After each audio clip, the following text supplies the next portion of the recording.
Right, we are live and ready to go. All right, you can unmute. Thank you. Sin, can you hear us? Yes, okay, awesome. All right, the time is 5 o'clock. It's October 28th, 2024, and this is a work session for the Board of Trustees. All trustees are here except for Tyler. And for staff, we have Gloria, Lucy, Bevan, and John. Oh, that's, we don't have that. Oh, yeah. Okay, so the purpose of this work session is to discuss the gaps and challenges in the multiple code sections regulating the seasonal use of recreational vehicles for qualifying workforce. So this work session comes after 3 personnel and ordinance or P&O committee meetings this summer on the subject, at the last of which the P&O committee had not reached consensus and requested, oh, thank goodness. Thank you. And requested to bring this topic to the full board to discuss. So the goal of tonight is to receive direction on how to move forward with the policy on seasonal occupancy of RVs. So we'll start by walking through the current code and history, touch on enforcement issues we've seen, briefly review the P&O committees, what the P&O committee has reached consensus on, and then spend most of the time discussing some prepared questions that are in your memo. We only have an hour and we kind of have a lot to get through. So does that sound all good to everyone? Yeah. Okay. So hopefully you've had time to review the current code on the occupancy of RVs. If you haven't, in chapter 16 zoning, you'll see that it prohibits campers. Oh, and just a note, the Silverton Municipal Code refers to RVs as campers. And here we often refer to it as RVs, so they're used interchangeably. So the zoning code prohibits campers from being used for residential purposes or in conjunction with commercial operations. It states that RVs are not permitted to be occupied within town limits unless at an approved RV park or as a convenience to visiting family and friends. However, in 2016, in response to a local and national housing crisis, a series of emergency ordinances with sunset clauses were adopted annually to allow for seasonal workforce to live in RVs throughout town. It's likely that this was to protect what was already going on in town, since it was in the nuisance chapter, not in the land use code. So obviously, these sections of code conflict, and it could be interpreted that the zoning code actually overrides the nuisance code. So it's really important that if the town would like to allow the seasonal occupancy of RVs for qualified workforce, that it be included in the land use code. However, staff and the P&O committee recommended that we take some time to reflect on what we've learned since implementation of the camper section of the nuisance code, what other communities have learned and implemented, and move towards a more comprehensive policy to be included in the land use code. So over the past few years, the town has witnessed a number of code enforcement issues related to the seasonal occupancy of RVs by workforce, which include but are not limited to, and Bevan can speak on this as well, non-permitted RVs. This past summer, we had 6 RVs in town that had a permit. And you likely have saw more than 6 RVs in town. People staying in RVs long-term who did not work in town, RVs that do not meet setbacks, and improper disposal of black water. We also received a number of complaints, which are kind of a result of these unintended consequences of this code. Those include the high density of RVs, density on vacant lots, and noise related to generators. So after discussing these issues with the P&O committee over 3 meetings, this is kind of what we have consensus on. The shortage of workforce RVs is impacting local business, the shortage of workforce housing is impacting local businesses.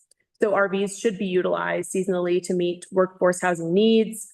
A comprehensive policy regulating seasonal RV occupancy for qualifying workforce should be adopted.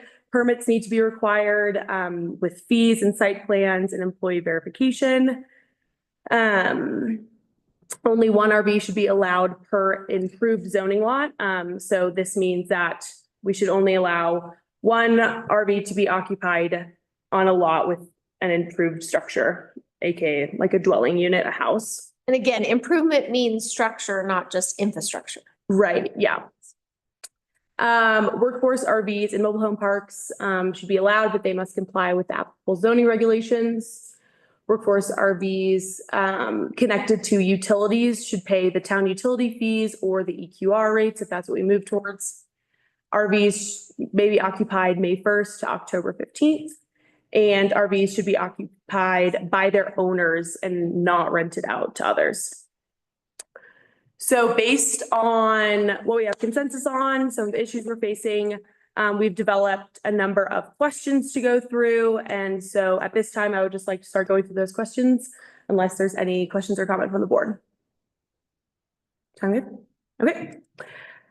First topic is zoning. Which zoning districts should workforce RVs be allowed in? So right now, our current code allows them to be in R1, R1A, R2, BA, and BP.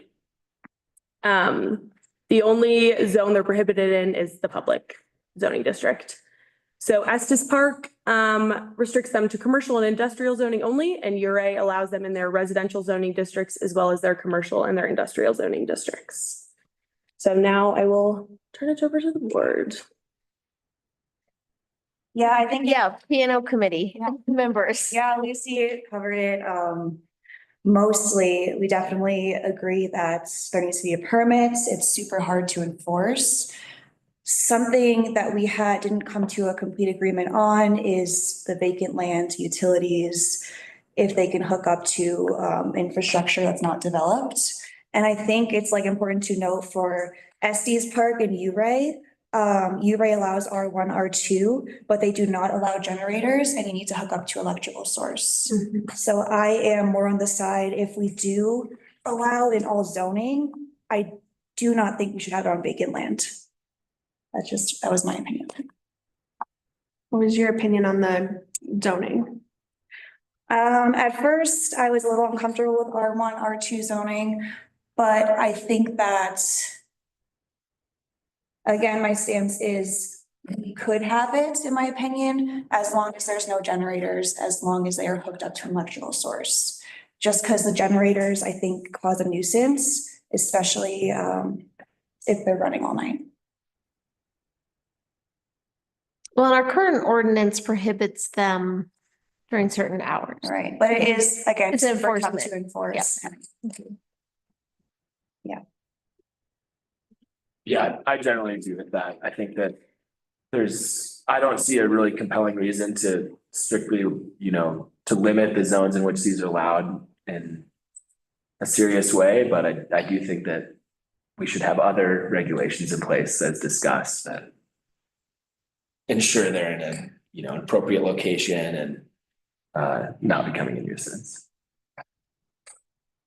And go ahead. So that would be like a generator.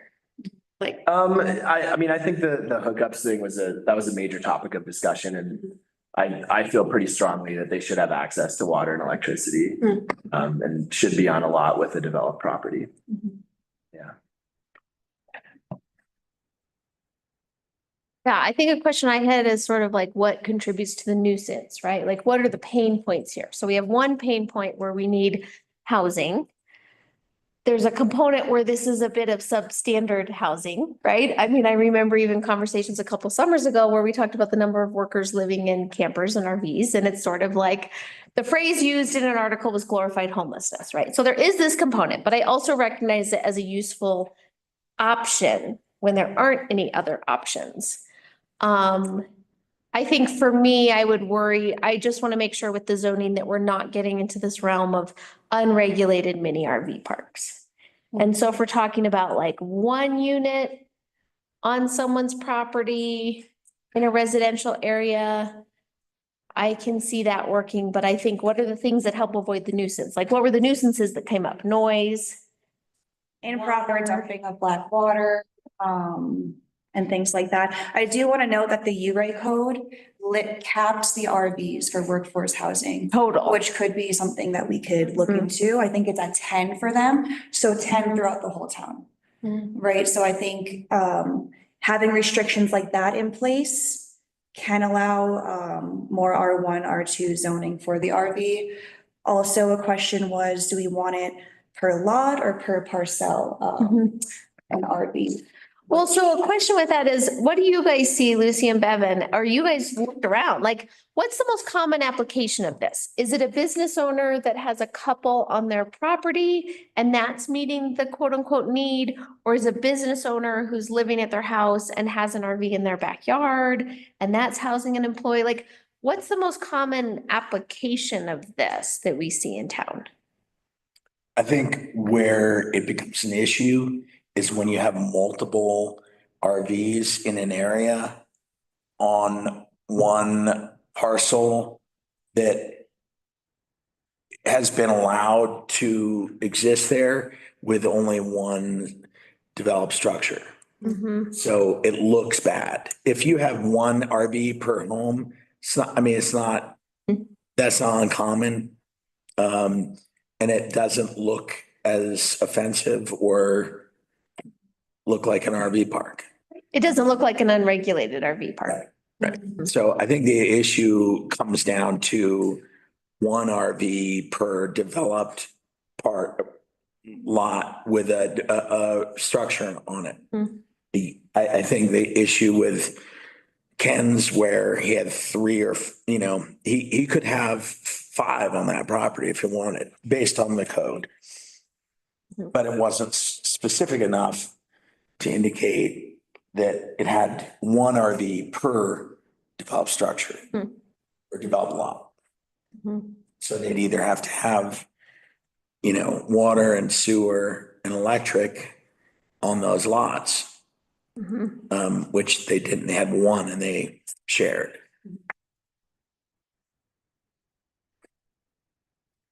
You have any thoughts on? No, yeah, that makes sense. I think that we've been seeing, and I don't, Bevan does the permitting, so I haven't been as involved, but we've been, I think, seeing people coming into town and requesting a permit just to work, somewhere for the summer. And they mainly come with their RV and they live on someone's property. It's not always the business owners, though. Sometimes it's just a random, person they met on Facebook or something like that. Well, this is the part that I'm kind of like ruminating on in my mind. It's like, what is the need that we're trying to meet with the code and an ordinance? And are we going to end up doing things that just like don't really work for anybody? So for example, I'm always thinking of how do we get more creative with housing? We need more seasonal housing. Is there a world in which we would allow a business owner who owns a lot to put in infrastructure and put in several units and it doesn't meet the necessarily definition we have right now of RV park? Like they don't have a big enough area, but I could see a business owner potentially using that as a way to meet their seasonal housing needs. But what we're talking about now really precludes that. It pushes it more towards an individual RV in someone's backyard. It could be the business owner, but not. Why would it have to be the business owner, though? Have something in there where the property had to be owned by the business. That was a question that I've asked in a previous P&O committee meeting. That is the way Estes Park runs their program is the RVs are only allowed to be occupied on the property owned by the business owner that employs that. I think There's that's part more, of it that makes.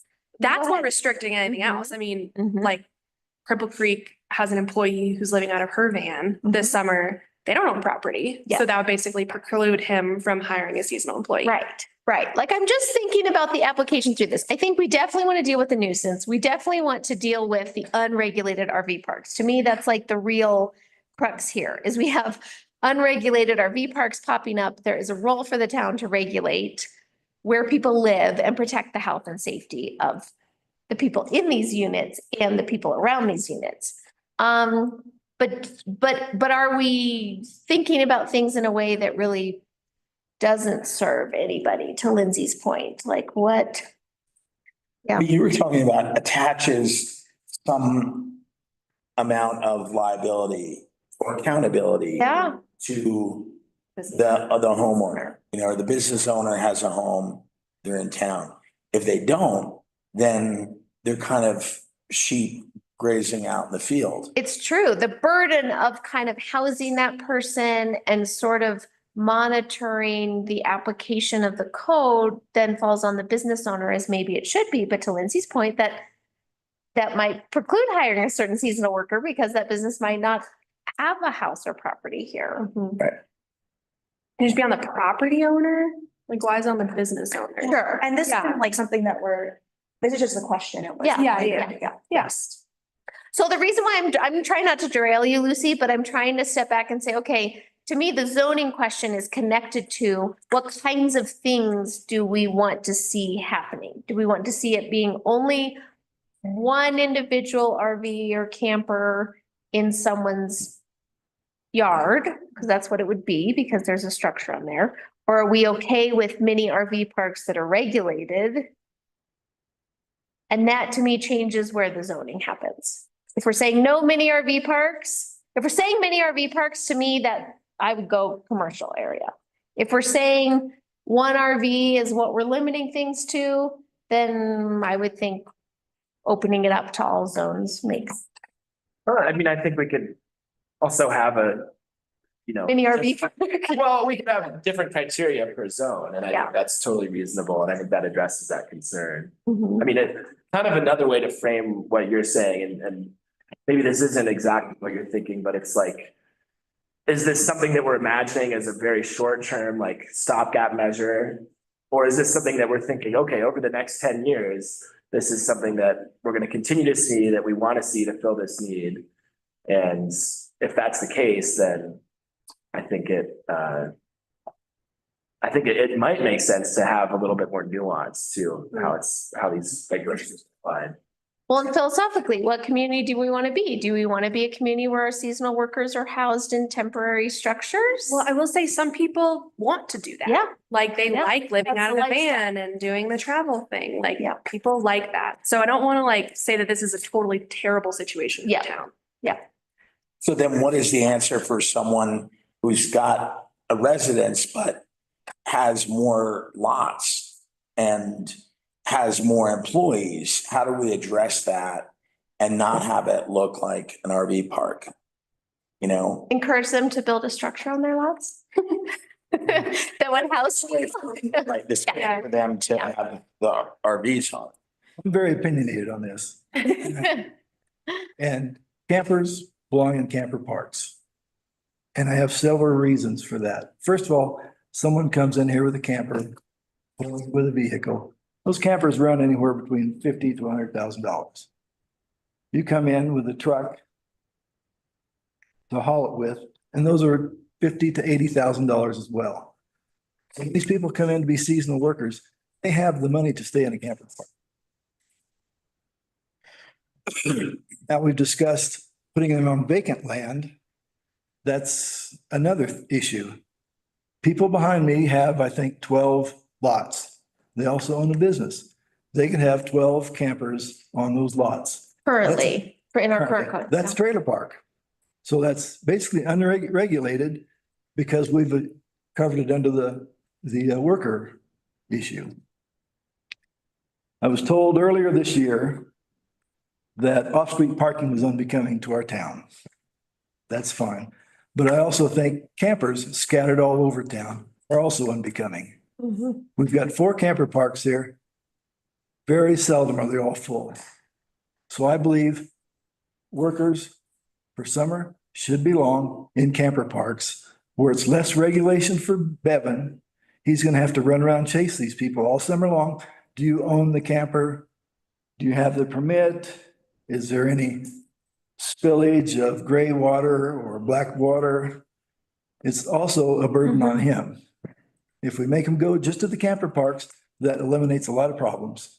So your idea, Ron, is that it really puts the onus on, like, if a business owner is really needing to house people and potentially house them in an RV, then it would be on the business owner or the employee to reserve a spot for the months at an Exactly. RV park.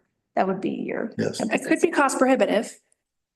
I think I had someone come in who asked me what the costs were for workforce housing. And I said, we don't charge for it. And she said, well, I don't believe you.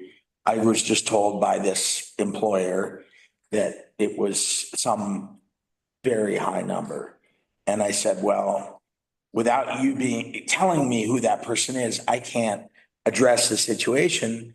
I'm happy to come and talk to you with them to let you know that they're not, it's inaccurate. And that's the issue that we face. The landowners are charging rent. There's no doubt about it. And I agree with Ron that I think vacant land shouldn't be available unless you're gonna build a home. You can put an RV on it while you're doing construction. But without the proper utilities, and there's no incentive to develop that land beyond a temporary RV park, which should, there are other reasons to have it be in a contained space and not spread out all over. It seems like there's general agreement not on vacant land. I want to make sure we get Jim. Jim, I know you're there trying to jump in, so go ahead. Thank you. We have had some spirited You're muted. discussions. He's not on mute, but you can't I am hear not him. muted. Oh. You guys can't You're hear me? not muted. Hold on. Is there any board disagreement on prohibiting on vacant land? Okay. Yes.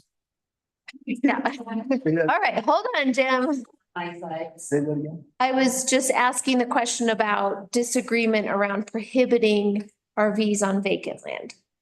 They should be protected vacant land. Right, so I'm asking No if there's disagreement. board consensus disagreement. on that or that. disagreement, yeah. Yeah. Hold on, Jim, we'll get to you. No, you're fine. You're fine. Oh, there you are. Okay, go ahead. Am I back? Yep. Perfect. You're good to go. We've had several really good work sessions with regards to this topic. And the conversations have ranged from utilities, vacant land, worker housing, non-worker housing, charging, permitting. And it really comes down to several things, but the number one is oversight. It's oversight and permitting. This could be, and this should be, an area for the town of Silverton to be generating revenue off of this, because these are essentially dwellings. These are dwellings, and they're seasonal dwellings, and there needs to be a permitting process. It needs to be easier for Bevan or whomever is going to go around and checking regulations, checking these sites and making sure they're regulated. And we did talk about that. We did also speak about generators versus non-generators. There are current codes on the books with regards to sound and sound ordinances and running machinery past a certain time in the evening, and also machinery in the morning. Limiting, I do have a point with regards to, and I know it was brought up regarding the Bowden property and 4 units that are mobile, seasonal on his 5 lots.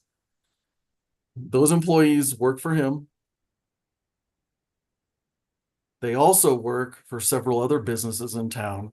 So it's not just one business we would be disrupting if we limited it to one lot or one parcel. We're also disrupting other businesses where those folks work. I understand the argument. I've been a part of this discussion for 10 years.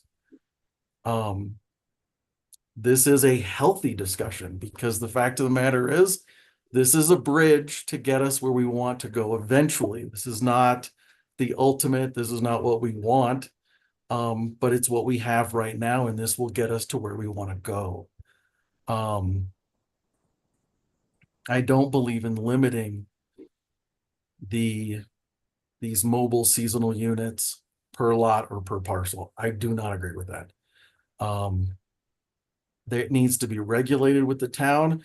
These seasonal workers, these units need to be permitted with the town. We did have that, and I believe those should be in our extensive notes. We even talked about pricing and tier pricing, and the same thing with utilities.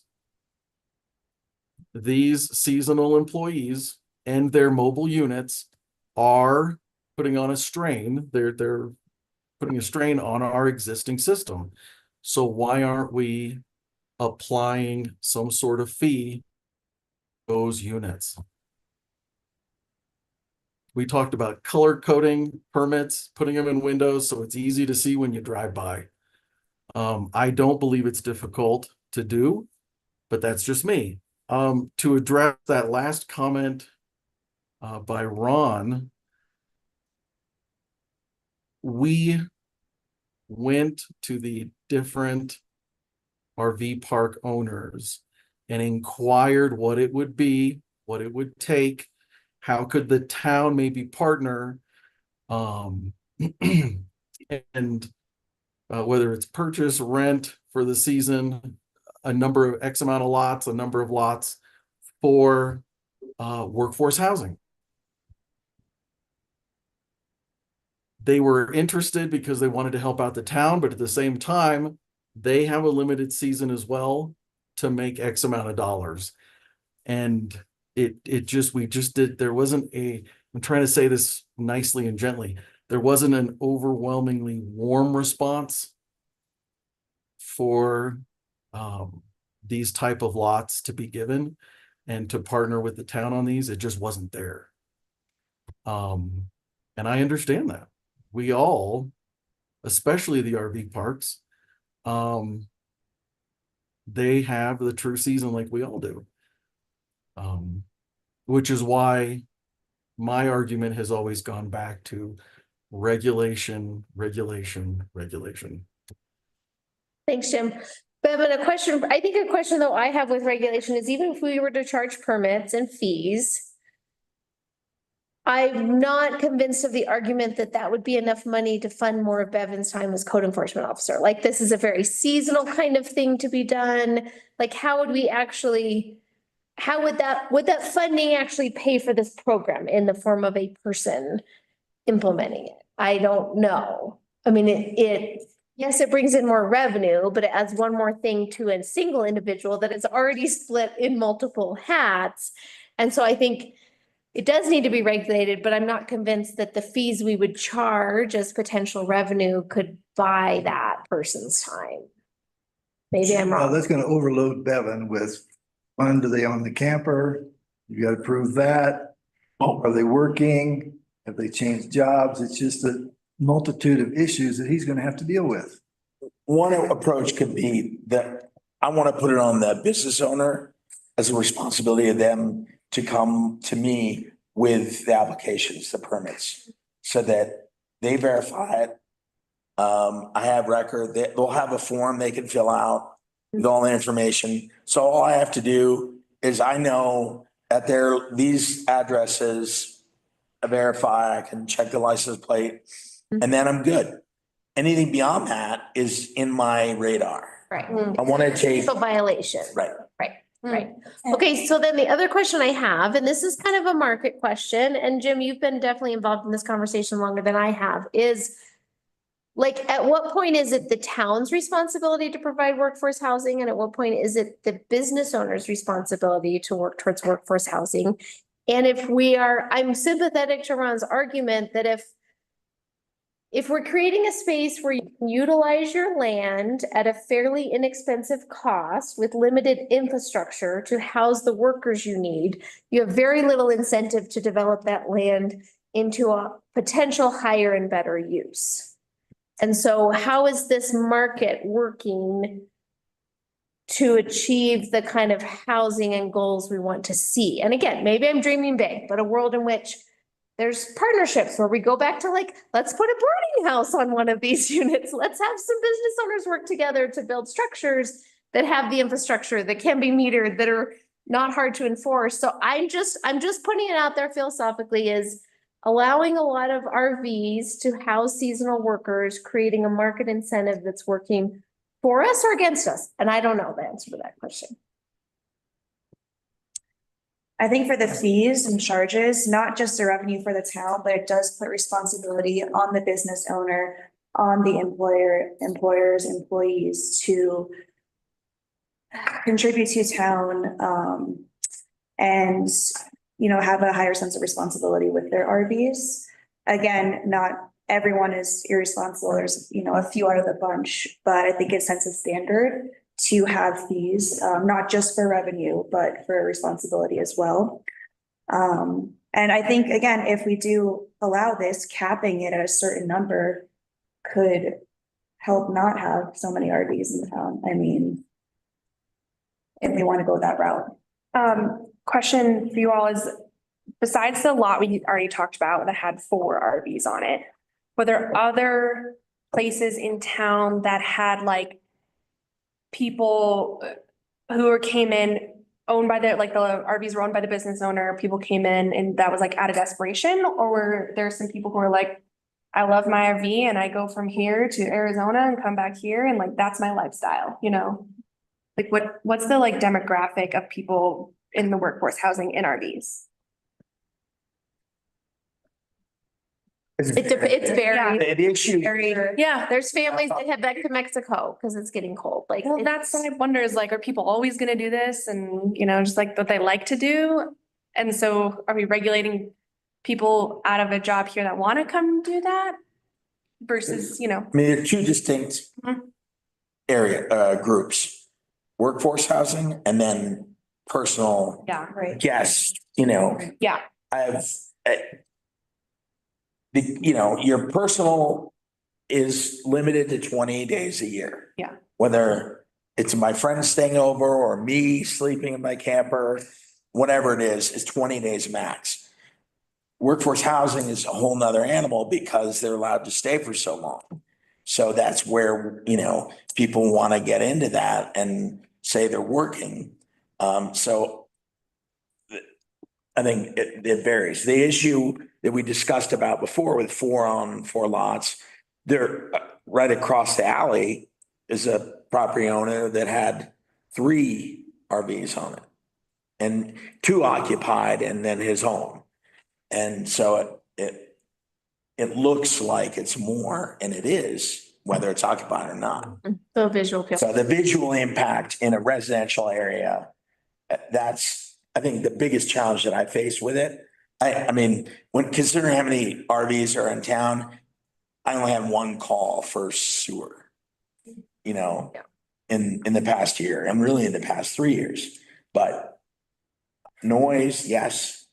And the visual impact. And I think, Lindsay, it's really variable. I think there's Yeah. people who that's their lifestyle and there's other people where that's the last, there's no other option. totally. Well, I guess that I'm like, would we be creating a regulation that would preclude people who like want to do that, want to be in the RV lifestyle? Well, I mean, I would be very open. For that if they want to. Yeah, but yeah, totally. Mhm. They're just expensive. The other element that came into this during the summer was the House bill, which It was made used. tiny, right. Mhm. The use and tiny homes were now an occupiable space.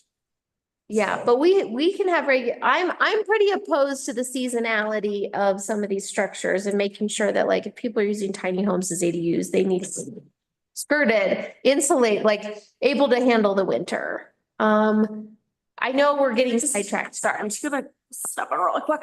So just to provide a little bit of more clarity, so this would go into the temporary use section of the land use code. So this would be very temporary. This would be for a seasonal use.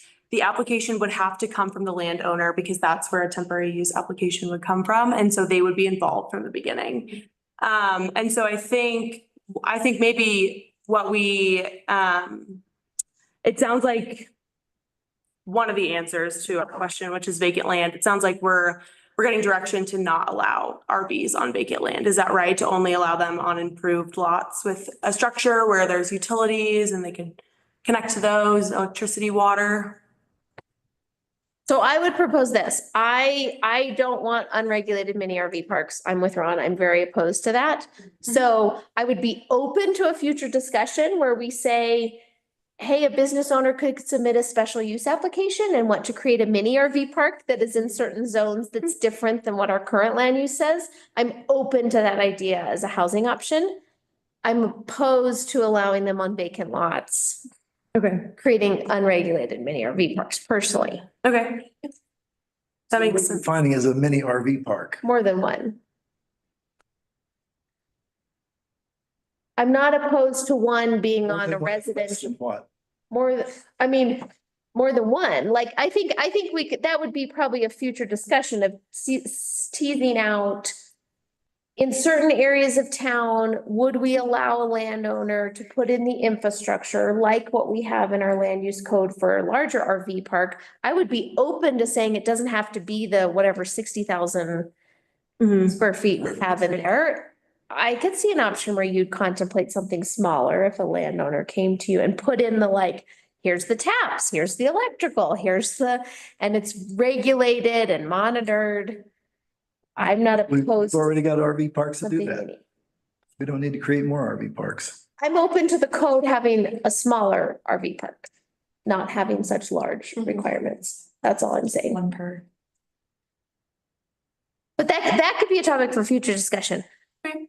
So what we're saying is, could you put, a landowner could put in an application to have an RV on their property and it would meet this criteria, XYZ, and it could be the business owner's property or not, right? That's what we're asking. Yeah, that's up for discussion. If you would want to limit it to a business owner, or if you would want to allow any person to apply. I think it should be on the business owner's lot. Or property owner or property. Well, Not property because, well, it has to be property that has a structure. Right, right. I'm okay with it not being just the business owner as long as there's a structure and utility hookup on there. Just as Lindsay made a point earlier, not every business owner has land. I shouldn't limit them, from being able to hire seasonally for folks who want to live in RV. I agree with that. Okay. So then that answers the question, are we saying all zones? I think all zones, one per lot with an occupied dwelling. With an occupied dwelling? Is it in dwellings only or could a Occupied structure, I mean. Occupied I structure, don't, got we it. don't have any on commercial properties currently, is that correct, or have there been any? I don't think so, commercial property. I mean, I would be okay with that, but I don't think it's come up. I think yet. that the structures occupied is very important. Right, yes. You know, Yeah. this Maybe is- not residence, but structure. This is encouraging density, so. Yeah, and our commercial is so concentrated on Green and Blair, and there's not a lot of room on those lots to put an RV. I mean, where else would a business be that could put an RV and try? An RV park. Right. That's totally right though, Ron. That's a really good point. Bunch of issues right here. I do think that allowing this is good for a lot of reasons.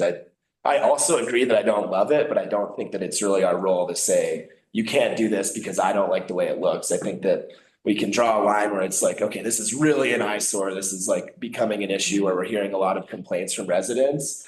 But I also do think that as much as we can allow business owners and property owners to, use their property in a way that benefits what they're doing here in town and running their business, I think we should. And making sure we have a permit system, making sure there could be a monthly charge along with the application fee. yeah, and recouping our costs. Right, yeah, there's a Infrastructure. lot of ways that we were discussing at the P and O committees to recoup some money, but again, as I'm saying, to also have that sense of responsibility on the business owner and employees.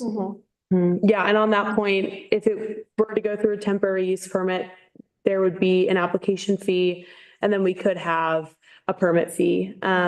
Estes Park does a permit fee by month, and URA does a permit fee by week. So those are some options that are available to us. Perfectly reasonable to have a permit fee. And then, so as far as, so I hear Ron's point, only in RV parks. I hear Jim's point is we should allow it in vacant land. It seems like there's a consensus over here. We don't have Tyler that. No vacant land, but yes, potentially in other zones with one RV. How would the utilities work? Are we saying people would be actually like hooking up? Like, I'm thinking my house. Okay, I have a spot next to my garage. I want to put an RV there and house someone for the summer. What would we be requiring of people for? There's a few options there. Estes Park requires that the RV have portable drinking water. And so they're not hooked up to anything, but they need to get that water from the same property that they're on. So they're getting water from that property. Could run a hose from my hose bib. It's potable water. It can go. Okay. Yep. And URA is similar. The lot has to have a tap and the RV has to have access to city water via a hose from the same property. How do they manage wastewater there? Yeah, that's what I'm. That's what my two concerns from a safety standpoint. Electricity has to be at a minimum of 30 amp service for that. Yeah. And there are many of them, the big ones need 50. So there's the electric. It's got to have a dedicated RV hookup for that. And then the sewage has to have a connection.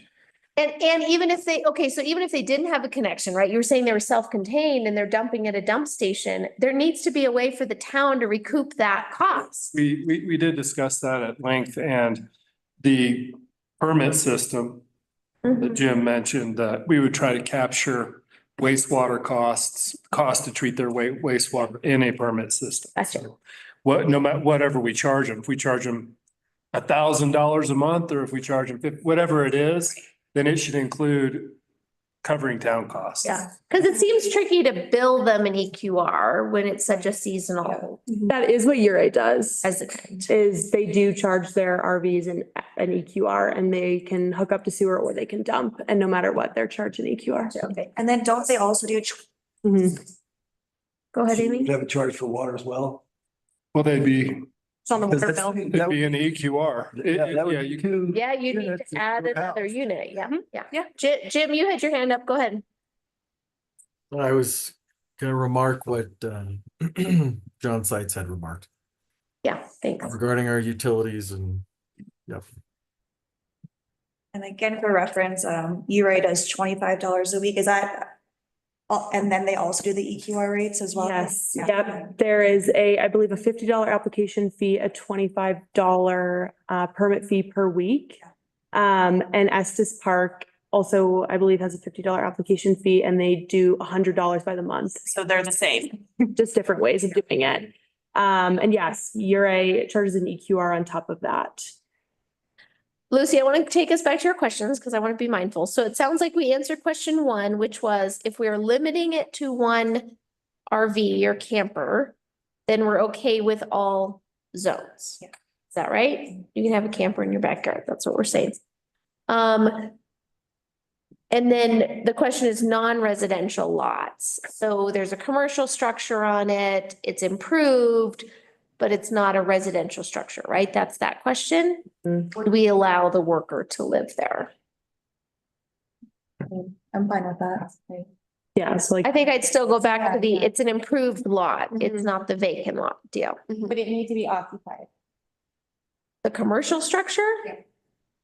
Would that mean occupied as a business 9 to 5 during the day or occupied like someone lives in it?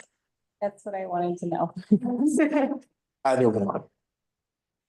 I think it would be required that, there's the utilities are currently working there. There's running water, there's electricity. So Yeah. occupied in that way, but Yeah. yeah, first. It could be commercial or residential. I think they just need a certificate of occupancy. Like, I think, Okay. let's call it that, right? Yeah, I mean, at my house, do I have a certificate of occupancy somewhere? At the town hall, right? Somewhere. If you don't, it's gonna be cold. Yeah, and they'd be going through the permitting, so you'd know, is this some vacant building? Yeah. Yeah, yeah. Okay, and then vacant land, there's been differing opinions, but I'm hearing a consensus that not allowed on vacant land. Because that lends itself more towards mini RV parks, less kind of accountability with an actual on-site property owner. Yeah, I mean, there's no incentive to develop that land. You're getting revenue from it. Yeah. And it's harder to monitor too. Yep. What does the board think of an idea which kind of helps support business owners of the option to create a mini RV park as a special use in the land use code in certain zones? I'm kind of spitballing with this, but currently our land use code has it's a pretty big square, Thousand. but yeah, Because it's such a high impact use. yeah. That's why it's requires. That would not be that. It would, one place we're really talking about here, right? Yeah, Yeah. right. Like we are talking about, this point, significantly limiting some forms of housing that our businesses currently rely on. Is there a world in which it makes sense where we try to incentivize those businesses to create, here, you can have 4 units or you have X parcel, yeah. I will say, I don't think this has been out yet in the land use code, but you may have seen it, since you have a copy of it, but we do have tiny home parks and, that only requires 10,000 square feet. And so a great example of that is the, tiny home park down on this side on Mineral. It's 52 Mineral. That's 10,000 square feet and has 3, tiny homes on it. See, to me, that feels like a really creative option. I think there's The tiny homes or the special use permit? the tiny Oh, homes. yes. Okay.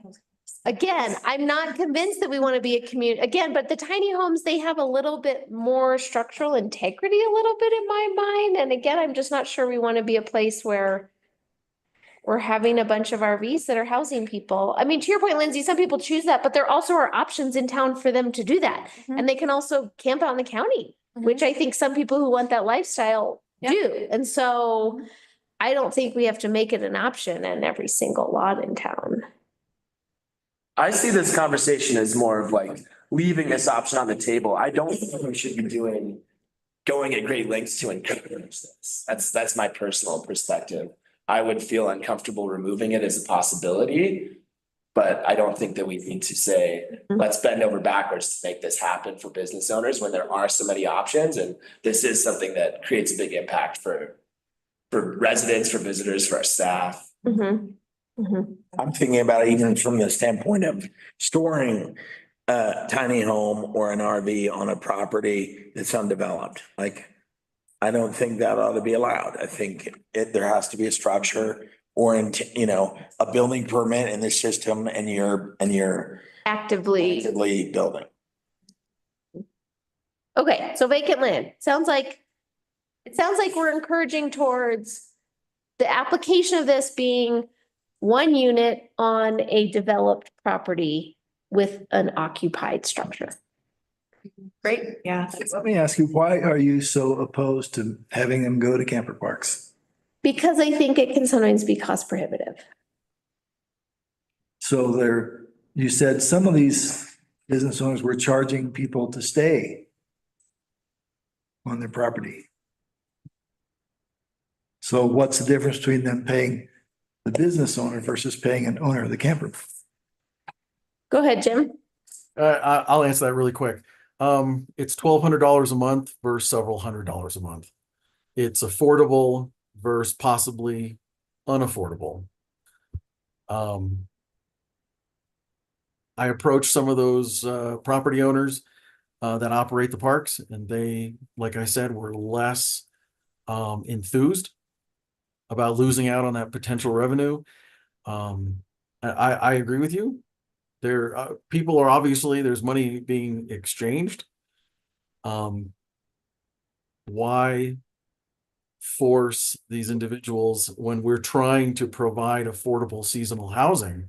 Why force them into a situation where we're not allowing a affordable seasonal housing situation to exist?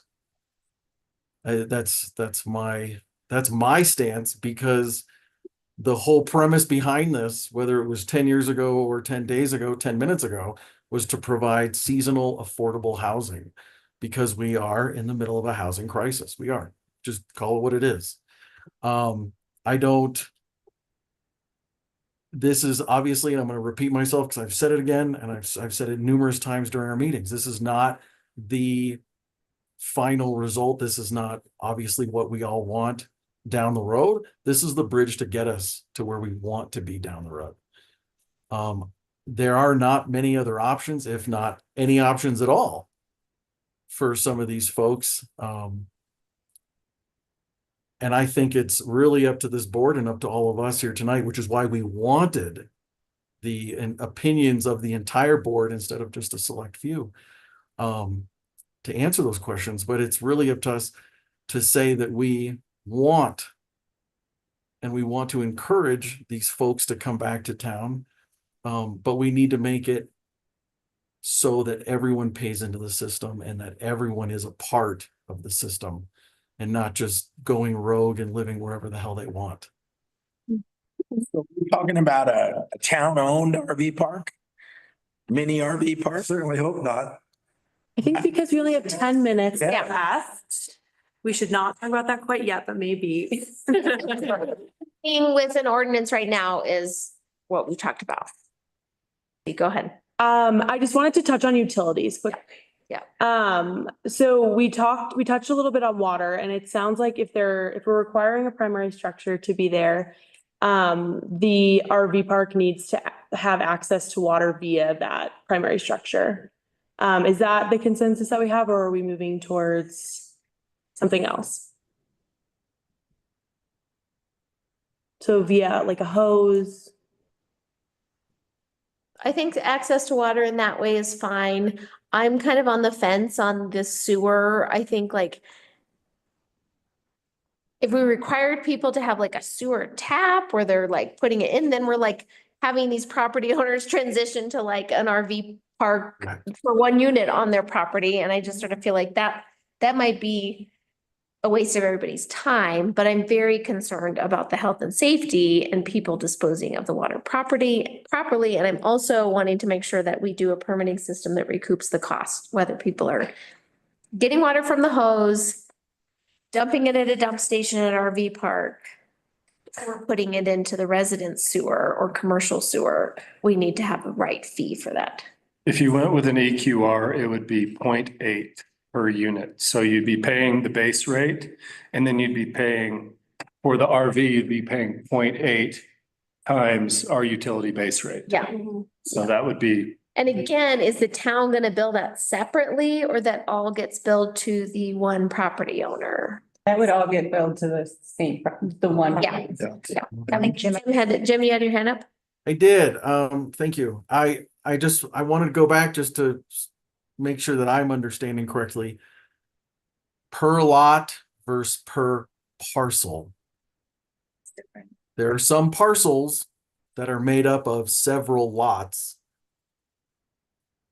And I'm trying to understand this conversation. We've talked about parcels and we've talked about lots. Are we saying 1 unit per lot or 1 unit per parcel? So I want everyone to be on the same page with regards Thanks, to Jim. that. I think it needs to be parcel. What would be most limiting, Lucy? So, yeah, per parcel or per zoning lot. That could be, a piece of land that's, say, 5 town lots. And there's one structure on it. That's, per parcel or per zoning lot. And then per town lot is per 2,500 square feet. Correct. I don't want it per 2,500 square feet personally. I think that's too dense. I like one's personal. Yeah, go ahead, Jim. So then my question's gonna be, where are all those workers gonna be? I know, it's a problem. We're shifting from what we've currently done. It is definitely a change. The board needs to all recognize that. This is a change. And then since we are doing that, we're gonna displace all these folks.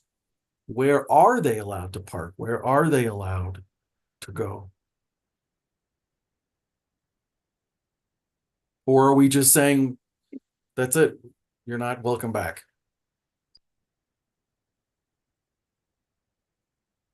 Well, again, This is just one of the tough questions that I've had to answer personally when I'm asked out on the street. And that's why I really want the true delineation of lot, parcel, zoned, not zoned. what I was hearing from the board is that we're potentially going towards an approach where we are reducing the number of units. That is an outcome that we might be going to. Because currently Requiring them to be less dense. requiring them to be less dense, which leads to an outcome of next summer, there will be business owners that will have to be finding alternative. They will have fewer options available to them. Okay. That is what we're talking about. But I think I hear from this board that that's not necessarily a bad thing because we were getting into a place where we were having unregulated mini RV parks. And Well, I it's a totally agree with you, and I agree wholeheartedly with our board and with my fellow trustees. My point is, now that we've displaced all these workers and these units and these seasonal workers, and there's generally 2 to 3 per unit, that it is what it is. Where are they gonna go? Or do these businesses now?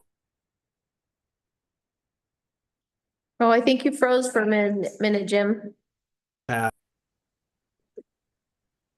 Say that last question again. The last portion that I had mentioned was, I don't disagree with my fellow trustees. I don't disagree with you. I know that this has to be more regulated, which is what I've said from the very beginning. My comment is, now that we're saying that this is the path we want to go on going down the road, we've now displaced, okay, a good portion of seasonal employees. Where are they going to go and what are we going to tell the business community?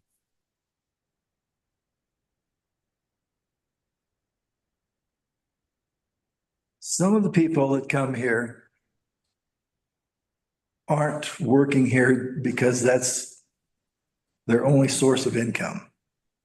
They come here because they enjoy it. Some of those people can afford the camper, the nice truck to haul it in. They can afford to stay in the camper parks. So not all the people are relying on their summer job here as their only source of income. I agree with that sentiment, Ron, but it is, I mean, we're talking about like $60 a night at some of these RV parks. And for people who are, maybe they're retired from their primary job, or maybe they've spent a lot of their total assets in their life consist of their RV. I'm just imagining situations here. Like $60 a night can be very, very, very expensive. I don't disagree that we're not talking about absolutely desperate people. I think that people are making a choice to come here because they like to be here, and that's the choice that I've made too. And I've come here because I like to be here, and I don't think that we should close the door. I do agree that it's Not closing. we're not talking about totally, desperate. And if businesses are so concerned about that, maybe they could help subsidize with the housing. Well, and I think it is a spectrum of individuals. And so I think this board just has to acknowledge that with the current policy we're discussing, it is a change for businesses. And also it may open up some creative responses that may not be immediate. There may be some pain points. And I think it's important to recognize that a variety of our businesses rely on some of these residences. Yeah, I mean, could there be a way that we do it one parcel, but if the business owner needs to request a variance, they're allowed to do so, or request a special use permit?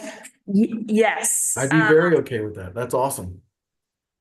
But I will say it is 6 o'clock and I want to make sure our next topic gets enough time as well. So maybe we bring this back to the board at a later date, if that works for all of you. This seems to be an important topic that we should finish this conversation. It still has more questions? I guess what would work best for our next conversation? Would you like to see some type of a proposed ordinance, or do you want to continue asking questions? That's kind of what we did with the P&O committee, but we could go with a different format if you'd prefer. I don't know if this is, sorry, I did have like on Jim's point of how many seasonal houses would we lose? Kind of going with what we've discussed, like how many dwellings do we actually need to make up here? You know, I think that would help. Okay. Is I mean, that I can see it, feasible? though. Does it change every year? Yeah. Yeah. Haven't been permitted. Well, I mean, they permitting the workforce, but So it's like maybe P&O kind of has an estimate. What do you take the grocery store that's put in, Well, there paid was- for their own housing for employees? So we really need businesses to contribute to our understanding of how many they have in RVs.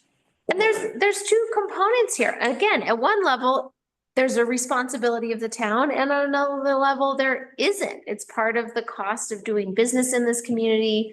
Our approach with housing is really working on what we're doing in Anvil, and that's a huge thing that the town can do.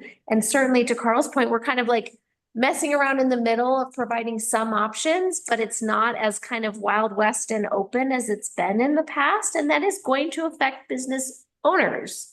And I think a big issue too is, which we'll get to, I think, next, is the work differential between workforce housing and unregulated RVs who are visiting here longer than the allotted 20 days and not being able to regulate or know how long someone's parking their RV for their friends that are on their land. so since this is part of our land use code and we do have their final draft coming out, we are, and we are not done with this discussion. Would you like us to keep this portion out for now or keep what we already have in?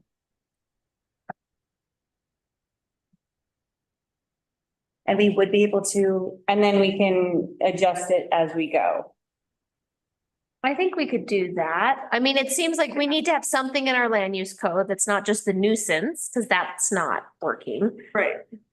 So do you feel like, Lucy, you have enough of kind of common consensus and there's just a few points that we need to kind of tease out, especially around how would we bill, how would we regulate and permit, and how many units, like actual parcels or lots? What are we talking about here? Seems like those are kind of the three remaining questions.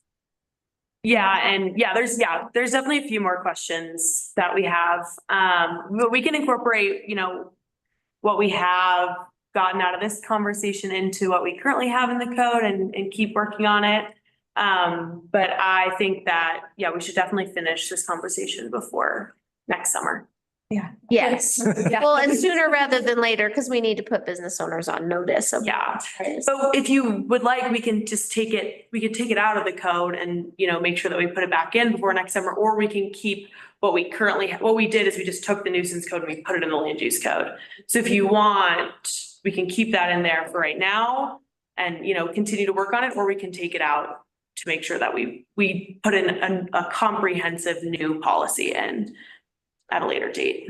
I mean, maybe we just take it out for now and then, so we can get a detailed policy in there. I don't have a strong preference either way, but I just want to make sure we do get something detailed and comprehensive in there that's different than what we have now. I'm good with taking it out. Okay, that sounds good. Jim's thumbs up too. Okay, thank you, Lucy. Yes. Thank you, P&O committee. The saga continues. It's happened like every meeting, we had 1 hour and then it's like, we didn't even talk about short-term or every time. Okay, so after that riveting conversation, we're now moving on to EQRs, which will also be a riveting conversation. And I Quick and easy. quick and easy. We're just gonna, solve it. So I'm gonna kick it over to staff to start us off. I'll jump in on this one. So we've been discussing EQRs a bit with the utility committee and again, the discussion was ongoing. We thought that would be a good idea to get some input from the rest of the trustees, but that kind of worked itself out on its own. And what we're looking at with EQRs is, especially with a meter system in the condition that it's in, our meter system is not functional. And as we have discussed, and that's why you all took it out of our billing practices, it's not equitable when you have people paying overages and then you have other people that aren't paying overages. So EQRs are ideal for systems that don't meter. And I think I have in my memo here, why are EQR based rates equitable and sensical? And that I believe I got that from the American Water Works Association. But they're considered to work and have been used for a long time because you're generating revenue from each class of customer in proportion to the cost to serve each class of customer. And another one I like here is that each customer class pays the costs allocated to the class, and thus cross-class subsidies are avoided. So you don't have commercial businesses subsidizing infrastructure for your residents, right? Because they're going to demand more from your system. So they work, they have worked. It's not a new thing. It's old. One big point I wanted to make before we go into EQRs more is that URA has been using EQRs for a long time. Now they're on wells, they're on a well, and they have a ton of water as far as they know. They're not worried about consumption. We are worried about consumption. We want to get our meters working. Preferably, we would like to replace our meters with something that's state of the art. And we're not going to take a deep dive on meters tonight. Steve provided a lot of research. Thanks, Steve. So if anything meter related directly comes up, we can discuss that. But for now, that's mainly going to be background information. Our meters are badly broken. We can't rely on our meters for billing. So we're looking at EQRs as you're being presented with EQRs as an option to recoup some of that overage revenue. But URA is kind of a telling thing. You know, URA is not exactly like us, but they're building a sewer plant, as you all know, if you've driven from here to Montrose. They're building a water plant. We have similar problems. We've got big infrastructure problems. We've got big infrastructure bills that are coming down the pipe. So they implemented an EQR structure. It's very similar to the one that's included as an attachment in this memo. And their base rate is still 34% higher than the town of Silverton's, even after our recent rate increase. Okay, so they're charging 34% more and they're implementing full EQR year round. Have more people. And they have more people. And when you have more ratepayers, the going is easier. Okay. The smaller the community, the more expensive your infrastructure is and your water bills are going to be higher, your sewer bills, et cetera. So I thought that it was poignant to include this comparison with URA. Now, just moving farther down into our recommendations, I wanted you to know that I originally divided this up into two categories, commercial and residential. And I want to clarify my recommendations. I thought that recommending the half time of the year that the commercial businesses pay EQRs, I feel like that is a way to get it done. Year round, I think you're going to get a lot of pushback, but this is my opinion. It's definitely open to discussion if you all want to consider full EQRs year round or 75% EQRs year round. But the two options that are before you that were recommended are have commercial hotel and RV pay full EQR 50% of the months out of the year, when they're busy, when they can pay the bill. But multifamily, vacation rental, and ADUs should pay the EQR year round. And regardless of what happens with the commercial stuff, that needs to start happening right away, in my opinion. Unit building with 4 families that are paying 1 utility rate, okay? We need to clean it up, okay? That's really important. Again, I explained why I did not recommend, and this is my memo, Gloria and I talked about it, but my original recommendation was half time. Now, your A does full time. You're gonna get your pushback from RVs. You know, they're not using a drop of water 6 months or more out of the year. That's more of a politically charged policy question that you all can tackle. And then implementation, we're gonna need a resolution to implement any form of EQR stuff. So we're just gonna need to get direction from the trustees to place this on the agenda. I've got some attachments here and I'll turn it back over to you, Mayor, for discussion. Thanks, John. Can I ask one clarifying question? When you're talking about the option where it's charged a percentage of the proposed EQR, that would be a percentage for the whole year or percentage for the 6 months that are not the high season? You could do it however you want, but I noted year round. Yeah. So let's say you didn't want to go 100% year round, you could go 75% year round. But then all those businesses, even the very seasonal ones, would still pay that. Yeah. 75% EQR year round. And that, when you look down at the figures, the spreadsheet that I put together on the actual costs, it's going to be a lot of revenue if we implement this. We did a comparison on a large user this summer.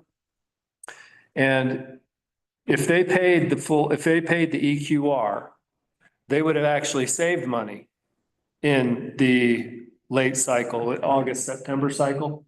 Was it? No, it was the July, August cycle. Yeah. In the July, August cycle, they would have actually saved money based on what they used because their meter worked, right? Yeah. They would have saved money if we had allocated the amount. So if we do EQRs with metering, you're allocated as many EQRs of gallons as you have. So if we went back to our 10,000 gallon limit, an EQR of 10, which would be like a medium sized hotel, they get 100,000 gallons a year. Whereas the crankers only get 10,000 gallons a year. And if they go over that, then they still have to pay an overage. Yeah.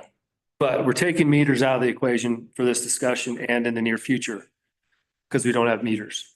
Okay, so I want to set the stage just a little bit and then we can start a discussion. So just reminding the public, reminding all of us where we were, our rate study in July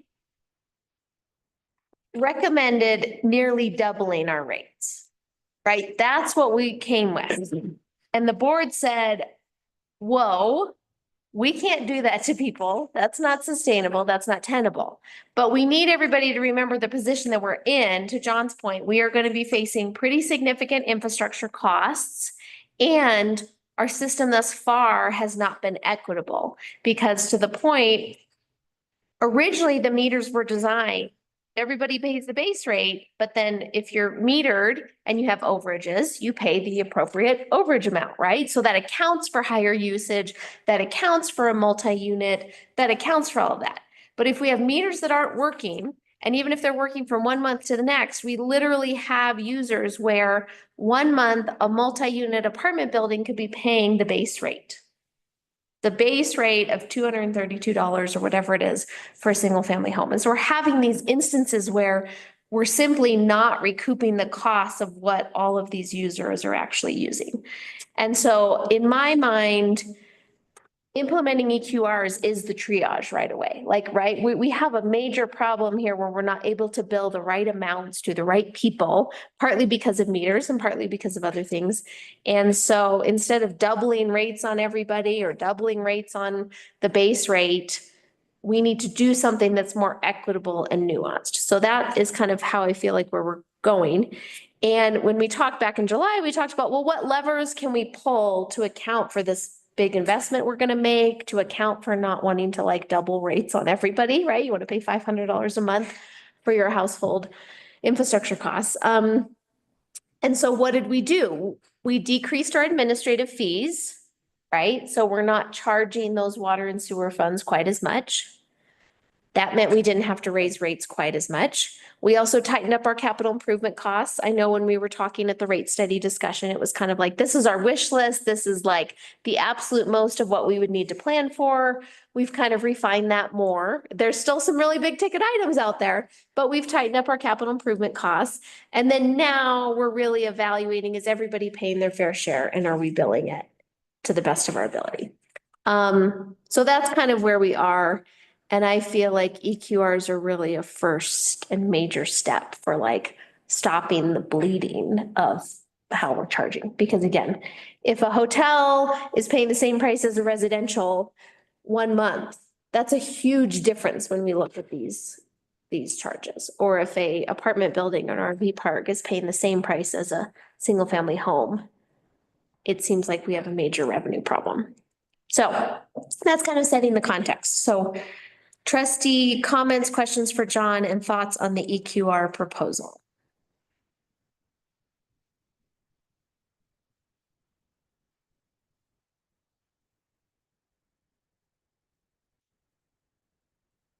Definitely need to do that now until we get the meters working. So I guess I'm wondering about the short-term businesses versus long-term and charging year-round or only for 6 months. I tend to lean towards charging year-round. Even if a business is only operating 6 months out of the year, they still have a structure in Silverton in a place where we're trying to have a strong economy, and I feel like it's not fair to the ones open year-round. Are you saying like a percentage of EQR or a full EQR year round? I mean, I would lean towards full, but 75% I'd be all right with as well.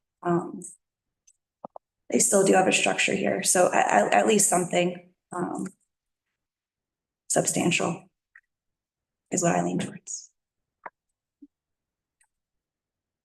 There's certainly an argument to be made, and I understand it, that even if you are a seasonal resident or seasonal business owner, you still need that infrastructure when you show up. Whether it's you show up in the middle of winter or you show up May 1st, you need that infrastructure to exist.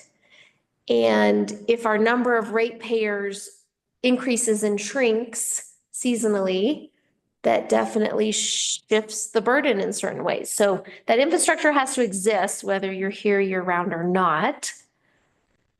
I do think it will be interesting. We have some, an RV park can't operate in the winter, but at the same time, they want that water and sewer to be there when they show up on May 1st. So there are really strong arguments either way, because the infrastructure costs are fixed.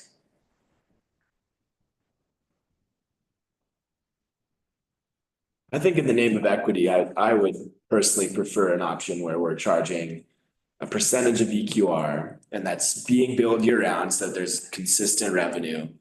They're paying a bill every month, but their bill might be reduced if they're not occupying or using services year round. But I do think that percentage should be higher than, let's say they're here 6 months of the year, they should be paying more than 50%. And I don't know what that percentage would be. We have this table here with the 75% EQR, and I think that's, And that sounds good to me. But we would make residentials pay the full. 100. Correct. Yeah, that would just, Yeah. I think this is in the proposal. I really like this option number 1 in the memo. Or sorry, the option number 2 in the memo. With a percentage, yeah. And town, if we were doing a percentage of EQRs, I mean, there are very few businesses that are fully open year round, right? Like there's definitely some that are not open in November and April because it's just so quiet or whatever. Even some of our hotels and restaurants that are largely open for most of the year. And so to the percentage question, would we be saying all businesses would be billed a percentage of EQR? Or businesses that decide to close down for X months would be billed a percentage of EQR? Because I can see the door opening for people to coming in and saying, hey, I was closed for the month of November, so where's my discount on our EQR rates? Mhm. I think that gets really complicated from an Yeah. administration perspective. And then you open up for 3 weeks around Christmas. Right. I Right, mean, I think it's a broader acknowledgement that like our economy is very seasonal and it's like for these categories, no matter what your business looks like, they're not all the same. Some are more open in the winter than others, but in general, like if you're a hotel, you're doing more business in the summer. so what you're saying, Carl, is kind of there, if you thought about this, there would kind of be the hyper seasonal businesses would potentially end up paying more, and the more year-round businesses would potentially end up paying a little less. I mean, I think it's a good question and I don't know what that percentage looks like, but I just am thinking about this entire conversation around EQRs from the framing of how do we make this equitable for all of our users so that we're actually paying for what we use? And it doesn't feel equitable to be charging an RV park that's vacant for 5 months the same amount as a hotel that's occupied for 12 months. Mhm. And the same amount as a residence that's occupied for 10 months, like those feel like different things. And I guess the only question for me is RVs. I think for a regular business owner, I understand it can be difficult to open year round, but it's not, doesn't equate impossibility. So for those, I would lean towards year rounds. I think if we do have a question of anything, maybe RV parks that perhaps absolutely cannot open in the winter, Mhm. but I think most hotels try to stay open year round, but there are a number of restaurants yeah. that are not, they're open Yeah, yeah. 5-6 months and then they're done. But it does raise an interesting kind of, again, back to market incentives, right? Like if you close and your bills go down to $232 compared to $1,100. Thinking about that, that looks more appealing. It looks more appealing to close. Incentivizing people to. And again, I just totally recognize that we don't have the number of people for many of these businesses to operate year round. I liked what you said, Carl. You said, let's be equitable around the usage of the system. I also think we need to be equitable around the cost of the system. Those aren't always the same thing. There's usage and there's just the overall cost. And so how do we make sure everybody's paying their fair share for the cost of the system to exist and paying their fair share for the cost of the usage? Ultimately, it will be usage. And that's why we want new meters. We want cellular meters that are, Right. when we have less than 1% that aren't accurate or don't work. Yeah. If we want, so then ultimately we would like to get new meters and then look at this again. Yeah. And what is the most equitable way? What does everyone else do? But here we really have year A is the obvious comparison. Yeah. And that's what we're looking at. Yep. I would also note that if you go with a percentage year round, then it's scalable. So if you're thinking about raising the utility rates 5% per year, Mm-hmm. you could raise the EQR percentage similarly. Mm-hmm. If you chose something that wasn't 100%. You were on the utility committee. Are we stuck on what defines like the seasonality? Because it kind of seems like we have a little bit of consensus around doing a percentage for, folks who aren't open in the winter. But are we stuck on how do we decide who gets that percentage then? I mean, as proposed in this memo, it's just like per billing category. Is Yeah. that correct, John? Yeah. Okay. Oh, yeah. Yeah, so you're saying you would bill, like, residential would all be billed base rate. And then if it has an ADU, it gets adjusted, yes. And that would get year round. But when we're talking about the commercial and these other categories, But like not all hotels close, some stay open. but we're just saying all of those category class would potentially be billed a percentage of EQR. So we would not be billing anybody in those classes a full 100% EQR. Well, I think you want to keep it simple. The only thing that is tricky is those businesses that are closed, a big chunk. Yeah. That's the only thing to me that makes any difference. If they were all open year round, they would all be billed the same. So Lindsay, did you have more thoughts on that or from utility committee discussions? Yeah, we didn't talk about this much, but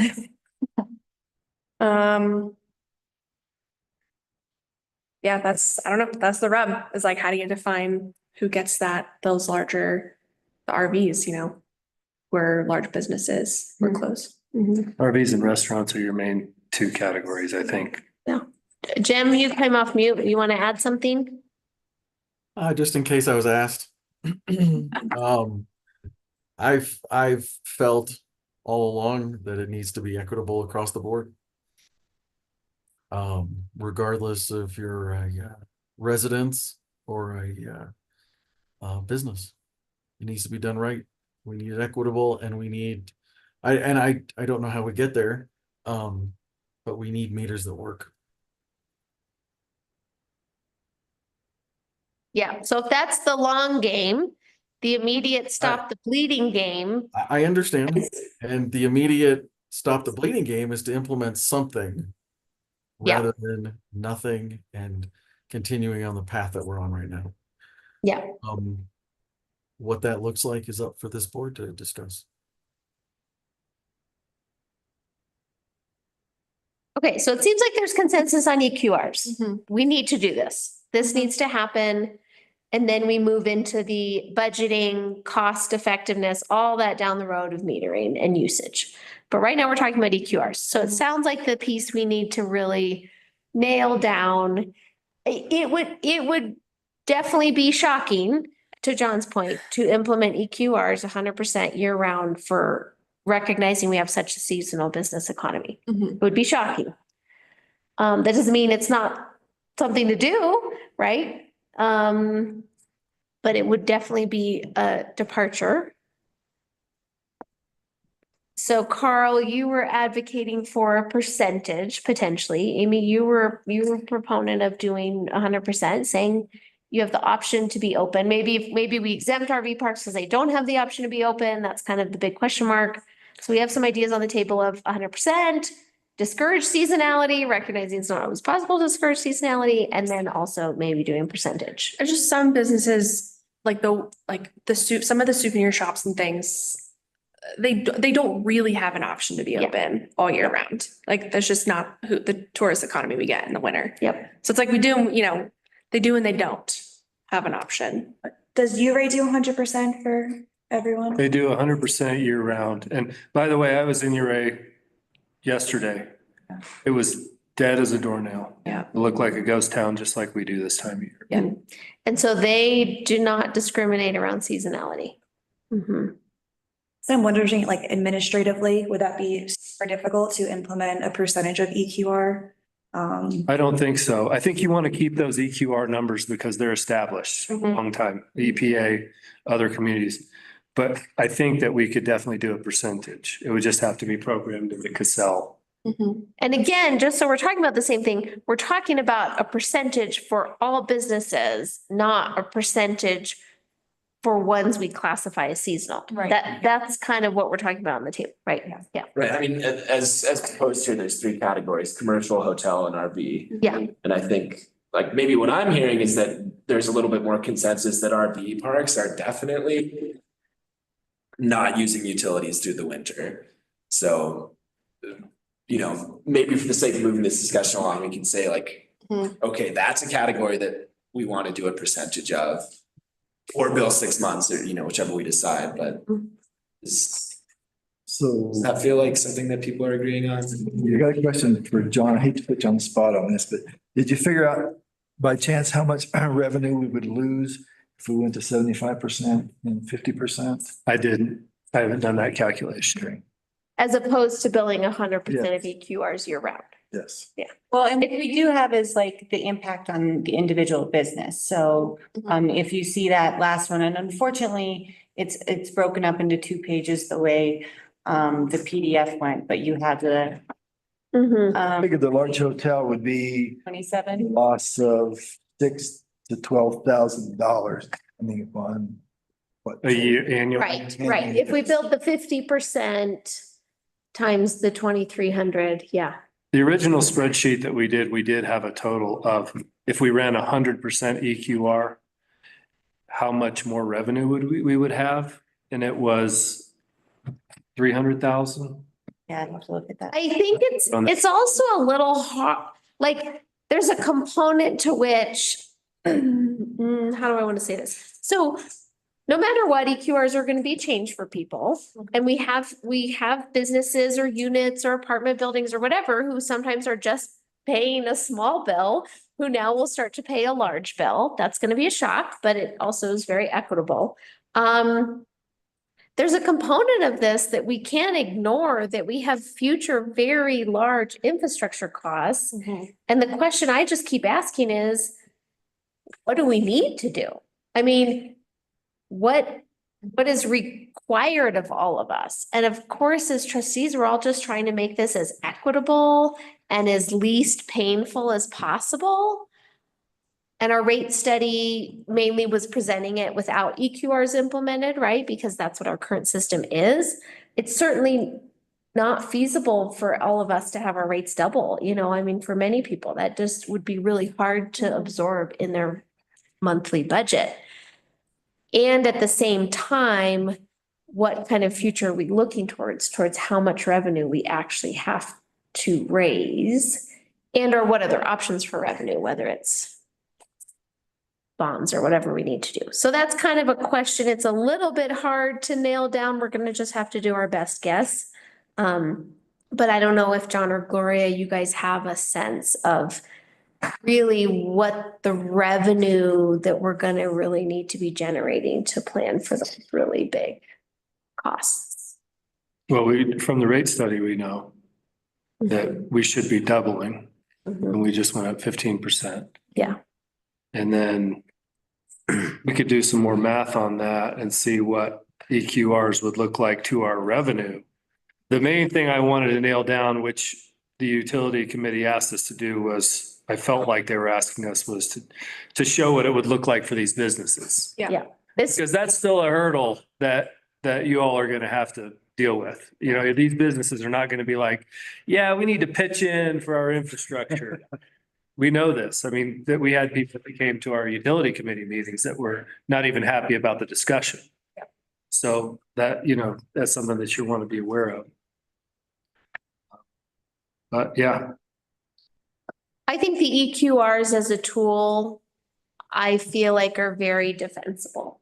I think we've had instances of single family residential potentially subsidizing some of these larger units. And that I don't think is fair to persist. And I would argue that with anybody. I was gonna say, if it helps, I'm in one of those 4 unit ones and I'm like, this is about to get really spicy on my water bill. So just everyone know that.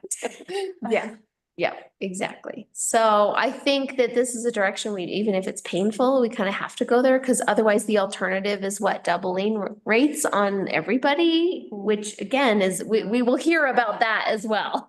We will hear about that. So It'll be sacrificial either way, so we might as well just do it. yeah. So you're thinking like 100% for the. So where are we setting, where are we? They specifically say that. No, I know, but that's the question. Yeah, I feel like we're stuck at. What if we went to 75% then? That'd be comfortable or? I agree with Carl on the RV parks.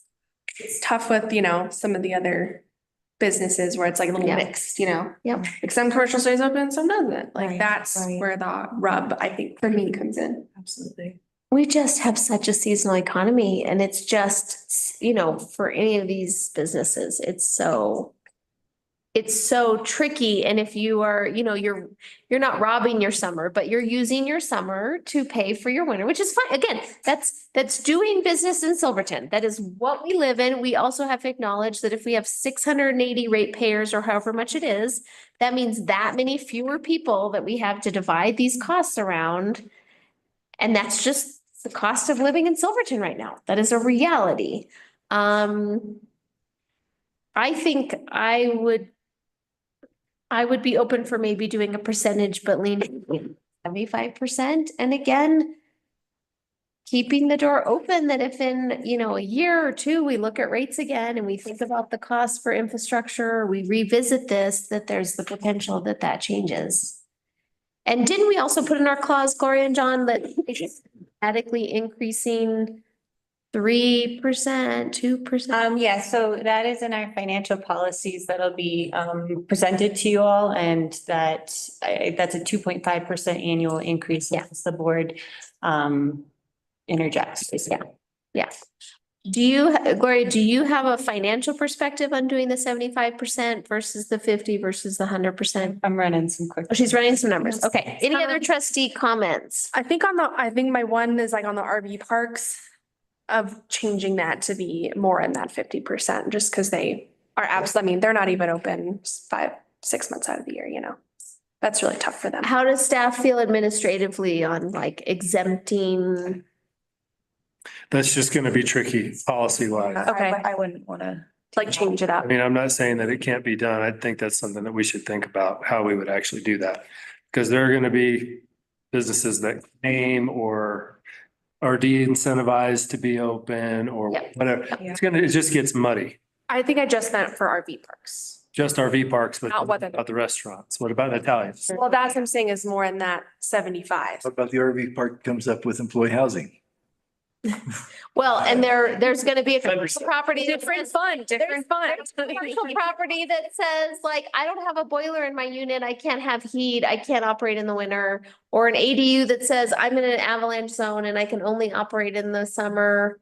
I shouldn't be built. It does get really tricky. I would still argue a messaging of not paying for usage right now. We're paying for of this infrastructure. Like we're paying for the cost of the staff, we're paying for the cost of the equipment, we're paying for the cost of the pipes and the structure and the stuff. And even if you can't operate, you still need that stuff to exist when you're here, but yeah.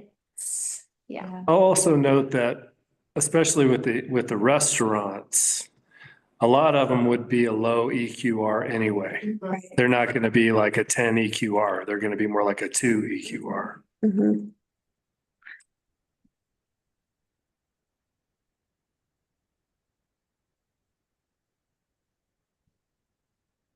Yeah, the biggest changes we're probably gonna see in billing, correct me if I'm wrong, John or Melina or Steve, is probably RV parks, some hotels. I mean, if a hotel has a meter working, maybe not, like your use case.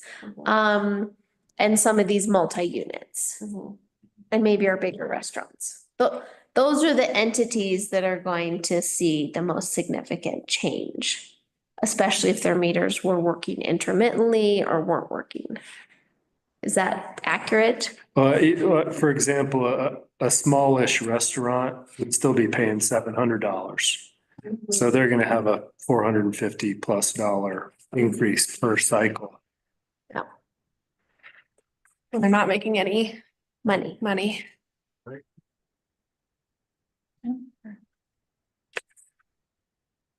Jim? I think he was agreeing with you. Oh, he's agreeing. Okay. Well, I was agreeing. I've tried to be really careful with this. Because I'm one of those businesses that I shut down for 4 months out of the year because I have to. There's no tourists. And I have very little to no staff. So I'm one of those. But also, as John well knows, and we spoke about it during our utility work sessions, I have essentially 5 businesses operating off of 1 meter. So I'm paying for everybody. Yeah. That operates within the Grand Imperial, simply because that's just the way the infrastructure is in this building. So I have an opinion, and I just want it to be fair for everyone, and we just do the right thing. So if we move to EQRs and meters are down the road, again, we would be the billing structure would change. Again, for some of even these attached commercial structures on Green Street, like they're getting not billed by property owner, they're getting billed by business. Well, they're getting billed by EQR. Right, So Jim at the Grand Imperial, he's getting the bill, right. but his EQR will reflect 5 businesses. Yeah, yeah. Restaurant, coffee shop, hotel. Yeah, Gift shops. yeah, yeah. Gloria, do you have any numbers? I'm a little apprehensive to throw them out at this point. Okay. I'd like to Yeah. kind of mull them over a bit more, but that's something we could present in a memo when we present the resolution. Well, and I think so. It sounds like there's support for moving forward. This is what we need to do. EQRs are the way to go for now. The big question is what amount?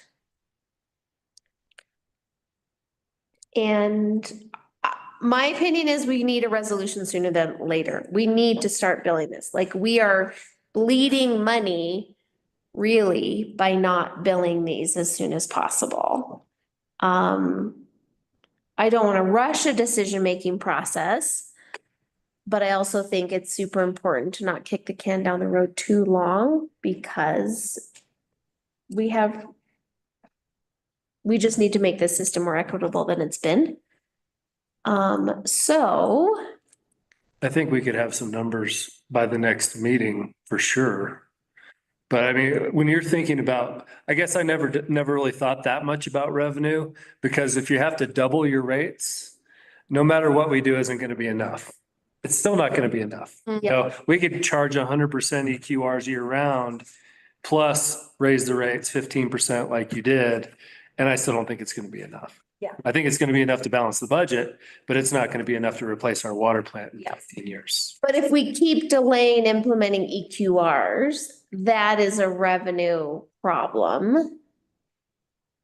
We are missing out on revenue because we are not currently kind of charging the appropriate rates to all customers. And each month that we continue to do that, that deficit grows. And so we're in an even worse position. I mean, the board could just say tomorrow, hey, we're just doubling rates, but it seems like we also need to consider EQRs and raising rates as well. So, Should at the very least, bring you a resolution at the next meeting to require EQRs for residential. mhm. And you could do separate, right? We could do 2. We could do 1 for residential and we start that billing immediately Mhm. Yes. to make sure it's not going to be a ton of revenue.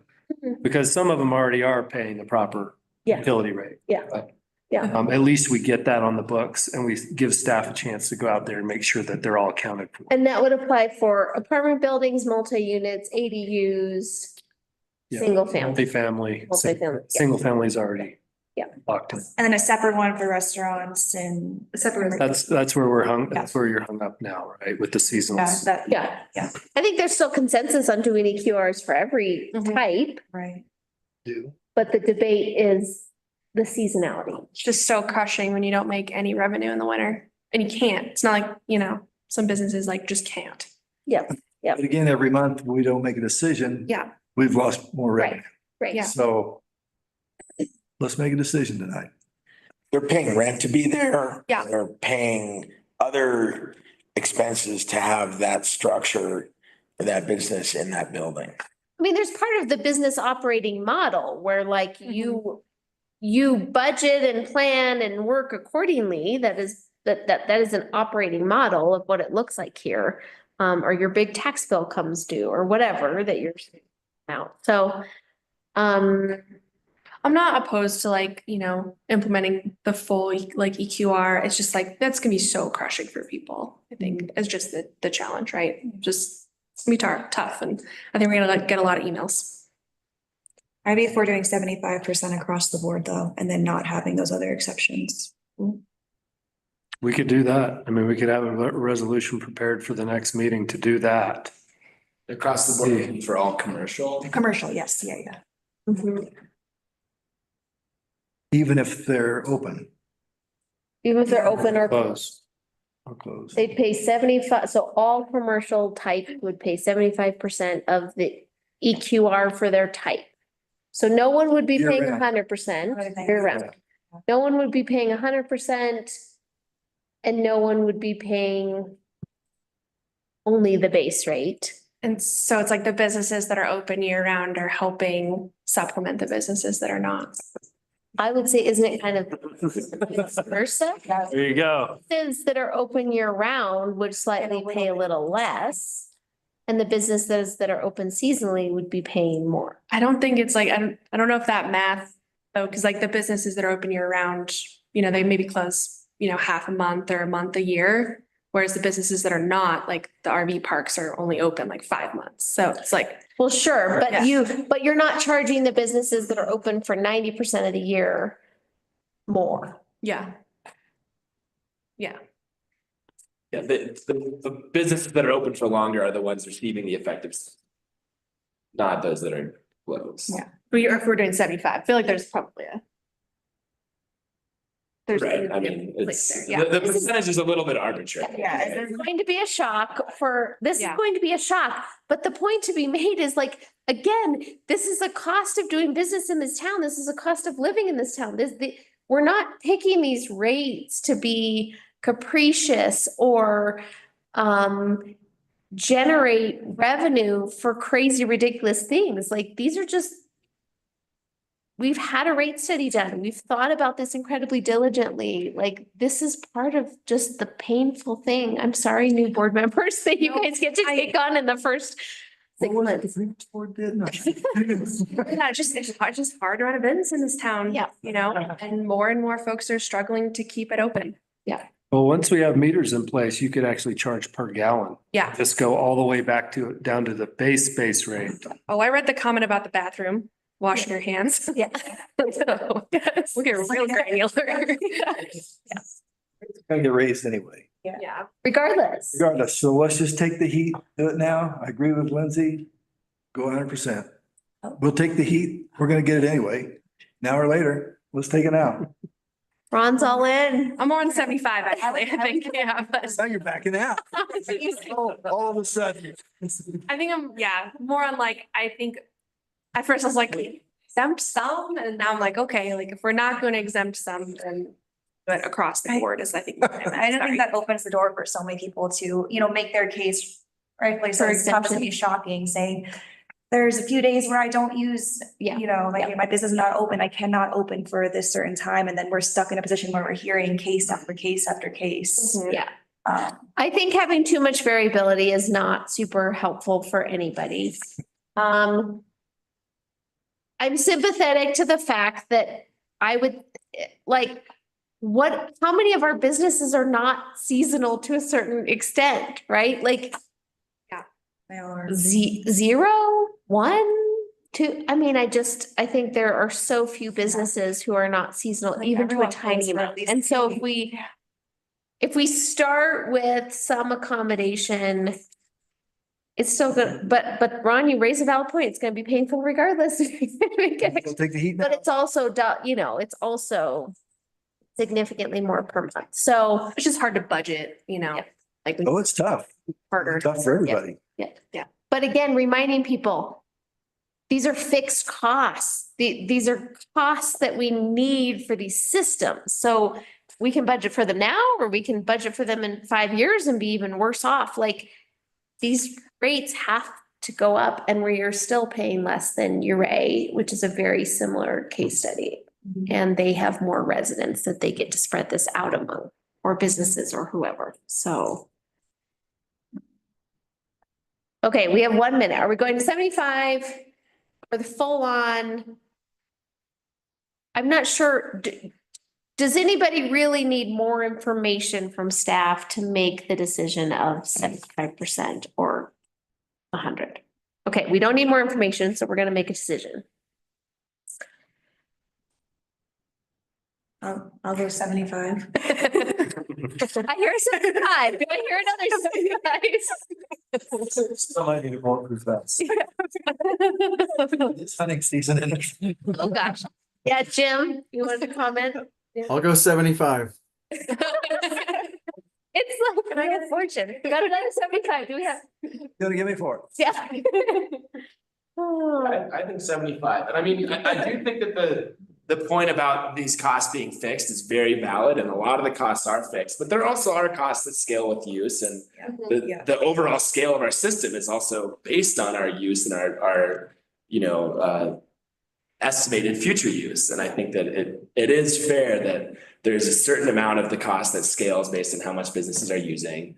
Businesses that are seeing fewer people come through their doors are using less. Yep. And I think that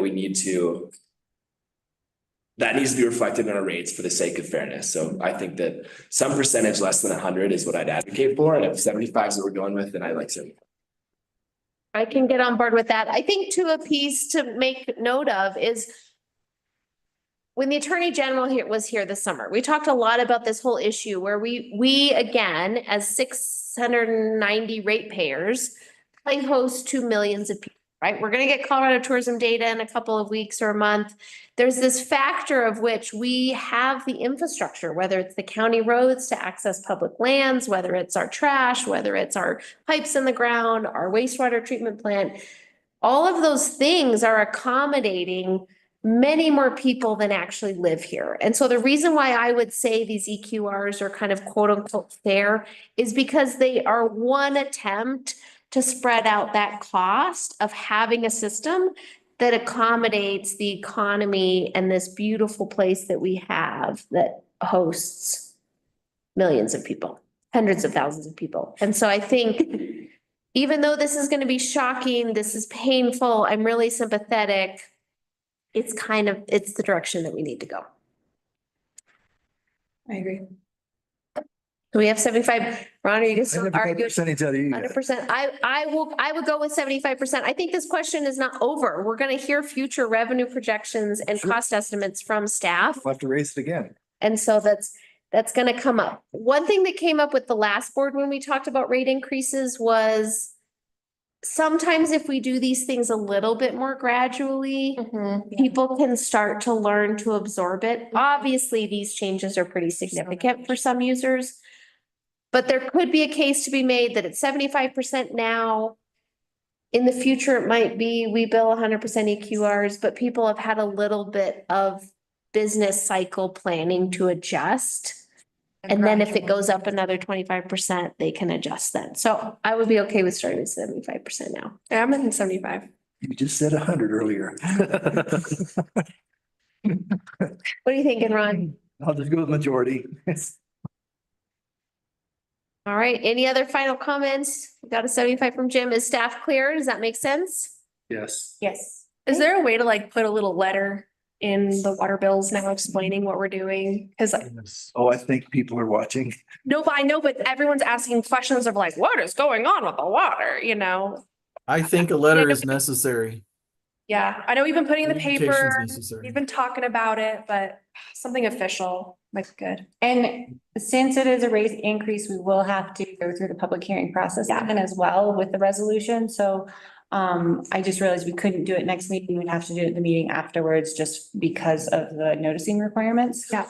And that's an opportunity where we do put it in the paper as a legal notice. And then we've also done like what we did after we did the rates increase where we did some social media posts as well. So we could do that and then put a letter in for the businesses. I'd be happy to write a little article for the paper too. But I think something with the bills Yeah. is gonna be important. Yeah. Or at least in that mailboxes, like, you know. Mail some chocolate with it. I don't know, but I have that in the budget. yeah. Not on the budget. All right, so is staff clear on direction? Yes. Yeah, okay. So we will write a resolution to implement EQRs on single family and commercial. And the commercial will be 75% of the EQR. Correct. Yep. All right, so it is 6:54. We're going to end this work session and we'll reconvene at 7 o'clock for our regular meeting.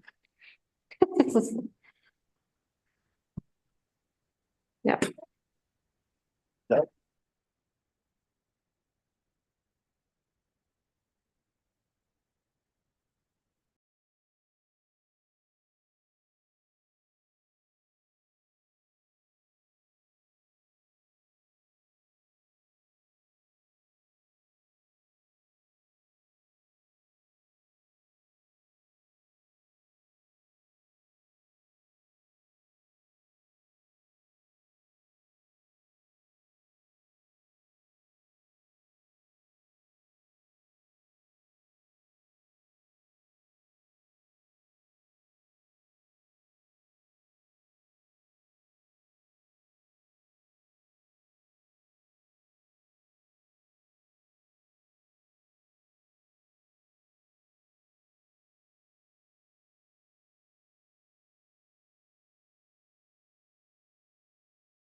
It's very hard to facilitate and eat at the same time. Let's just say that.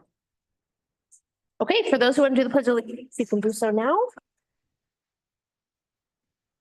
Pledge allegiance to the flag of the United States of America, and to the republic for which it stands, one nation, under God, indivisible, with liberty and justice for all.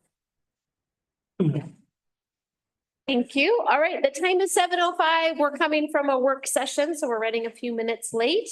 This is a regular meeting of the Board of Trustees on October 28th, 2024, and roll call, please. Trustee Robertson? Here. Trustee Whitfield? Here. Trustee Schnicker? Good. Trustee Gardner? Here. Trustee George is absent. Mayor Pro Tem Harper? Here. Mayor Cranker? Here. Great, thank you. Okay, so this is a time of our meeting where we'll take public comment. If you have a public comment, you can come to the podium, introduce yourself. You'll have 3 minutes. If you're on Zoom and you'd like to make a public comment, you're welcome to click the raise hand button and we'll promote you to panelist. Do we have any in-person public comment? Just our presenters, all right? If you are on Zoom and you'd like to make a public comment, we will promote you. You'll have 3 minutes. Please introduce yourself.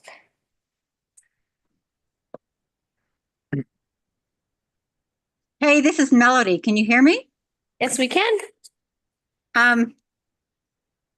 As you've discussed the water sewer rates, as you talked about who would get hit hard, and my emotions would go up and down with everything you said. You really did seem to touch on almost everything. But there's one thing that I think I need to point out, and that is you may be gone for the winter from your house or your business, but do you need this system to be working well if your place catches on fire while you're gone?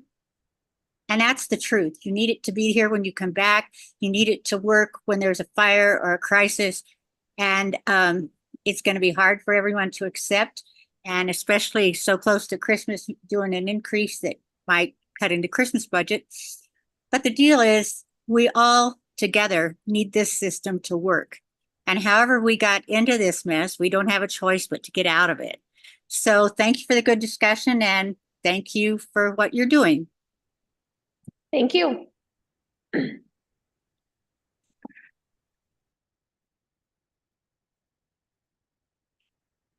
All right.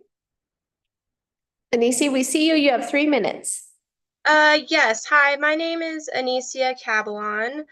I'd like to talk about the increase in fee schedule for Kendall Mountain. I know it's on the agenda to discuss today. I hope that we can all come to a compromise in the increase of rates. I can understand the need to bring in more revenue to the town, but these 10 contracts were signed. I'm sure deposits were made. Essentially, we're shaking hands on this agreement, and it seems like you guys are changing your mind about it.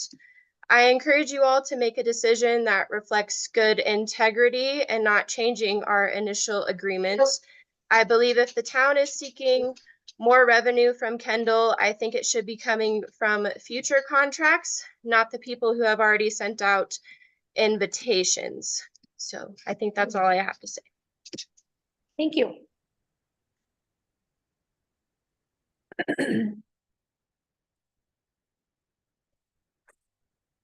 All right, Tommy, go ahead. You have 3 minutes. Hi, can you all hear me okay? You can. Great. My name's Tommy Swimmer. I'm with CDOT local agency in Region 5.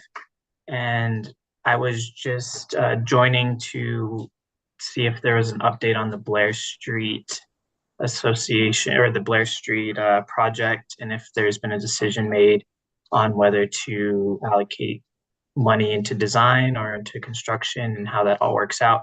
It doesn't look like it's on the agenda, so maybe I'll have to follow up at some point, but I just wanted to mention that's why I'm here. So if there's any questions, if it's brought up at this time, I'm not sure, but yeah, just wanted to say that. Thank you.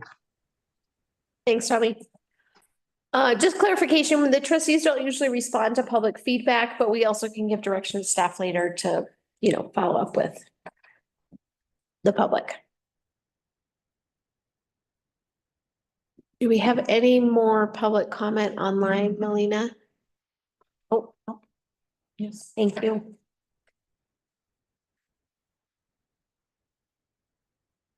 All right, Joe, we can see you. You have 3 minutes. Thanks for having me back. I called in 2 weeks ago, just in support of those couples that have made their deposits for the Kendall Mountain Community Center. My son and prospective daughter, and well, not prospective, but his fiance, are one of those parties that have made their deposit. I too hope that the the town will see that probably the best move forward would be to honor those contracts in place and then going forward use the new rate structure that you know, it's obviously different for non-locals than locals, which, and it's a big jump this with the new resolution that's in place. And the one question, you know, that just comes to mind, and I didn't ask it 2 weeks ago, but it just comes to mind, is that, you know, if this was your daughter and or your son in the same situation, I mean, how would you feel? How would you approach the town trustees? I would have to believe it would be very much similar in what you know, the at least 10 of us are talking about right now. You know, we understand that the town could take on the risk of canceling those contracts, but I don't know, and of course you people would know better than I what the prospects are of rebooking those dates at the new fees.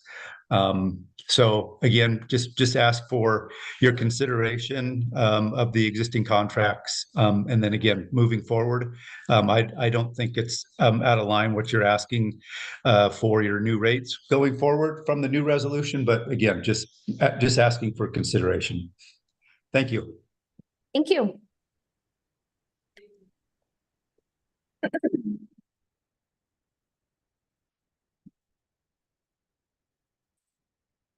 All right, Sierra, we see you. You have 3 minutes. Hello, I'm the prospective daughter of Joe. But basically, I just wanted to pose a situation. I mean, imagine you hire a plumber or a florist and sign a contract, and you're connected to this contract because you can't get another one, and they increase the price 100%. So I just want you to think of that and think of how you would feel in any contract that you have signed and agreed to go around those terms and agreement. So yeah, I just wanted to pose that situation for thought. Thank you. Thank you.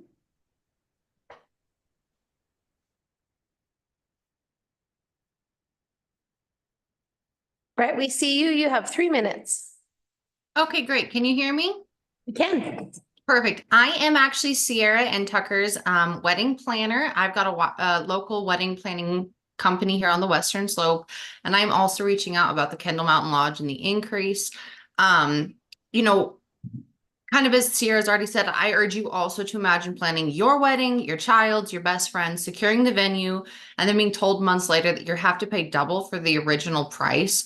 This is a situation that Sierra and Tucker are currently finding themselves in. This is a devastating blow to their wedding plans and their budget. They've put hours and hours of planning into their big day. They've sent out save the dates. You know, people are already starting to call in to book reservations. And now they have to face putting everything either on hold or coming up with another $3,000 to keep what they already have. You know, beyond their personal impact, this decision also has a broader economic consequences for Silverton. With their wedding specifically, they have 180 guests that are planning to come in. That would increase local revenue significantly. People would be coming in to spend money at hotels, restaurants, shops. And if they're forced to move their wedding to another location, or if all of these couples are, you know, the revenue would be lost. And Silverton relies on that tourism during the summer months to survive during the winter months. And if each of these weddings has to reassess that choice of venue, the town could lose thousands upon thousands of dollars. You know, and if there's a budgeting issue already, letting that go would affect everybody. So by honoring their original contract, Kendall Mountain Lodge can maintain its reputation also as a reliable and trustworthy venue. So I urge you to reconsider this decision. Please prioritize, you know, integrity and the well-being of also your venue long-term, and for the clients and for the town of Silverton. Thank you. Thank you. Again, if you're online, we see you. If you have your hand raised, we will get to you. Any more? Has another comment. I think we're good with just one. Yeah. That's great. All right. Seeing no more comments online, we'll close public comment and we'll move on. We don't have presentation or proclamation. So we'll move on to new business for A. This is a public hearing for Kendall Mountain LLC doing business at Silverton Greenworks, regulated marijuana business license renewal application. Do we have the applicant? We didn't do staff or board revisions. I don't know if you. Oh, we didn't do staff or board revisions. I'm sorry, Gloria. Do we have staff or board revisions? Only during a specific agenda item, but it's related to a memo. Great, thank you. We're good. All right, great. So we're gonna have Sheriff Conrad come up and then Melina, do we have the applicant? Okay.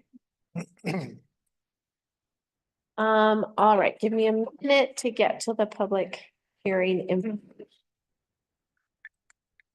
Cole's not on.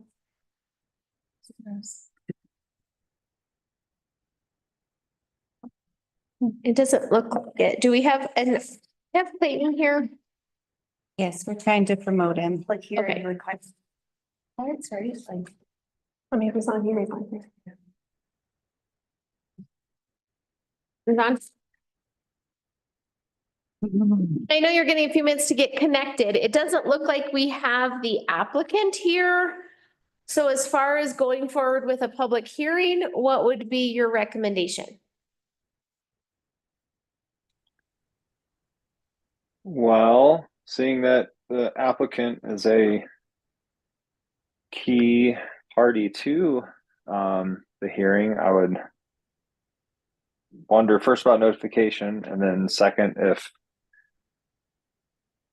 somebody was willing to, or if the applicant had communicated with town staff or somebody else to present. I spoke with him today. And he was planning on coming. Yeah. And he knew. Him in town just prior to.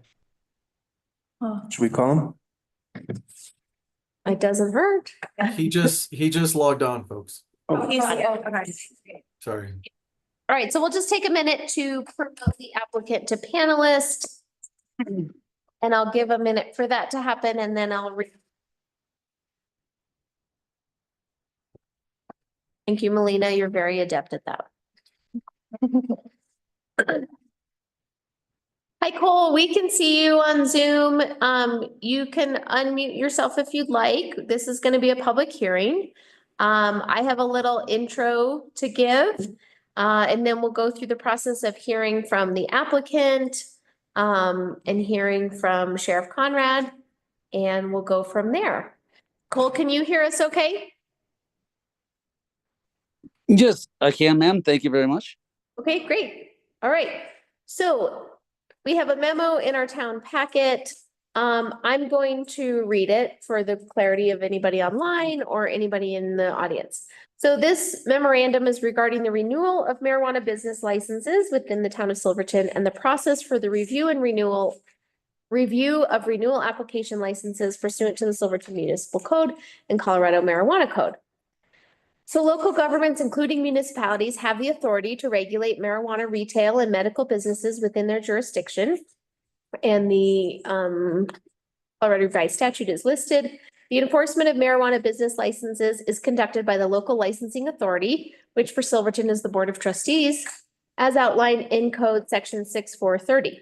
Note, quasi-judicial decisions made by the licensing authority in suspending, revoking, or denying application for a marijuana license is subject to appeal by the applicant in district court. Marijuana licenses are issued after a public hearing or review and approval by the licensing authority. Again, the licensing authority here is the Board of Trustees. The licensing authority may suspend or revoke an owner's marijuana license for violation of the town code or marijuana code. The owner of a marijuana license may appeal to the district court regarding a suspension or revocation of their license by the licensing authority pursuant to Colorado Rules of Civil Procedure, Rule 106A4. The suspension, revocation, or non-renewal of a marijuana license is a quasi-judicial function and therefore must be conducted as a public hearing, which we're doing now. So the licensing authority is not acting as a legislative body currently, judiciary in quasi-judicial matters. The licensing authority's decision will be based on the evidence presented at a hearing, which is now, as it applies to the violation of the town code or marijuana code, and such a decision will not be persuaded by popular opinion. As such, the licensing authority will only consider the evidence of record, so that means what we're presented with here tonight.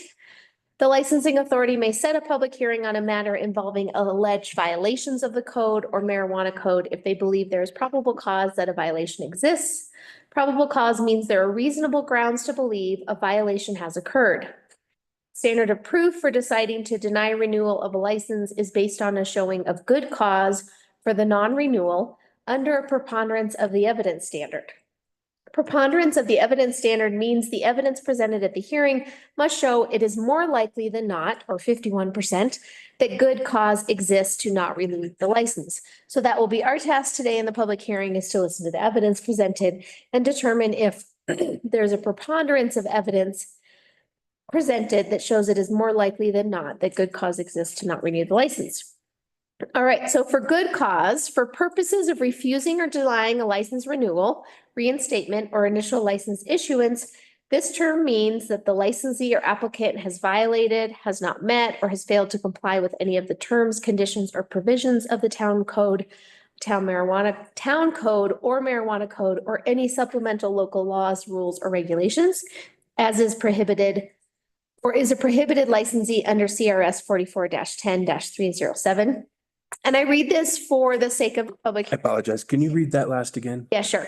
Just for the public listening, again, because this is a public hearing, that's why I'm reading this. It is in the packet, but just so everyone knows what we're going off of. So for the purposes of refusing or denying a license renewal, reinstatement, or initial license issuance, this term means the licensee or applicant has violated, has not met, or has failed to comply with any of the terms, conditions, or provisions of the town code, the marijuana code, or any supplemental local laws, rules, or regulations, or is a prohibited licensee under CRS 44-10-307. Prohibited licensees are persons A, convicted of a felony or serving a deferred sentence for a felony, or having a criminal history indicating he or she is not of good moral character. B, under 24 years of age. C, who have failed to file taxes, pay license or other required fees, who employs another person without criminal history check or whose criminal history makes them ineligible. Again, these are all prohibited licensees. A sheriff, deputy sheriff, police officer, or prosecuting officer, or an officer or employee of the state licensing authority or local licensing authority, applying for a license for a location that is currently licensed as a retail food establishment, defined as bad actors, ineligible issuers, terrorists, blocked persons, citizens of or controlled by covered countries, or H, whose criminal character or records threat to the regulation or control of marijuana, such as violation of CRS 18-18-406, offenses related to marijuana. The licensee or applicant has failed to comply. So this is also saying that you can find that there's good cause if they haven't met any of these codes, or if they are prohibited licensees, which I just listed the various prohibited licensees. Now this, it says the licensee or applicant has failed to comply with any terms or conditions that were placed on its license or application pursuant to an order of the licensing authority or state, or the licensed premises have been operated in a manner that adversely affects the public health or welfare or the safety of the immediate neighborhood in which the establishment is located. So again, in this public hearing, the board, which is the licensing authority, will be considering the preponderance of evidence to determine if there's more likely than not good cause to not renew the license. And good cause can be demonstrated by the licensee violating certain provisions of the town code, the marijuana code, or being a prohibited licensee.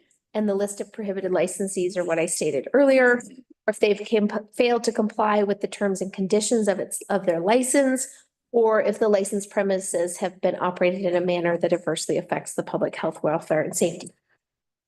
So the public hearing process. So this is how it's going to go. The hearing is being conducted according to the procedural rules established by the licensing authority prior to the public hearing. So we're going to have an overview of the record, which will be presented by code enforcement. We'll have a rebuttal of the evidence, which can be done by the owner or the applicant. Then we'll have staff or legal interpretation and application of relevant law. So the Board of Trustees can have discussion or hear from the attorney or staff. Board of Trustees will have questions, and then the Board of Trustees, as the licensing authority, will make the finding. So if the licensing authority believes a violation has occurred, they may suspend or revoke the license and or impose fines and or criminal penalties pursuant to the town code and the marijuana code. Law enforcement is not limited in any way by the town code or marijuana code to investigate unlawful activity in relation to a regulated marijuana business. And if there is a criminal summons or complaint against an owner or licensee issued by law enforcement, the Board of Trustees should forgo any negative action against a licensee pending the outcome of the criminal allegation in order to avoid Fifth Amendment violations against the licensee. So again, if there's a summons or complaint against the owner or licensee, the Board of Trustees should forgo any negative action until that's resolved. All right, so that's the memo in the packet. Anyone can follow along if you want to get the packet. Again, how this will go is we'll hear from code enforcement, we'll hear from the owner, we can hear from staff or legal, we can have questions, and then we'll make our finding. Anything to add, Clayton or Gloria? I would defer to Clayton on this one. Great, thanks. No, I think you're good. Great, thank you. And in the packet, we also have the application. All right, I'm gonna hand it over to you. Thank you. I was going to say I'm the DJ for this wedding. And start with a little. Oh, we all wish. Okay, I would like to begin by going on record to say that I do not feel that this is an appropriate way to address this issue. I've asked for a marijuana authority, licensing authority to mimic what we do in alcohol licensing authority. And I know that that's something that's in the works and potentially on the way. It's not here yet. And so I just wanted to voice my opinion that I'd prefer to handle such matters as this, you know, essentially airing someone's dirty laundry, not in such a public manner as this. I think it's more appropriate in a marijuana licensing authority as asked for, just to clarify that.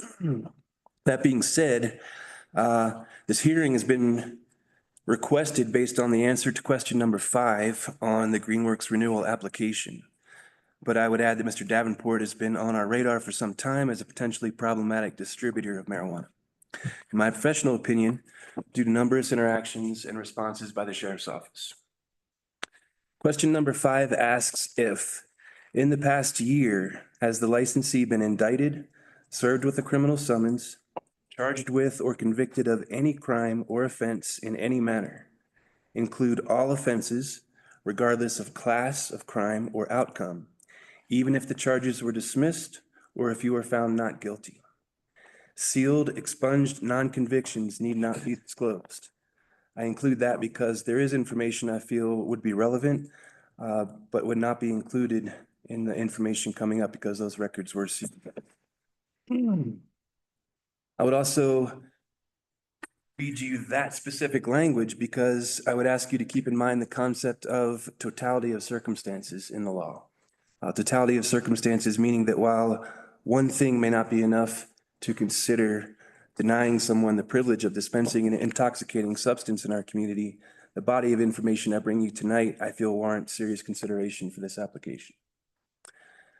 To begin with, I'm not sure why this license was issued by the state in the first place. I also feel that if we had a marijuana licensing authority, we would not have issued this license based on Mr. Davenport's extensive criminal history. This is Mr. Davenport's criminal history, and it's not something I can share outright publicly, but it is something, because this is a judicial branch, if you wish to see, I believe we can make arrangements for, and we'd have to discuss that. But I will tell you that, you know, this is the rap sheet, as you would hear on TV. This is a document that describes driving history and criminal history. Normally, when you pull a document like this on someone, it'd be 2 or 3 pages, and it would include a lot of descriptors of them, their height, weight, hair color, their license number, and all that type of thing. This is 22 pages long. This is an extensive criminal history that includes some serious crimes. So I feel that Mr. Davenport's history here includes 14 traffic offenses, a slew of criminal charges, including 3 DUIs, 2 involving alcohol, and 1 under the influence of drugs.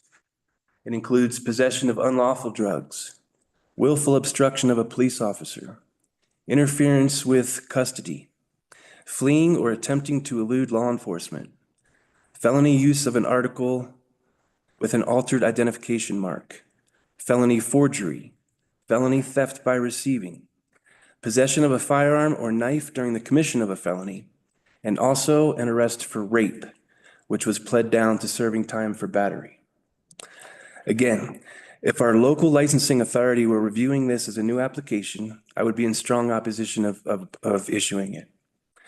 But the state did issue Mr. Davenport this license, and we did not have the appropriate system in place to do our homework or to even consider it.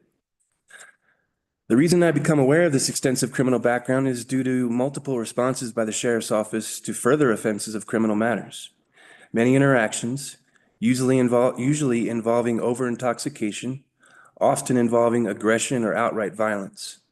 Mandatory protection orders have been in place. There are several matters I will refrain from bringing up as there were no charges made or the records have been sealed. But I'll bring to your attention 5 new offenses committed in our community since this license has been issued. Mr. Davenport was issued a written warning for providing alcohol to a known habitual drunkard. He was issued a fire ban violation for causing a brush fire while in the strictest of fire bans after igniting a rocket within town limits. He was recently issued a misdemeanor summons for reckless endangerment and harassment of wildlife in a very tragic and publicized event. I will state that that is something that has not come to a conclusion based on the mayor's clarification about what to consider. Lastly, and I would say most disqualifying, are 2 matters on that he was arrested on assault and domestic violence charges, which were wrapped into another separate assault case in which he resolved them both by pleading guilty in August of this year to a misdemeanor assault for which he is now serving 6 months probation. I would state that in my opinion, the Colorado Licensing and Enforcement Division is overstretched to say the least. For all practical purposes, they act as the creator of regulation rather than offering any real help in enforcement of issues or licensing issues beyond the collection of fees. I would also remind that the state intentionally set up marijuana licensing as a dual licensing authority, and it is on us to decide what's appropriate in our community. State enforcers who live in Grand Junction and travel the entire western half of the state have no real stake in how a small community is affected by these issues. But much like holding a license to serve alcohol to the public, there is a great responsibility and a necessary expectation that those who do so are of an appropriate moral character and have the ability to act with the best interests of our community. That is what I'm doing now and asking you to seriously consider renewing Mr. Davenport's license. In conclusion, taking away someone's livelihood is not something that I take very lightly. I also feel that the fact that we're in these shoes in the first place is partly our fault. With that in mind, it is not necessarily my recommendation that the board simply deny this license, but simply approving this is a disservice to our community as well. So my recommendation would be that this establishment have its license suspended for 30 days, which would allow Mr. Davenport time to find an appropriate person to manage his business, as well as an understanding that further crimes committed within our community would place his license at risk of revocation. This type of solution would potentially allow Mr. Davenport to continue to generate income in his chosen line of work, but make it clear that operating such a business in this community comes with expectations that will not be taken lightly. We've heard from code enforcement. We'll now have a chance to hear from the owner applicant for a rebuttal. Cole, we welcome your input. Thank you very much. Yeah, Conrad has his opinion for everything. I don't have very much for a rebuttal. He has his investigative stuff he's done. Whatever, pretty serious allegations. So, yes, I have had outstanding records with military and been through all that shit, that stuff that Mr. Conrad has even mentioned. But during those times, I have been an upstanding citizen. I have worked with you guys throughout this community, and he has been a big bully to a lot of people, including me. And now his allegations are very serious. Now, with that being said, taking away someone's livelihood, yeah, sure. That's on you guys' power. That's you have those powers. And he wants that authority, and that's what gives him more power. And those powers to him means he can come up and say whatever he wants to say publicly, which is completely going to be, which is on recording, which is good for me. But yeah, again, it goes back to where I, can do again what you guys said. I can go to court and do this, that, and the other, which I have no problem with. And I don't want to do that. I still am a valuable asset to this community. I feel I work very hard. His allegations are, his allegations. Talking to a lot of other people, yeah, there's other things that can be, said and done. He can say whatever he wants to say, but other than that, I have no other thing to say except that he's just trying to be a bully to me, and it's harassing and it's disturbing, and it's very hurtful to me. So you guys, knowing y'all, work with y'all, like you guys a lot, and this is on you guys and my livelihood. I've already expressed how much I love this community, and I love doing what I do, and this is my life. I love you guys, and I hope you guys make a willful decision to what he's trying to get involved in. You guys have just been really good help for this community for me too. So I hope you consider my license, as the state has already, and they see nothing wrong with my background. They see nothing wrong with what I've done, and I have obeyed the laws. And the allegations against which Bruce's and his deputies have put through to me have been very stressful. I love to continue my business and do what I'm doing and expand some of my ideas, which I've talked to several of you guys on the board. So take consideration in me and have your thoughts in me, and especially these holidays, that I can continue my lawful business as the state says I am doing. Thank you very much. Thanks, Cole.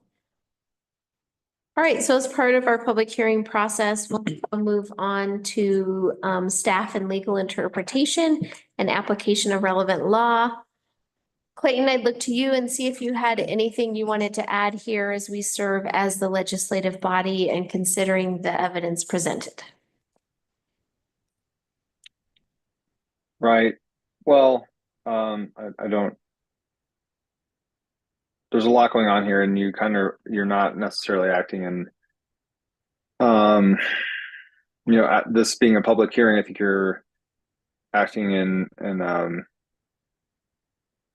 making a determination in a quasi judicial function. One thing I wanted to say was that,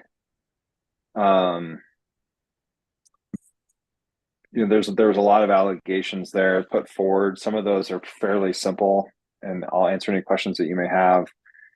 But there were multiple statements regarding the possibility of a felony record by the licensee, which could be considered, a per se prohibited or a per se violation of who may be given a license pursuant to the statute.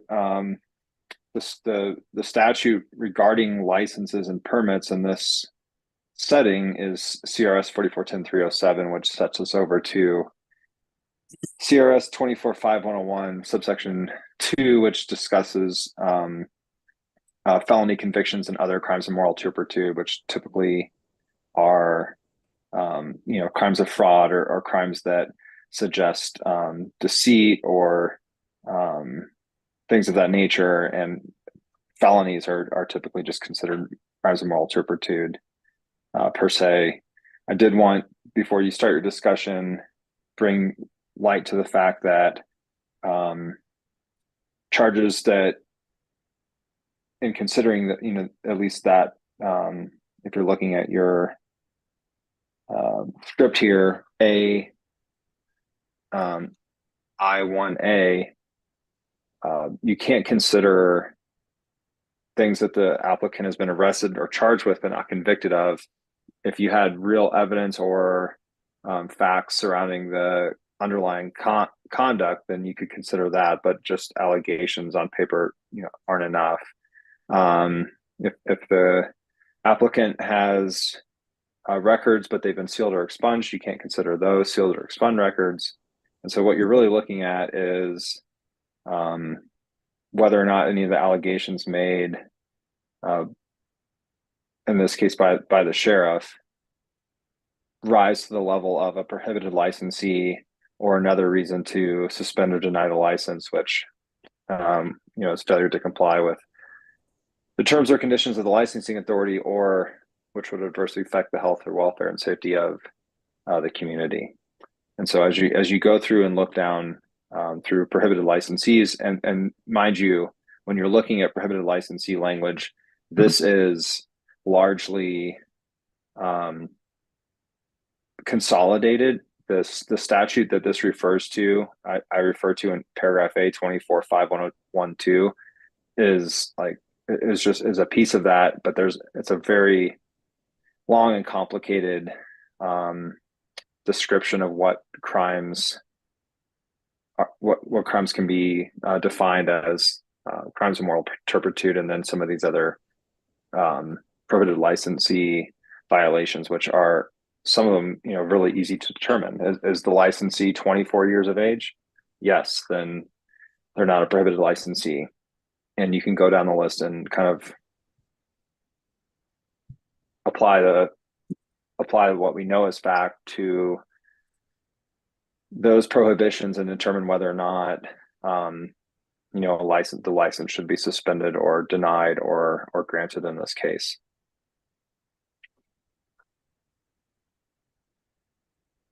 Thanks, Clayton. We'll certainly have an opportunity to ask more questions of Clayton as we move on. So we'll now move on to Board of Trustees questions and discussions. So any questions that the board has to clarify from Cole, from Sheriff Conrad, or from Clayton? Yeah, I have a question for Cole. Have you passed all of your state inspections for your license thus far?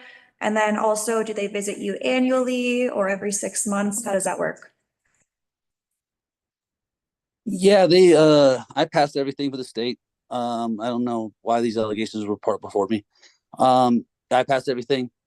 And also, they do inspect us every 6 months to a year.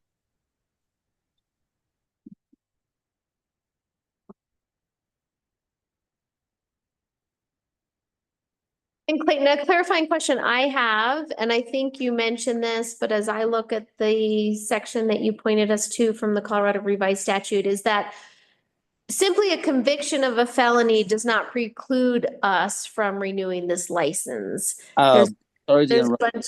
I do Hold on, Cole. This is for Clayton. Just a second. Is it fair to say that in CRS, just a conviction of a felony does not preclude renewing the license per se? It does not require it. The language does not say that a convicted felon shall be precluded. The language states that that it shall be given consideration in determining whether the applicant is qualified. Thanks.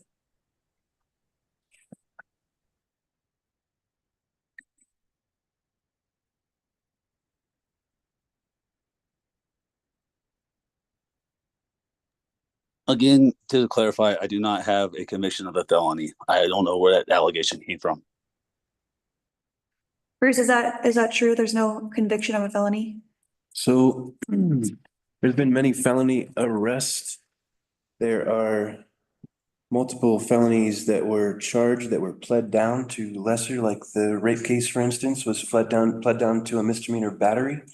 So there are multiple instances of that type of thing. 3 DUIs, so I believe your third DUI within the state of Colorado would be a felony, but I think his first 2 DUIs were in Georgia. So I don't know that that becomes a felony crossing state lines. None are convicted. I have 0 convictions of that. That's a full out lie. So watch tone.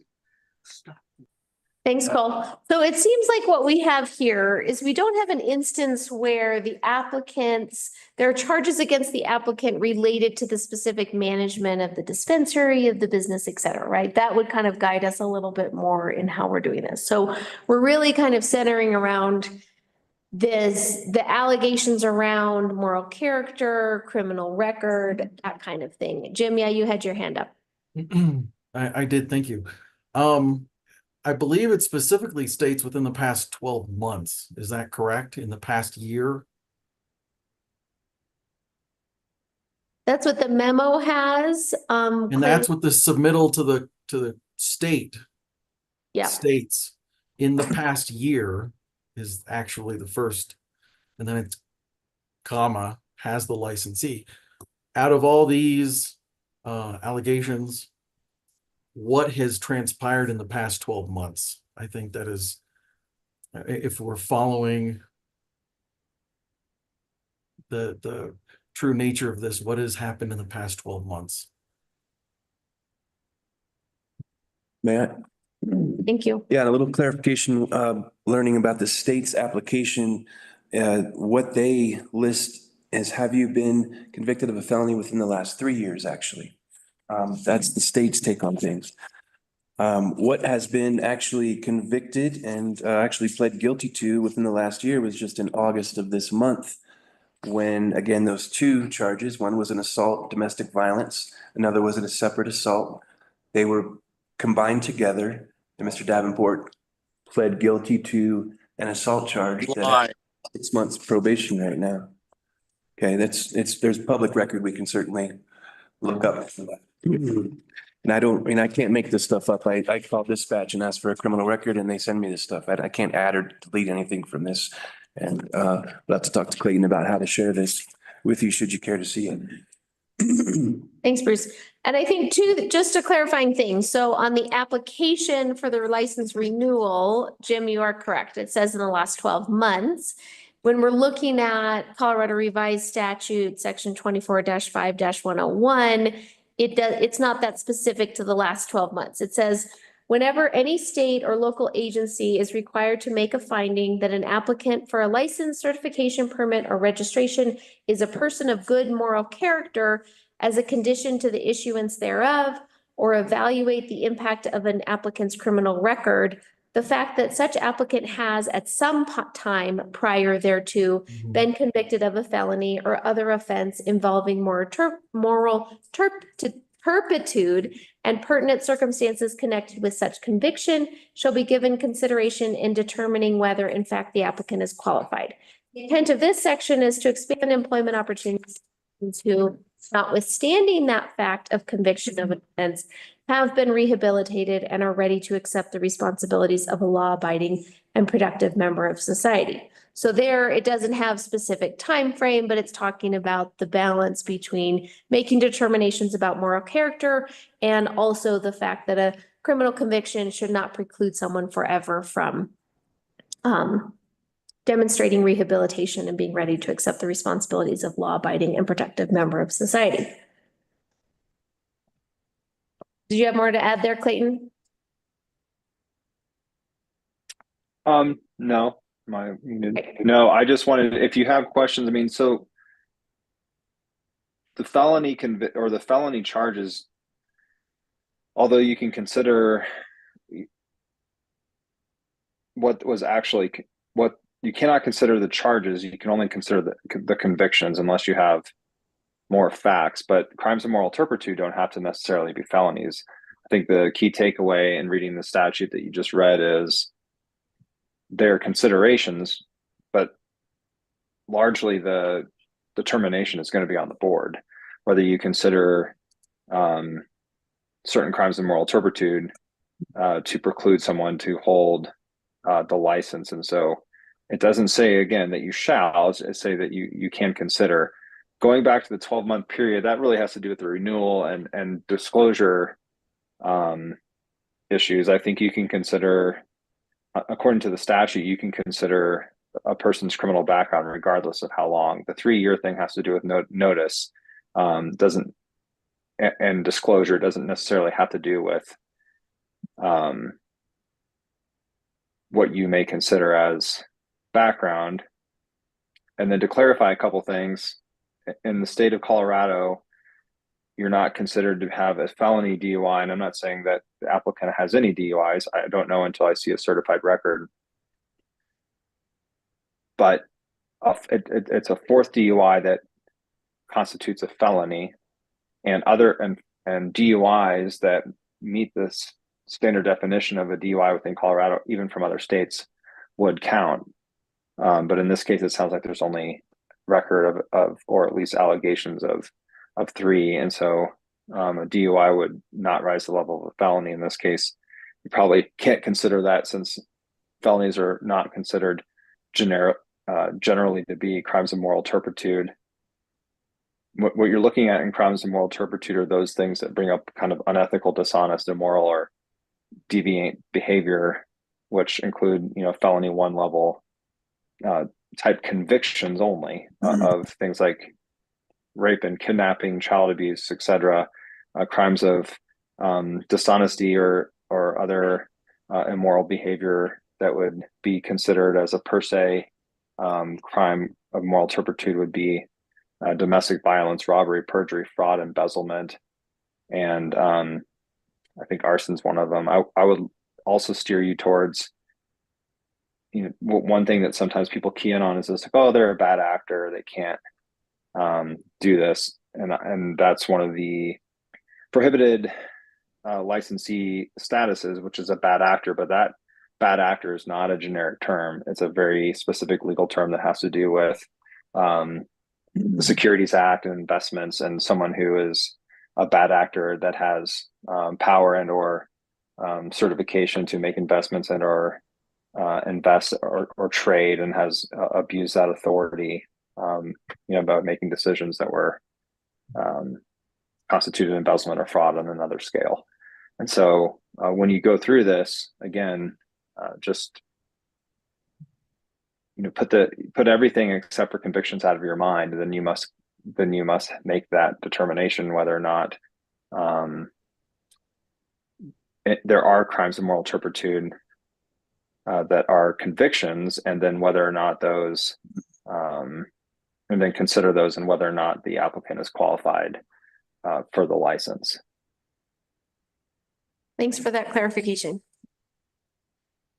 Trustees, other questions? Discussion?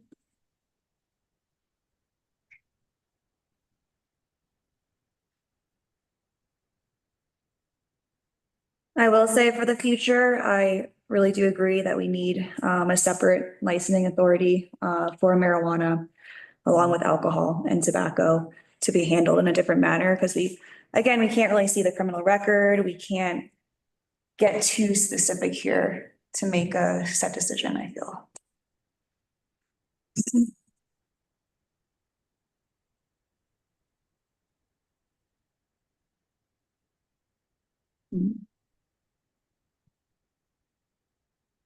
Under number 4, it says public hearings. A good cause for purpose of refusing or denying a license renewal or reinstatement or initial license insurance. This term means the licensee or applicant has violated, has not met, or has failed to comply with any of the terms, conditions, or provisions of the town code, marijuana code, or any supplemental local laws, rules, or regulations, or is a prohibited licensee under CRS 4410-307. Does that mean, this is for Clayton, does that mean he has violated any local law, rule, or regulation? Right.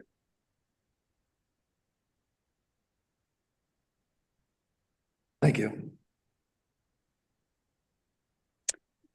Who has his hand up?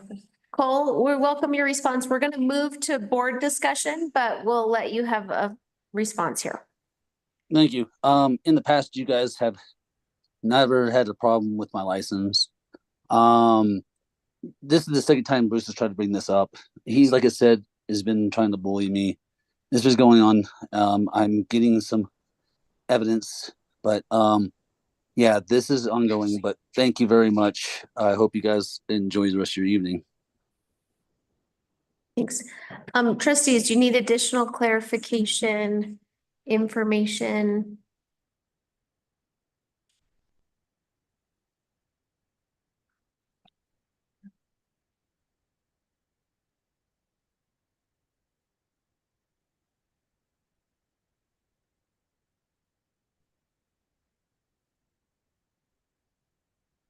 So I'm judging by the silence that this is a really hard decision to make, a challenging process to use to make this decision. That's my assessment of where we are. This is the tool we have to use, and we do have to make a determination based on what we have found in the evidence today. And I think we have a lot of we have several directions we could go. We have the option to not renew the license. We have an option to suspend the license. And we have the option to renew the license. Those are our options on the table.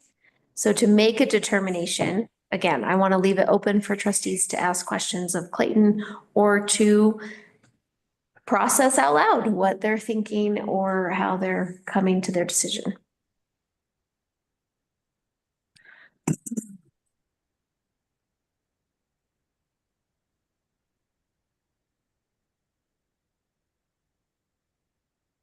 Yeah, I guess for me, I don't see any convictions here related to the license itself. I think there's a lot of work that can be done in the future when specifically articulating our policy regarding marijuana license at the local level and having specific clauses about suspension and charges and convictions. Right now, I just don't see enough specific evidence to not renew as the code is written in itself.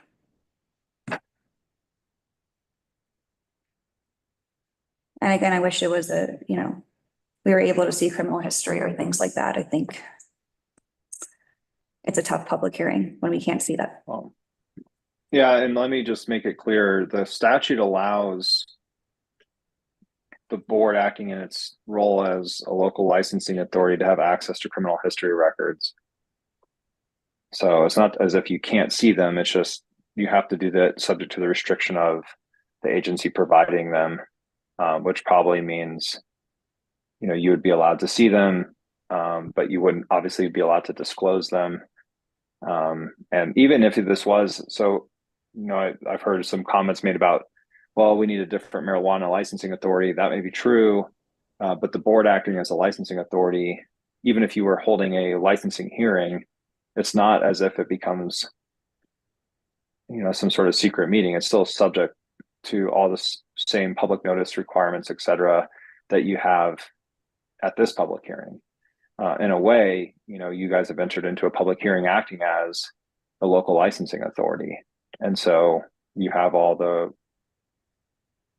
rights and responsibilities that come along with that. I don't, if according to the statute, and if the sheriff's department as a government criminal justice agency was willing to share it, could show you the records and you could look at them. You can't disclose them.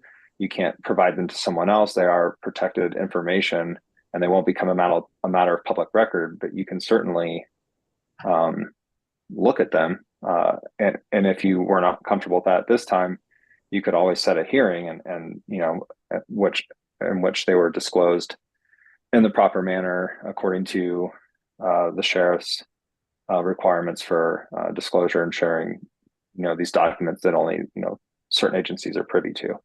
I just wanted to let you know that because I heard that said a couple times, and I didn't want you to think that you're just, not that the sheriff would have any reason to misrepresent the criminal history, but you certainly have the opportunity to look at that criminal history if you wanted to. And just so that you're aware of what I'm quoting here, I'm looking at 4410 307 4A. And that's all, I'm referencing that as well for the sheriff in case he wanted to share those records in accordance with his agency's procedures. Thanks, Clayton. And, you know, I recognize this is uncomfortable. It's a typical Board of Trustees meeting. This is not as quite as intimate as a marijuana authority would be. But again, those are public meetings. Those are public hearings as well. So it just happens to be that this is an evening meeting as part of our regular agenda. That's the process that we kind of had agreed upon. We haven't been in this position yet, but this is what we have set up for handling these kinds of things, even if they are uncomfortable. So, yeah, that's where we are.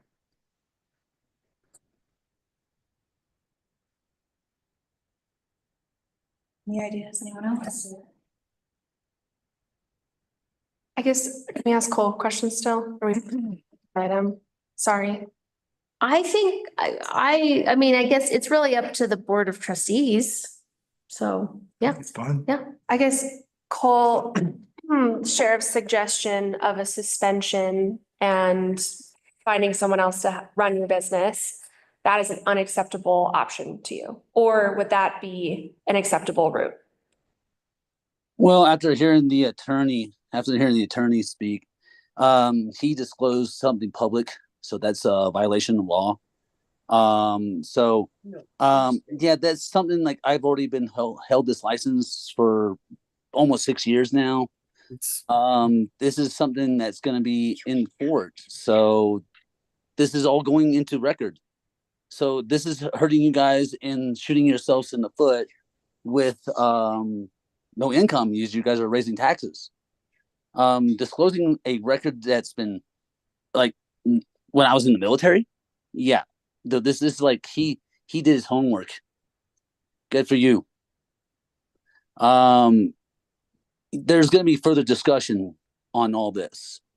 I'm not threatening anything in allegations that he's already done, but I said again, he did violate my privacy, as the attorney said.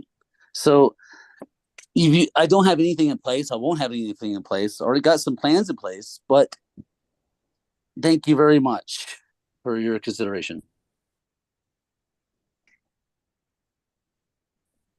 So Cole, just to clarify, Lindsay's question was, would it be a potential compromise for the license to be suspended and for you to find an alternative operator? Yes, ma'am, that is correct. I'm the operator. I'm the sole operator of this business. I'm the only owner of this business. I'm the only locally owned operating business. Thanks. I mean, marijuana wise. Thanks. Clayton, did you want to clarify something? Yeah, I just want to make it clear that I don't think, at least I hope not, that the criminal history record has been disclosed. I think you heard the allegations from the sheriff that the criminal history exists and what those might be, but I don't think he's disclosed any of the public records to, I don't think he's disclosed any records to the public. If I said that, I apologize. That's not what my understanding is of what's happening. My understanding is that the sheriff is withholding that criminal history record and disclosing or making statements pertaining to that record. That's something completely different than actually disclosing the record that he's privy to because of his agency as a sheriff. The statute allows, again, for the Marijuana Licensing Authority to have access to that public record, and it allows the sheriff to pull criminal records to answer to the Marijuana Licensing Authority. In this case, obviously, the sheriff has unilaterally brought that action, but I'm not saying that there's been any illegal disclosure by the sheriff. I think he's held that record privately and has just made the allegations consistent with that record. If you wanted to pay $25 and go get a background check, most of these things are public. There are certain things within CCIC and NCIC that the sheriff has access to, again, which I don't think he has disclosed. But most criminal records are typically a matter of public record if you know where to look.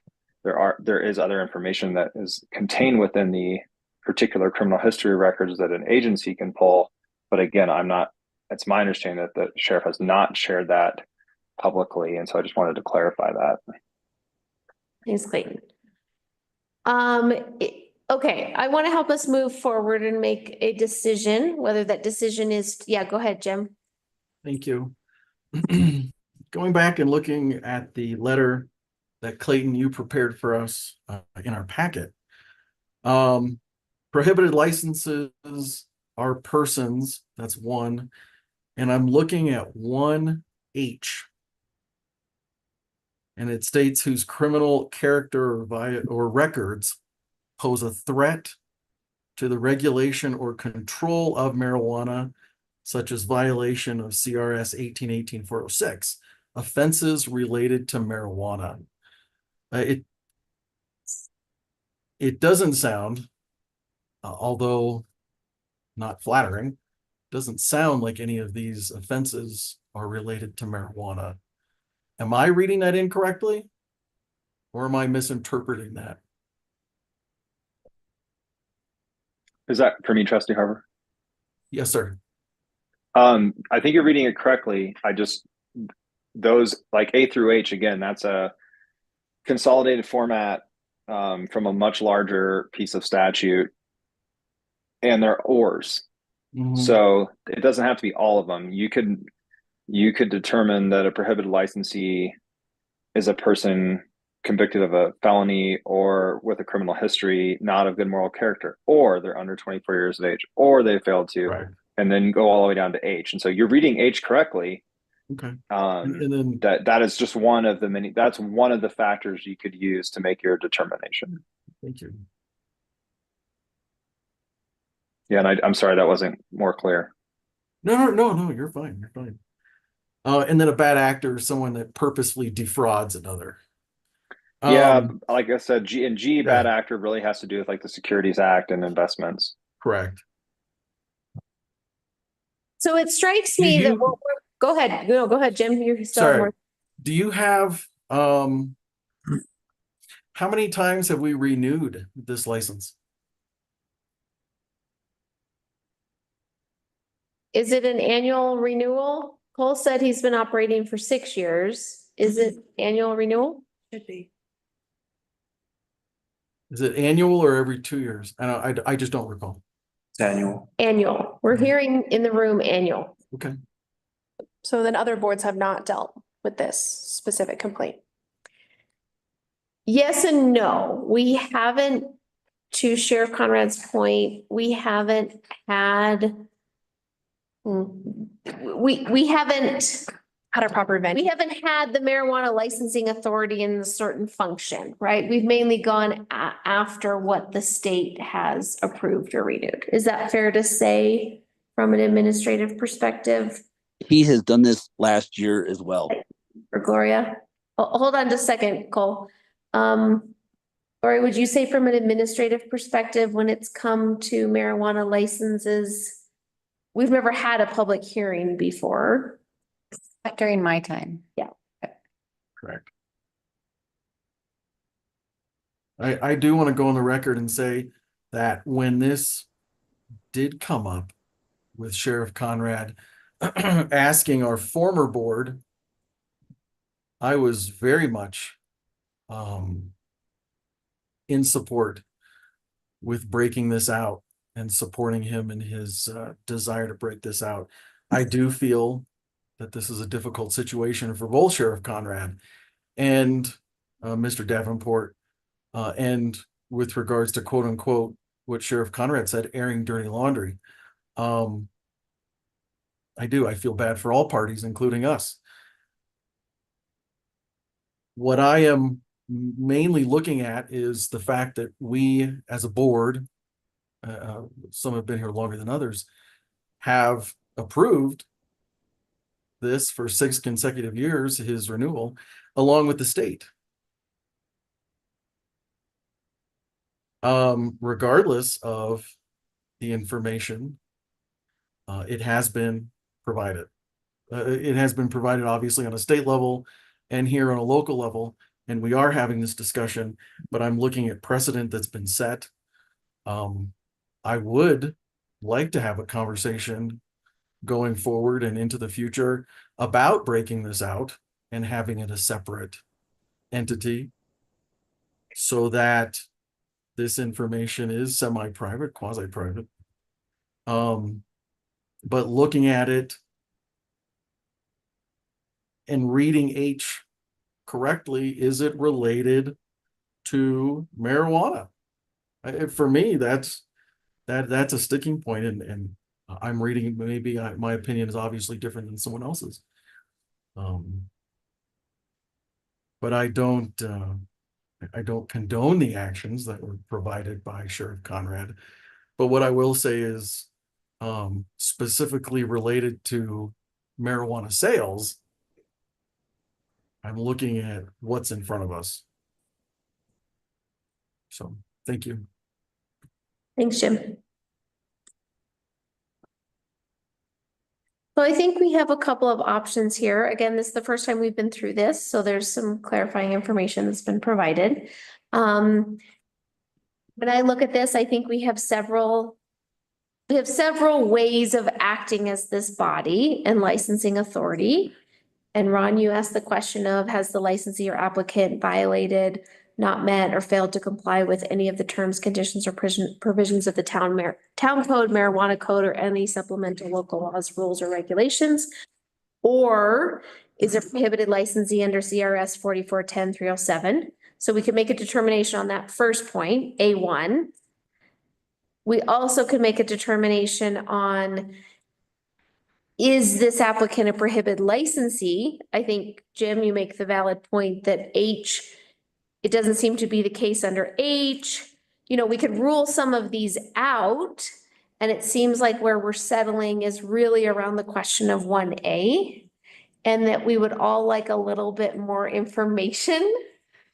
That's what I'm sensing to make this determination. And we have just heard that we do have the option to request some more information. Again, it would not become part of the public record, but I think, again, this was new information to all of us, that there could be more background evidence shared with us.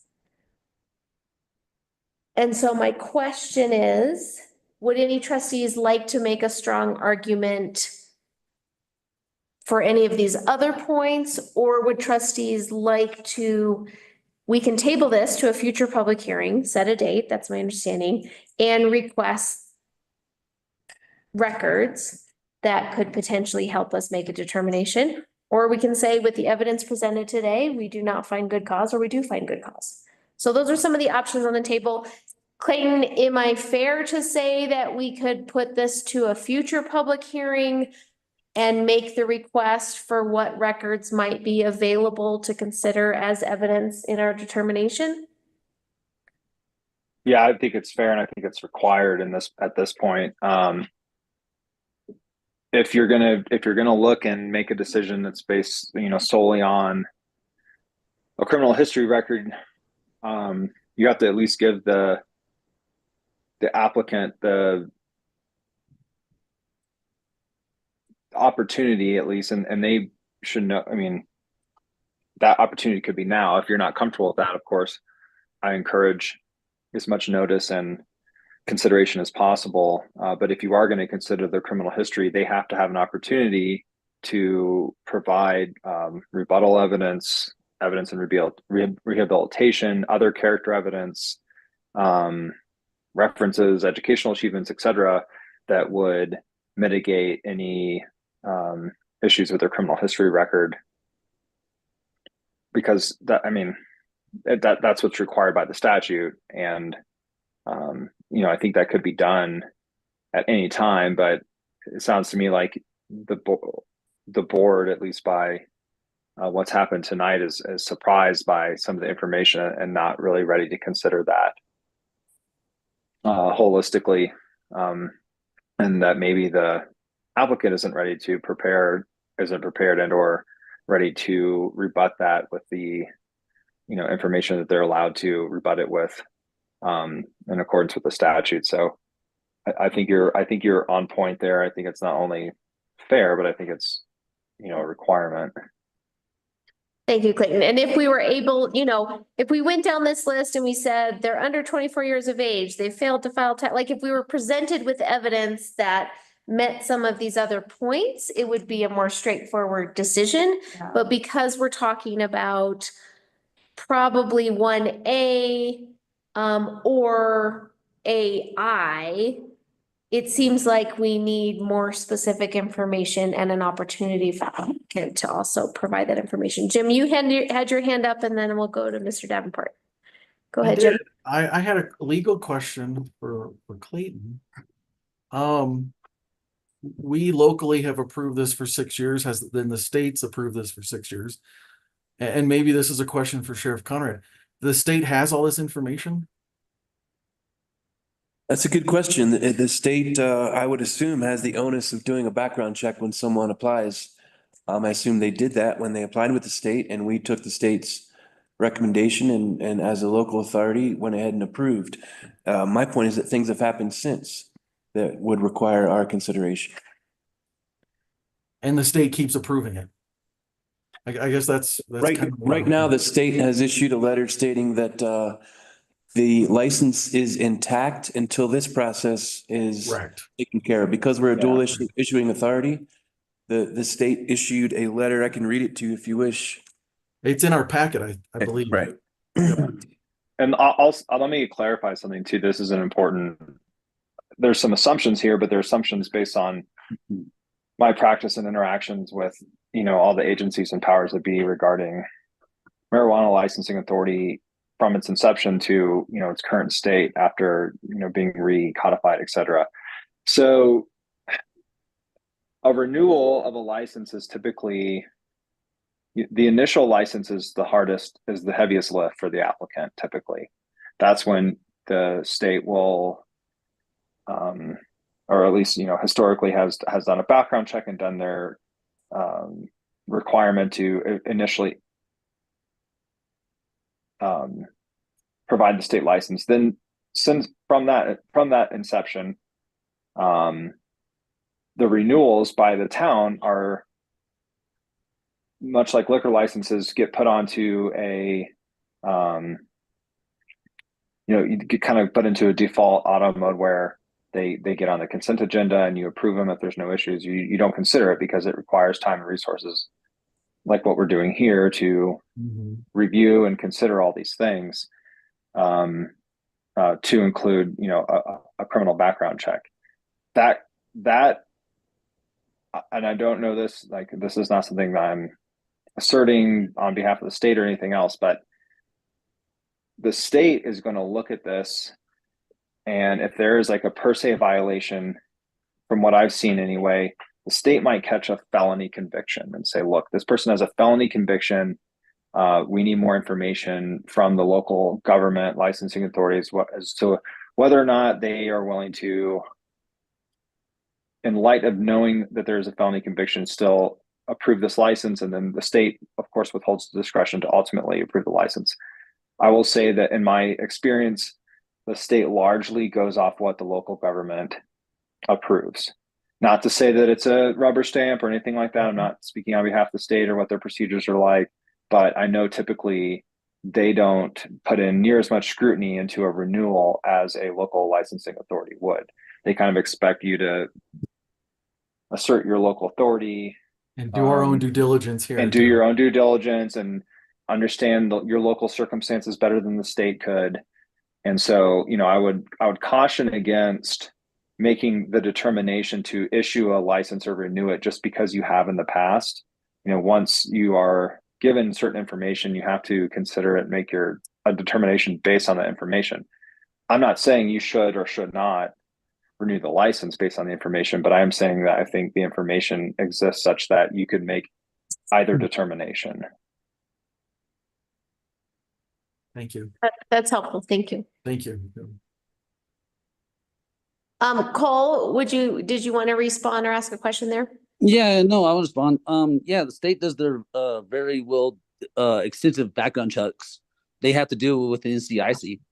Obviously, Mr. Conrad did it. He's still bullying me. It's been done with other people in the past. Even with liquor license, he wants full authority. Yes, there should be authority over everything, and there should be determination of what you could be and can be done in this town. But that's been done for how many years now? And it goes back to what Jim said. You guys, pro tem, that you guys have how many times have approved my license, and this is now coming up. This is an ongoing thing that Bruce Conrad is just on a well, my frustration, sorry, it's my business. It's very livelihood here.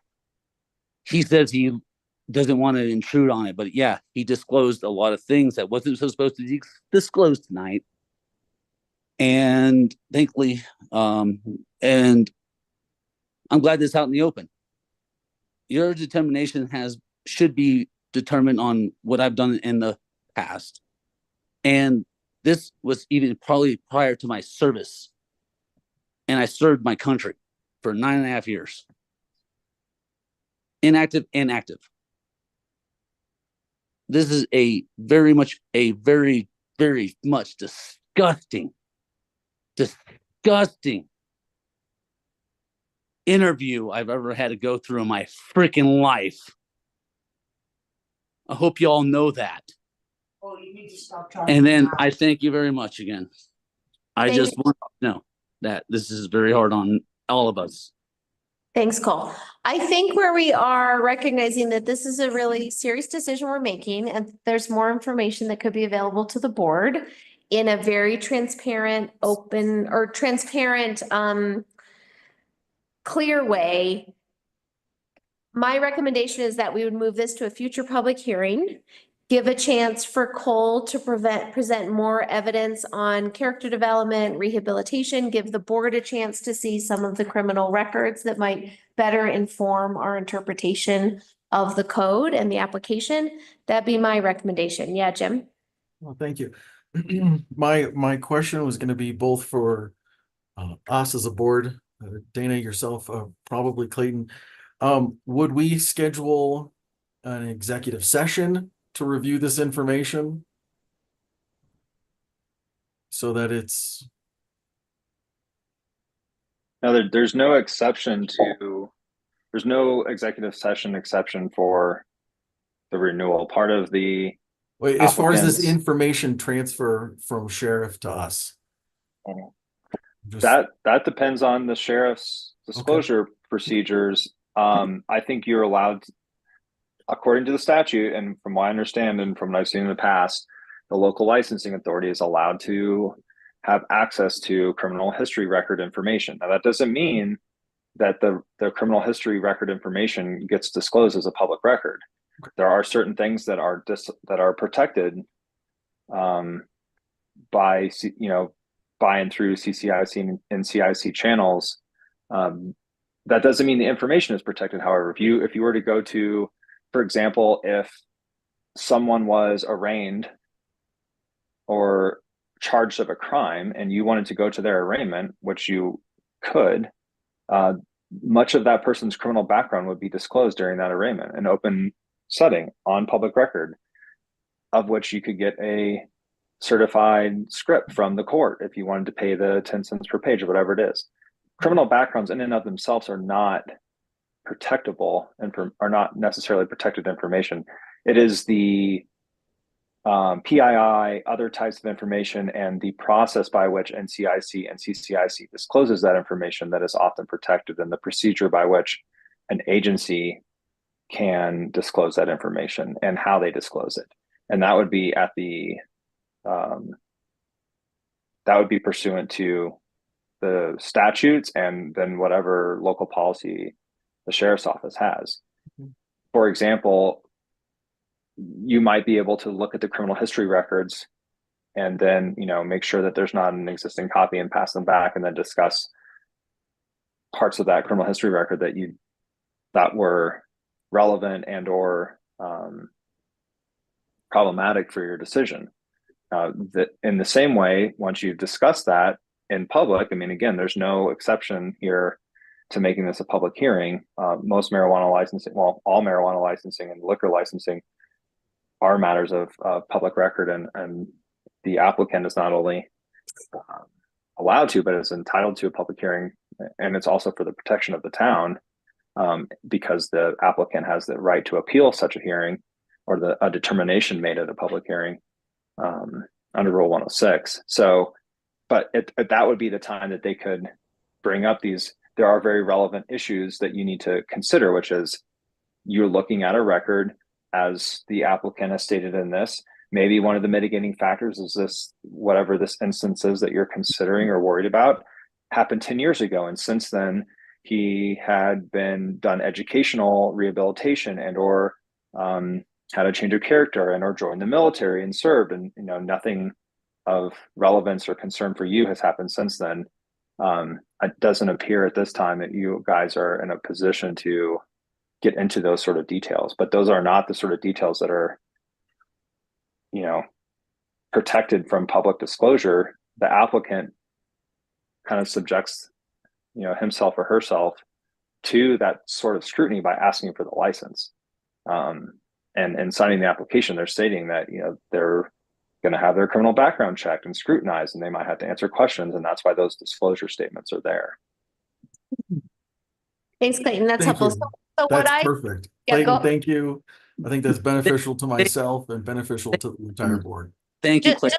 just a second, Cole, just a second. So what I hear us asking for as the liquor licensing authority is we are asking the sheriff to provide the info, and Clayton, clarify if I'm wrong. We are asking the sheriff to provide the information according to the appropriate policies at the sheriff's department. And that information would be provided in such a way that, again, it's not part of the public packet, but the board would receive it, whether that's, an email to Gloria, to us, whatever your policies are. Maybe this is handled in the liquor licensing authority in a similar way. And our request to the applicant is, as we schedule this for a future hearing date, we are looking for evidence provided by the applicant to contradict or to demonstrate differences that we can consider when we consider the information provided in the criminal record that's available to us. Is that fair to say, Clayton? That's what we're looking for and asking as the licensing authority? I mean, I think that's a advisable course of action. I don't know. I'm not going to tell you what you should or should not ask for. If that is what you're asking, I think that's a good way forward here. I guess I don't Position understand from the board, that approach. I think we should do that. Okay, Sheriff, yep. Just a little clarification. So typically, if a case is still under investigation, it wouldn't be an open record. We wouldn't provide someone requesting it. Right. Sheriff's Office policy for cases that are completed would be that you make a request in writing. This is just Joe Public, anybody. Yeah. Make a request in writing, and it's yours. We pull it up. We redact anything that we might need to redact. If there's minors involved or witnesses that we don't want to be harassed, and we would send the case off. This is a different situation, and I'm a little confused, which is why I didn't provide any of these documents to you right off. I made you aware that I have them in my presence and wanted to figure out through Clayton what the legality would be. Now that we're in these shoes, I would certainly make these available to you through appropriate channels, and I would be more comfortable speaking with our county attorney to make sure that we're looking at it from our end as well, but happy to make these available at request. I would also say that, part of my job is enduring attacks like I have from Mr. Davenport during this, but I just want to make it clear, I apologize that you feel bullied, Mr. Davenport. My job is public safety, and you seem to feel like I've gone out of my way to dig into your background and whatnot. I just want you to understand that this document that I'm holding in front of me is received by a phone call to dispatch where I give Mr. Davenport's name and his date of birth. And 10 minutes later, this arrives in my email and I print it out. This is dated 10/28/24 at 13:24 hours. This happened at 1:30 today. I made this call to get this. The reason I knew that there was a extensive criminal background from the past is because I've dealt with Mr. Cole criminally. And when you deal with someone criminally, you run a background check. I've known that this was out there. I just made a call, received this today. I bring it with me today. So I do have records here that are from the court. And I guess that doesn't matter. I think I have something that could probably provide to you right now, but that doesn't make any sense because we should have an entire packet done correctly and we should provide Mr. Davenport with what he needs as well to have proper discovery in place. Yeah. The other thing I would add is that, you know, we talk about all this past behavior. Again, I mention all that because of the totality of the circumstances. I think that we're trying to look at whether someone's moral character is someone we want to be dispensing an intoxicating substance within our community. All this stuff in the past, if it were just in the past and Mr. Davenport were behaving appropriately in recent times, we wouldn't be having this conversation. The reason this is coming up is because there's still criminal behavior ongoing, and that's easily proven, so. I think where we are again, I realize this is taking a lot of time. We get to do this again, but I think this board has a real intention to follow due process, to make sure we're being very thoughtful. We recognize the gravity of a decision like this, right? Of revoking a business license or not renewing it, or renewing it. And so I think to the best interest of the board and operating as the licensing authority, it makes sense for us to have the information we need to better make a decision. I'm sorry. Just a second, Cole, just a second. So is it appropriate for us to direct staff to make that formal request to the sheriff's department, or is there a different way that we should go about it, Clayton? Well, the criminal history record needs to be requested subject to the restrictions imposed by the agency providing it. So it really is that question must be answered by the sheriff. How can we fulfill their processes for disclosing and what situation and what structure do they feel comfortable disclosing it? Because they're the ones who are using their NCIC, CCIC licensure to provide this information. Again, a public background check will do a lot of this. But I know I'm guessing by Sheriff Conrad's description that he used the NCIC, CCIC licensure given the sheriff's department to pull the background check. And if he's going to use that information, that we have to more or less submit to their processes. So it if you want sounds to like, conduct your own background check, that's fine too.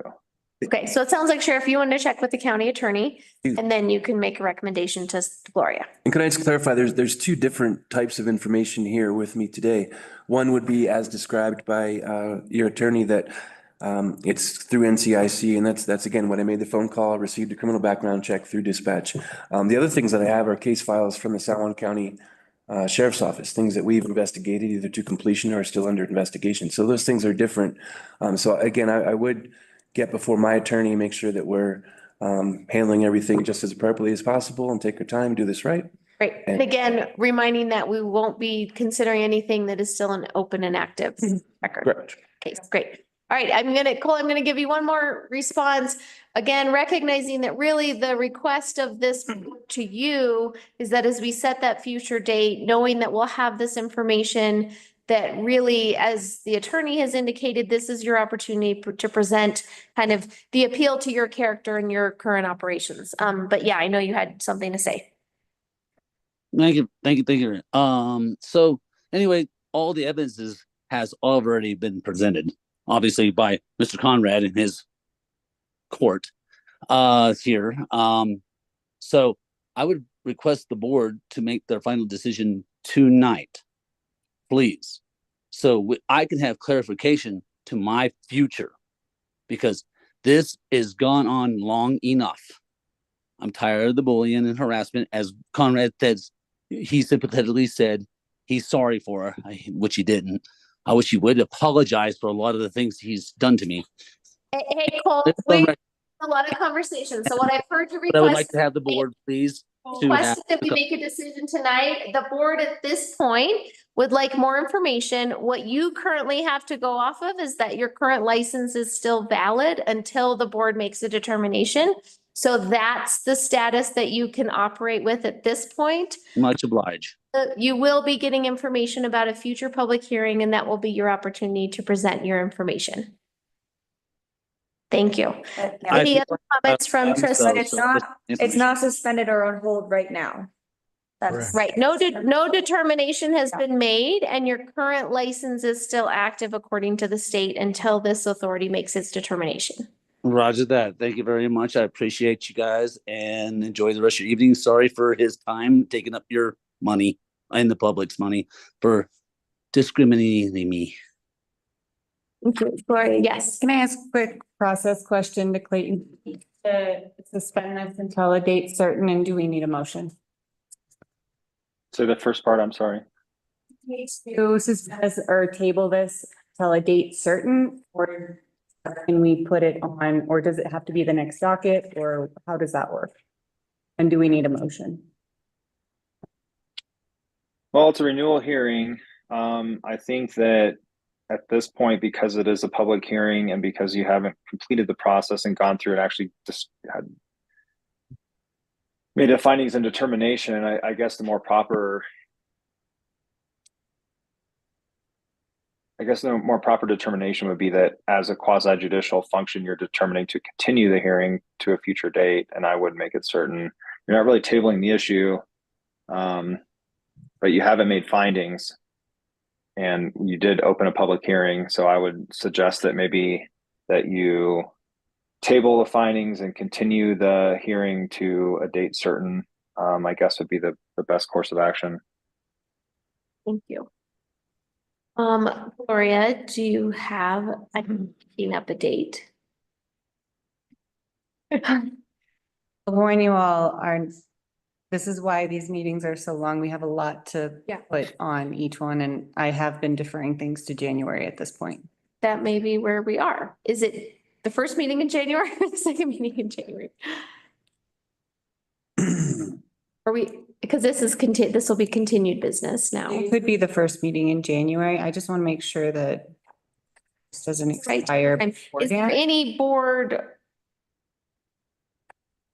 I realized I presented a recommendation to move forward. Is there any opposition to this course of action? I think you're right. This is a really, it's an important decision, and being kind of the first one this board has to really consider to do. And I think there's a lot of questions, at least I have a lot of questions, speak for myself. And I think it's, important to get those answered before we make a decision. Especially if the majority of the case is based on allegations of criminal history, I think it's unjust for us to make a decision right now without knowing everything. Yeah, I believe where we're at is that we are, at least what I'm considering is Mr. Davenport for a prohibited licensee by virtue of having a criminal history indicating that he is not of good moral character. I think that's the piece of the statute that it seems like we're discussing and deciding this or making a finding based on. And I think that more evidence will help us in that process. So his, just for your all's knowledge, his expiration date of license was on 10/1/24. But the state has continued it until we make a decision. Is that correct? Okay. Yeah. Okay, so it was on. I think you need to make, if he's operating with an expired license, you probably need to make a determination that is to renew the license contingent on a future determination. Let's do that. Okay, great, thanks. So we would be making a motion to renew the license contingent upon a public hearing at a future date. And does it need to be a date certain? Yeah, a temporary renewal contingent on local licensing and authority, public hearing on suspension revocation or something along those lines. And Gloria, you said? January 13th would be the first meeting in January. Okay, would anybody like to make a Could not do that. step? January What? 13th. I could not do that. I'm sorry. The next meeting would be January 27th. January 27th. It'll be at night. Yes. Try to schedule during the day. That should be fine. Unless you all wanted to schedule a special meeting outside of that. Well, what about my schedule? Yeah, it was just, Cole, in January, we're looking at the 27th, January 27th. I'm kind of gonna be busy then.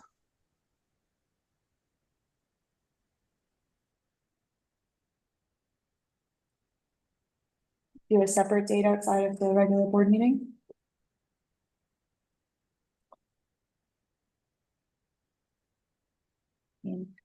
I'm pretty open in January. Would be less dirty laundry out in the world. Yeah, Yeah, me too. yeah. February 29th. I think if we're doing a temporary renewal, I'd be uncomfortable extending it out that long without having any sort of determination. So I think if we tried to go for January, could we do it sometime? February 29th. What'd you say? Only 28 days. 2025 will not happen. Yeah. February 29th. The first Monday is January 6th. I mean, I can do Yeah, it my birthday. Monday, like other than that's regular town board meeting. Birthday. So, And then the next Monday is the 20th. It's Martin Luther King Day. So we will be closed that day. We would any other time after that. 7th doesn't work. Not for me. that's not for me. What, and the 13th doesn't work for you, right? Yeah. What about the 14th? That stretch is not good for me. I'm not in the country. I would love that. Would the 28th work? Of February or January? Of January. Yeah. 28th. Oh, he's agreeing. I can see him shaking his head. 28th? 28th of January. Talking about evening, 28th of January? Yeah, yeah, please. Yep. Thanks, Conrad, for your taxpayer. Sheriff, 28th? Yeah. All right, so it sounds like we're proposing for January 28th. So would anybody like to make a motion?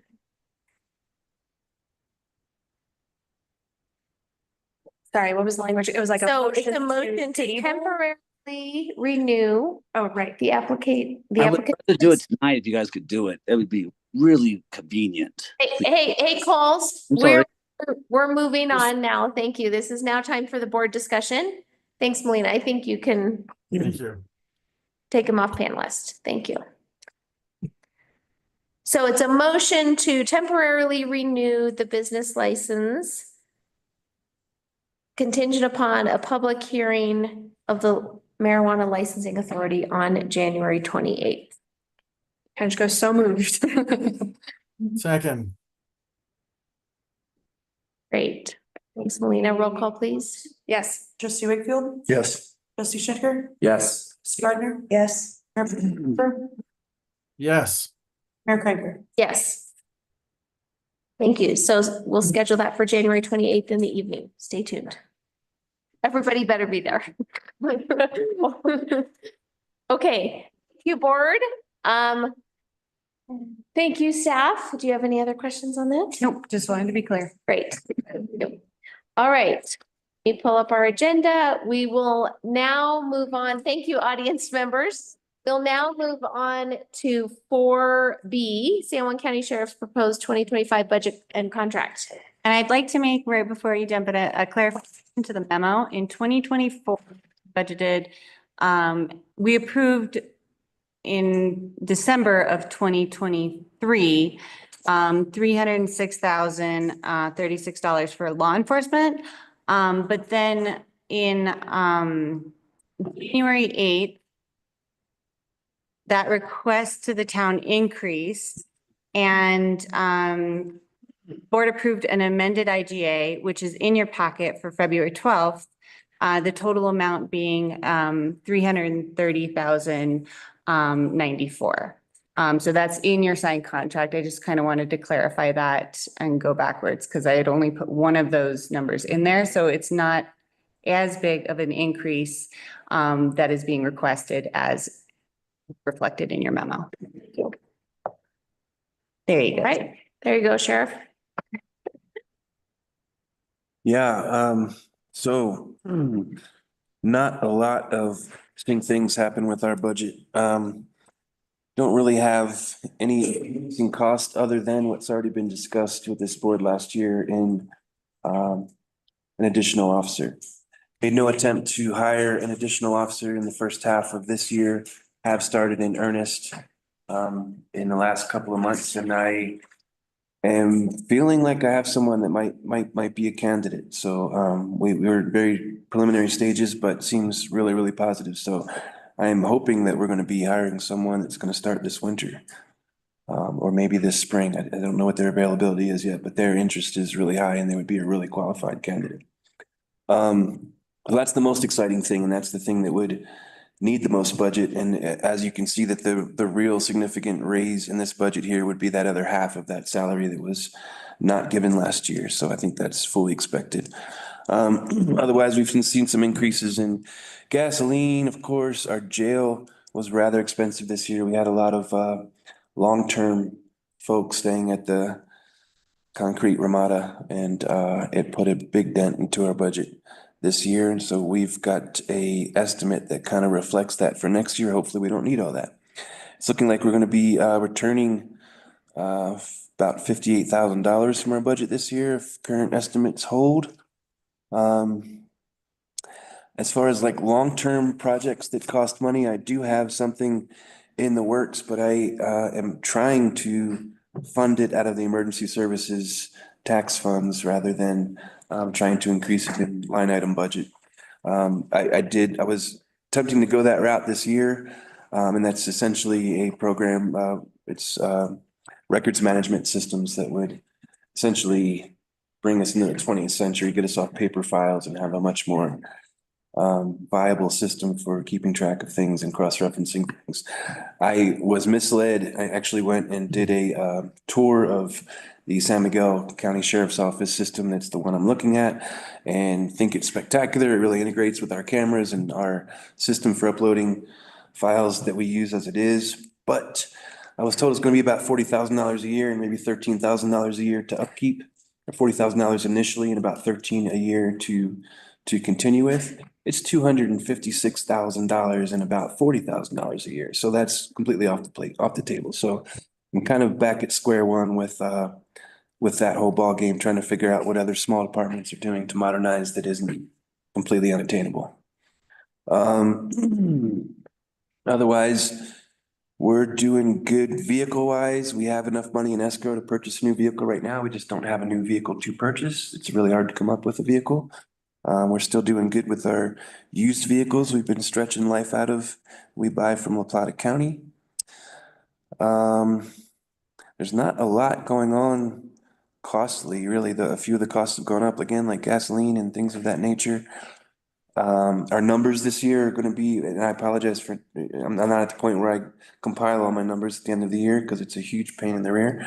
And it's easier to do it at the end of the year when it's almost done rather than doing it twice. But our numbers are gonna be fairly right in line with what we did last year. As far as numbers of cases, numbers of parking tickets and that kind of thing, nothing really has changed drastically there. It's been, knock on wood, a rather uneventful year. I hate to say that. We've had some tragedies, we've had some things to deal with, but it's been probably the most mellow year I can recall in my 15 years of doing this. So I'm happy for that. And I can't think of anything else I should pass on to you all. Thanks, Sheriff. I know half of our board is new, so this is helpful information, but again, what you can see, and this only goes back to 2022, but similar to if we looked at the ambulance association budget, looked at fire department expense, all these emergency services, right, just continue to go up. And I think that's a testament to the fact that we continue to have increased visitors. We have increased use of the backcountry where we're having, variety of high intensive labor incidents. It just takes more to staff up in these communities. So we're definitely seeing that increase. I really appreciate what you said, Sheriff, about tapping into the emergency services funding potential for some of these larger costs. That definitely stands out to me because I know we collect those sales taxes with the intent of funding the increased cost of emergency services, right? super important for us to have this IGA and the shared budget and share that cost of law enforcement in our community and then also in the county. But I do think finding ways to continue to rely on some of those revenues that are collected for those big one-time things that need to happen. That's kind of where those revenues. So I appreciate that. Yeah, so any questions from the board members, especially those who are new and seeing this budget for the first time? No. What's the special events 4th of July? That's a line item that, so in the past, 4th of July, was an absolute chaotic mess and we brought in 27 officers from other locations. We would spend $15,000 for the 4th of July. That's something that, again, the 4th of July kind of got out of hand and, I made a very big effort to try and tone things down and make some changes. That's where the 4th of July board came along to make things more family friendly and just have Farmington and all of Grand Junction here being drunk as possible and watching things blow up. So we've had less need for that type of funding. We had a special line item for the funding we needed for the 4th of July. That's no longer necessary. However, I see that Willie put $500 into that this year, and that's because we're coming back into a weekend 4th of July. We've been throughout the week. It's going to be on Friday, I believe, this year, and that changes things a bit. And so I didn't speak with Willie about why that $500 is there, but I know that that's what he's thinking. So Okay, thank you. Yeah, that was my only question. Everything else looks. I'm glad you're picking on $500. That's great. You can have it if you need it. Yeah, it looks reasonable to me. It's the 500 for personnel that I really care about.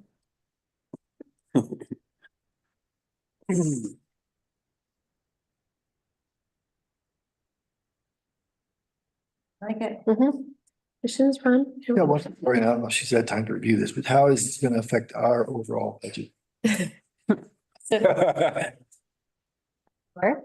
And I have reviewed it and put it in with our system. There's a lot of things that have changed slightly since our first draft. So this does play into that a little bit, but with the anticipated $58,000 refund and the fact that this is only going up 45,000 than last year and not 68,000 from last year, we kind of anticipate that to, what do you call that? Out. Because we'll get our refund from last year and then it's only a $45,000 increase. So it's not going to affect the budget. Right. Yeah, for 2025. Yes. Yeah. Thank you. Great. Other questions on this or the IGA? Yeah, go ahead, Jim. Yeah, so I don't have a question. I have more of a statement.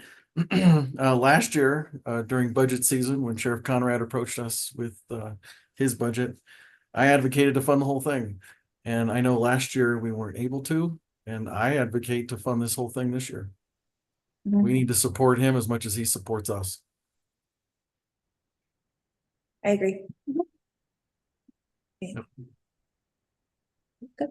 I have two items of direction at the bottom of your memo. Page 48 of the packet. I'll make a motion. Or it's just direction. It's just direction. Oh, Is there any opposition to the town administrator adding the sheriff's proposed 2025 budget to the general fund budget and or drafting the law enforcement contract? No. No, great. Okay, consider self-directed.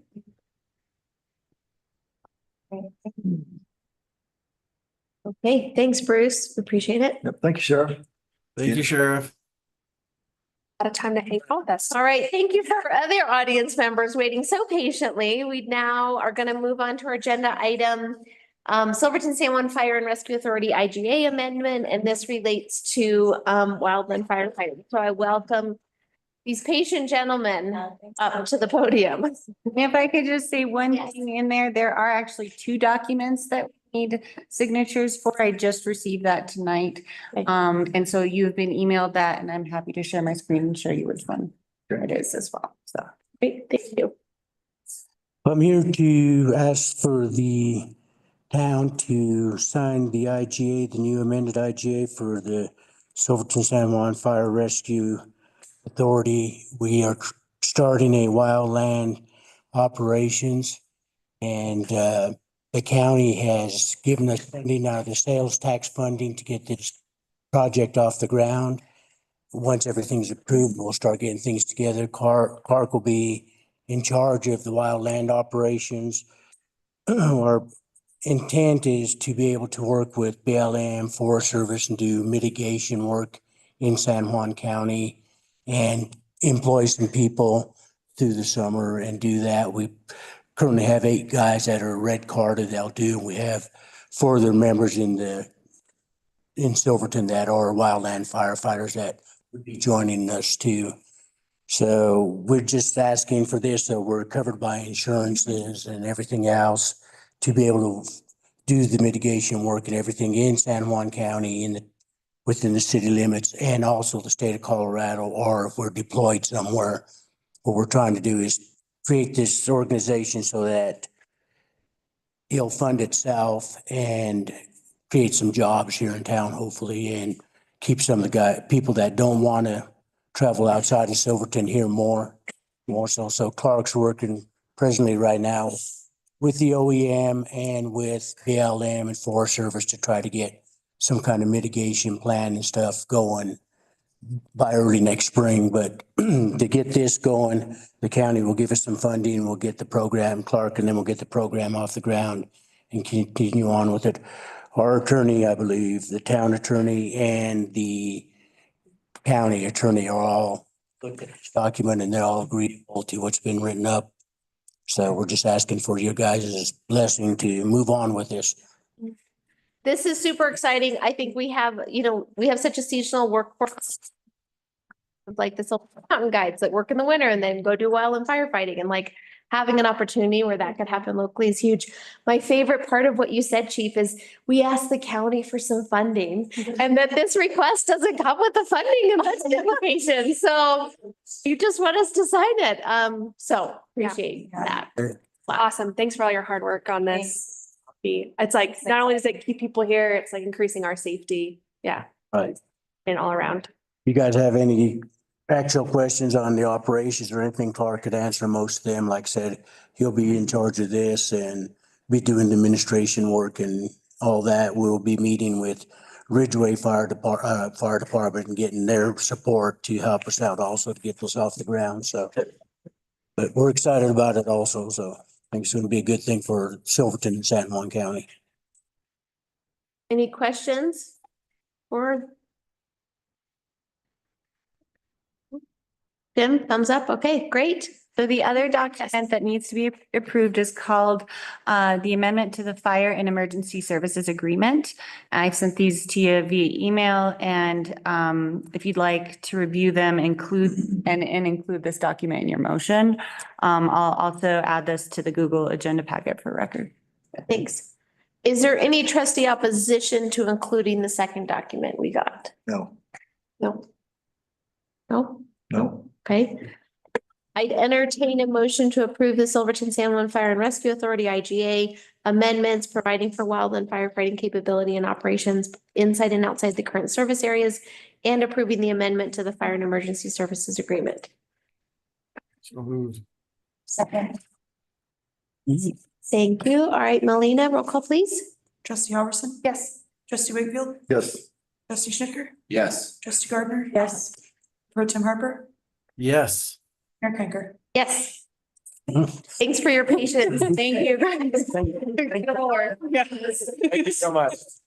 We know a lot more than we did when we. That's right. Always, always, guys, always. Thank you. All right. We are moving on to 4D.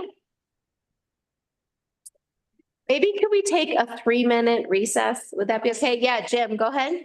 Yeah, I just wanted to just really quick, before we take this 3-minute recess, say that the wildfire certification for our local fire department is huge, considering everything that's going on right now nationally within our Forest Service. This is a big thing for our community and we are truly blessed to have them. So thank you all. Thanks. We're gonna take a 3-minute recess. We will be back at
A short recess.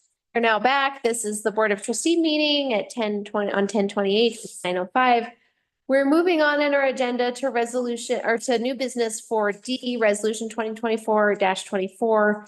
Resolution of the Town of Silverton authorizing a municipal lease financing agreement. And we'll kick it over to you, Gloria. Sure. So this is regarding our town's practice of leasing heavy equipment through Cat Financials.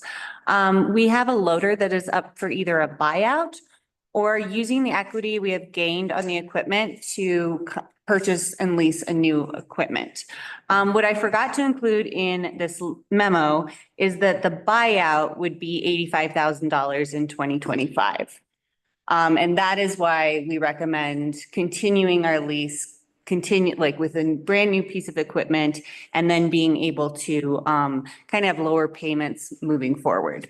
So we can essentially trade it in for a new loader and continue our program of gaining equity and trading in the equipment. And then after reviewing this with the finance committee, staff recommends trading in the new lease beginning a 7-year lease. And then that would put us in position for next year for another 7-year lease. So just kind of keeping that the same. As you can see, the price does increase after 2025, but we felt that the 7-year would be the most palatable for our budget. We could go as long as 8 years, but then that increases the amount of interest that we would then spend. And where the finance committee really kind of went back and forth about this was making sure that we're not going into leases where they're all coming up at the same time, right? So certainly staggering them. And so that's why the 7-year looked appealing and kind of balancing the fact that we're a small community. And so we don't always have the cash up front. Like sometimes we have to finance these things. And so striking that balance around paying additional interest while also keeping a good cash flow in our general fund and accounts. So that was the finance committee discussion, unless Jim had anything else to add. Great. No, that's exactly what we discussed.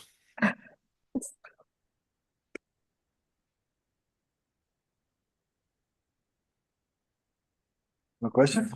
Questions? Make a motion to adopt resolution 2024-24. A resolution of the town of Silverton authorizing a municipal lease financing agreement with Caterpillar Financial Services Corporation for the lease of a 2024 Model 93-14 loader as written or with amendments. As written, yeah. So Ron and seconded by Jim. Roll call, please. Yes. Trustee Wakefield? Yes. Trustee Schnicker? Yes. Jordan? Yes. Tim Harper? Yes. Mayor Cranker? Yes. Great, thank you. Moving on to agenda item 5, our consent agenda. The main thing of note in there is mistletoe market application. Any questions on the consent agenda? On is online if you'd have any questions for. Nope. Exciting. Okay. All right, I'd entertain a motion to approve the consent agenda. What do we get? Lindsay moved. Second. Carl seconded. Roll call, please. Trustee Robertson? Yes. Trustee Wakefield? Trustee Hunter? Yes. Trustee Gardner? Yes. Mayor Tim Harper? Jim? Mayor Pro Tem Harper? Yes. Yes. Great. That were All right, 4. moving on to staff reports. I've included my updated staff report since I didn't have one last time. And then I wanted to let you all know we have a planning commission work session tomorrow and the BOT is invited. And it will be in town hall on YouTube. Anyone who would like to see that, and we are going through the land use code. Gonna be a party. And then I am still working on a date in January with the facilitator for our retreat. So as soon as he gets back to me, I'll shoot those dates out to you all and see which ones we can do. Thanks. There's a lot of things top on your to-do list. Through budget season. Signing the closing on the USDA loan. It's a big deal. Yeah, we should celebrate that. That's a lot of headache for money. It's a lot. Any questions on staff reports?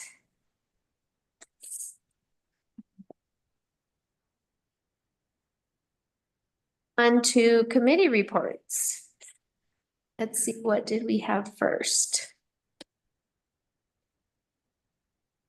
Yeah, planning commission. Yes, we met last week, 2 weeks ago. Time flies. When you're having fun.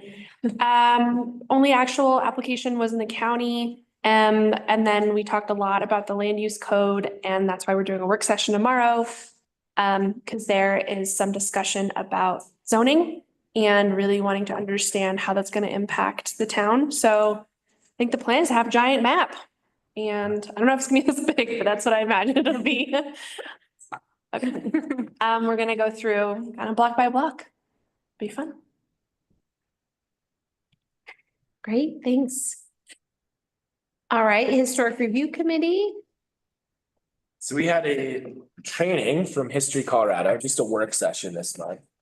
And they provided more information about becoming a certified local government, which is a process that we are pursuing to allow the historic review committee in the town to basically access more resources and potentially more funding sources for historic preservation.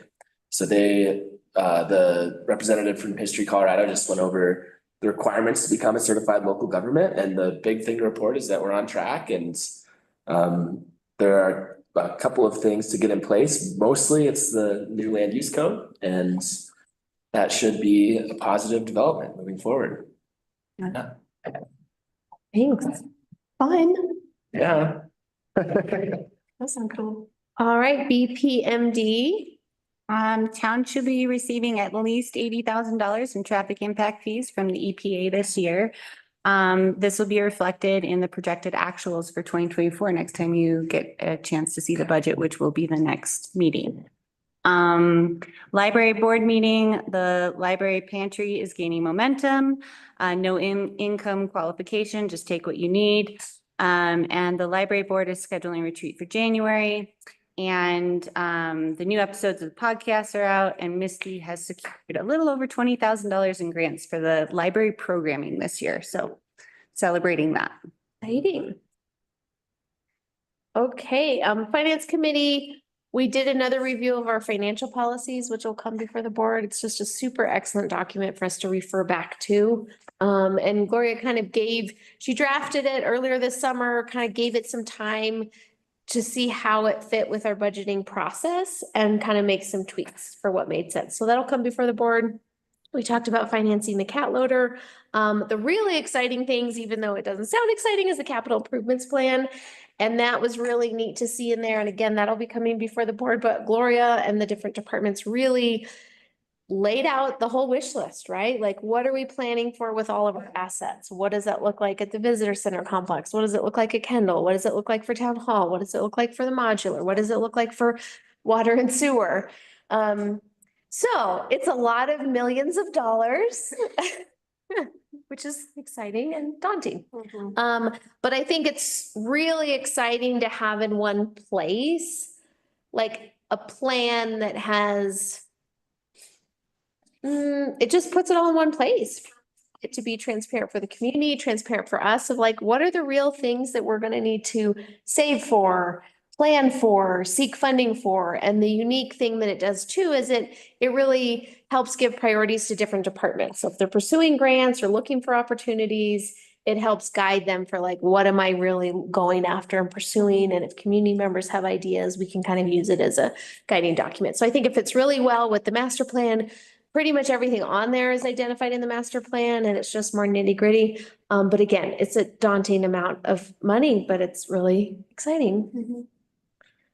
Find the money. And then we looked at our actuals, which we'll talk about more when we talk more about budget. Yeah, Jim, did I miss anything there from our No, that's riveting? perfect. Perfect Okay. summary. Great. I'm moving us through. All right, trustee reports. I guess the only thing I was gonna say is if we wanted to do a little potluck before Thanksgiving, just had a good idea of inviting significant others, other people. And doing a little. To the meeting? To the 25th, yeah. And For the meeting on the yes, 25th. yeah. At 6. I don't know, just since we don't have a trustee, is that allowed? Are we allowed to do that? Just, okay, great.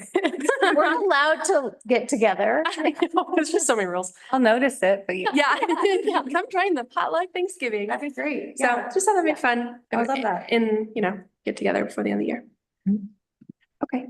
I had a couple highlights. The mobile market is coming back next Wednesday, weather permitting. So spread the word. It'll be the last mobile market of the year. These are PSAs. There's a couple insurance events. So I know that a lot of people in town are self-employed. We have a variety of Spanish-speaking employees in town. So there's a handful of insurance events coming up that you can get support enrolling in any of the Colorado plans or enrolling in the Omni Salud plan. And so Wednesday, November 6th, from 10 to 4 at the library. This is the Omni Salud program. Friday, November 8th, from 10 to 4 at the library. And Wednesday, December 4th, from 10 to 4. So always 10 to 4. Friday, November 8th, Wednesday, December 4th. If you have employees that don't have insurance or need help with Colorado plans or whatever, send them over to the library and they can get some support. We had a wildlife committee meeting. We've had two. The initial one was really great to get some input from Colorado Parks and Wildlife. And then we had one since then with a smaller group to really kind of dig into the nitty gritty. I think the things that are really surfacing for the things that people care about is refuse management and how we do that both like with town-owned units as well as just like getting businesses and residences and vacation rentals and all that to work towards better refuse management. And then policy and ordinance. So there was a lot of interest around having a better policy around human-wildlife interaction and preventing conflict. And the idea that we could do better than what we currently have in our nuisance ordinance. And so I think a recommendation is to kind of kick that to the P&O committee to suss that out and maybe do that in January. And I think there were a couple members of the Wildlife Coalition who, they've researched other communities and they've done some legwork. So I suspect the follow-up would be that those individuals would love to just provide public input into the P&O committee discussion. I just visited South Lake Tahoe and they had some really good programs. Yes. Who's kind of leading? I would love to send them. Well, Kelly Freeze and Melody Skinner had a lot of ordinance feedback, so those would be great contacts. And then the third piece, so we talked about refuse management, we talked about ordinance and like code. And then we also talked about kind of community education and culture change, right? Like, so education both in the community and residents as well as our visitors. And so I think Howie Stern brought that up a lot in California, how there's really some great kind of culture language around it about these are our wildlife, these are this is our backyard and how we protect them and take care of them and keep them wild. So I would say, yeah, you can send it on to me and I can pass it on to the email list. But kind of the next steps will be to meet in late November or early December and really kind of say, okay, who wants to take the community education piece? Who's going to join the P&O committee? Who wants to really support how we think about refuse and kind of go from there. So good, still good momentum. And I think another caveat to that is that we have some support from the Colorado Tourism Office with technical assistance for really helping us to craft some good Silverton specific messaging that can be stickers and be signage and stuff we can post on trash cans and things we can distribute at the vacation rentals, so everybody knows, how do I keep my trash secure, whether you're renting a vacation rental or you're staying somewhere in town. So good stuff there. The last thing to report is that I just want to let the board know that I'm going to be starting to go to the NERDS meetings, not the candy, the committee. So it stands for Natural, now I'm totally blanking. Natural Resource Damages Funds. Thank you. Natural Resource Damages Fund. So this is coming out of the settlement with Sunnyside. It's basically applies to the town of Silverton and the downstream areas, not the like super fun sites, but there's a chance for the town to secure some funding or present an application to secure some funding. And it would particularly relate to the river corridor. So I think I think Sarah's going to start going to that. Anthony's kind of been engaged, but really sort of needing a town person that's really paying attention on that. Because again, it's potential for millions of dollars. and potentially rolling that funding into something else, right? Like using that as grant match or whatever. So just want to let the board know that I would be going to those meetings. Okay, that's my trustee update. It's a lot. Anybody else besides potluck? Any other updates? October might be a little quieter around town. Okay, all right, moving on to 9, continued business, traffic impact fee proposed changes for local contractors. Take it away, Gloria. We adopted this last year in anticipation of the trucks hauling on our roads. We have found that it could negatively affect our local businesses. So we had anticipated that this would kind of pass the cost to the developer or other outside entities. But at the September 23rd meeting, we were given direction to review and edit the current code. So we have made some edits. We included a red line version of the code to see if we are on track, if you had any concerns with our edits before we draft it into an ordinance and go through the process. Great. Any questions from board members, comments, concerns? I see lots of head shaking no. No questions. No questions. No comments. So if you all are in agreement with this, we would then draft the ordinance and present it at a future meeting and go through the ordinance adoption process. Okay. Yeah, actually, sorry, my only question was, run this past folks who spoke at that meeting, just to make sure that there's this works for them. And I can double check with John if we have. So with that caveat, is there Yeah. any opposition to directing staff to draft the ordinance? No. Okay, great. Question for you, Yeah. Lori. Do we know how much we've received in income off this yet? Yes, so far we're at about 80,000 just from the EPA. When you said the EPA, how about the other entities? We have not received those funds yet, but have been in contact with BLM and a couple other contractors, so waiting for those funds by the end of the year. Thanks. Okay. Okay, moving on to 9B, 2025 facilities fee increase for current contracts. I will take that one. You're on a roll. Keep going. Let me find it. All right, so at the September 23rd meeting, the board approved increasing 2025 facility rental fees. And this was for pre-existing wedding contracts as well as overall. So we have about 10 weddings that we gave the notice to, and one has already canceled. We gave them the time frame of canceling or paying the increased fee by, I think it was November 25th, I want to say. Anna is on for those details. And so we're bringing this back to you. Hopefully we've given you the information that you need to make a decision as far as the financial implications. So I think when this came up in the Facilities and Parks Committee and also to the board, we certainly were sensitive to these dynamics, and we were also facing the challenges of really needing it to increase the fees on all of our buildings, recognizing that they had been pretty under market rate for a while. I know we got a lot of public comments, so we wanted to really provide that opportunity for the trustees to have a chance to kind of respond, deliberate. Again, this is a very intentional, thoughtful board. So yeah, I appreciate the information from staff. So open it up to questions for staff or conversation about how we want to move forward.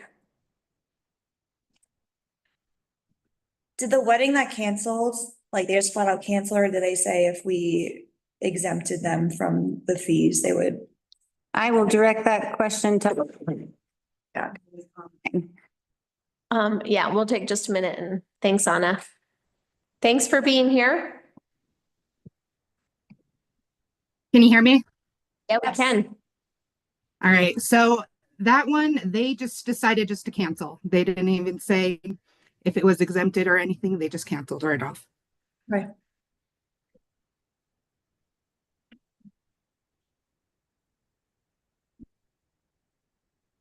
And again, I think we have a couple options on the table here, right? We have the option to continue with the board's original recommendation, which was to implement the fees as soon as possible. We have the option to adjust the fees back to the original rates, and I think we have an option of something in the middle, right? I mean, I think there's always an option where we can have some sort of a compromise, and that may not work for all of the contracts that we have, all of the couples that are looking to have their weddings at Kendall, but sometimes I think a little bit goes a little ways. And so what we have presented here is kind of two extremes. Thinking about this a little bit, I thought, well, one option is that we could, you know, $1,000 discount for everybody, or we could say, because many of these are booked for multiple days, we could say, we'll give you an additional day for free, or we'll do some sort of compromise. So I think that's not off the table. It would represent a loss of revenue for that facility. And again, I was just there this weekend, and there are always things that need to be fixed inside there and things that we need to work on. And also we've added the deck. And so the deck is a new asset for the facility that these contracts are now getting to benefit from. So it's kind of some trade-offs there. Gloria, I was suggesting that there potentially is an option in the middle where we give a discount of $1,000, or we just try to find a way to meet with people in some way, recognizing that we have both of these tensions, but that there could be some options in the middle. There'd be like a percentage off, like 20% off or something. Throw people a little bit of a. Yeah, a compromise. Yeah. Yeah, I would be fine with meeting him in the middle. Wouldn't want to go back to the old fees just because it is a new fee schedule for 2025. The contracts are subject to change, and we do have that new deck. I understand it's hard. It's a huge, probably financial head and responsibility. But at the same time, we do need to increase these rates. And perhaps we can meet in the middle or even like cut them a little bit more. But I do feel like something needs to be added. Again, recognizing all of this has budget implications. Yeah. No matter what we do. And this is coming from someone, for anybody listening, who just got married there last summer. So she very acutely feels the pain and understands. Yeah. Will we have the heaters put in? But no, that's for gas something or. The outdoor heater? We have outdoor. We have outdoor heaters Are already. they installed? Well, Oh, I'm talking about where we've got the hole in the concrete and the Yeah. gas line coming up. no. So that will not They be will be installed by next summer. by the time wedding season starts. Yes. Okay. Yeah. And I mean, that extra space on the deck, the 1,200 square feet, we would have killed for it. I mean, we would have paid more. It really does make a difference. And we had about 100. Yeah. It was a party. So Amy, you're just arguing that there's increased asset there now. There's a huge increased asset. Mm-hmm. That's a good point. And even though it's a shock for us too, we would have definitely paid to have that extra space for our friends and family to be able to congregate at. Yeah, I'd support a small percentage discount for these people. I think that that's something we can do to really materially show that we understand that this is a hardship and a challenge for them. I wouldn't advocate for a very large percentage decrease, you know, maybe a 15% discount or something like that. That feels like that is material, that is real dollars that are back in their pocket without having too much of an impact on the budget for us. I think they're definitely getting more, and I think that it's very reasonable to charge the full amount. And I don't want this to be perceived as like, oh, you can just come complain to the board and we'll give you a discount, but I unique circumstance, and I would advocate for a small but meaningful percentage discount across the board for these 9 scheduled weddings, or I guess 8 now that we've had one candidate.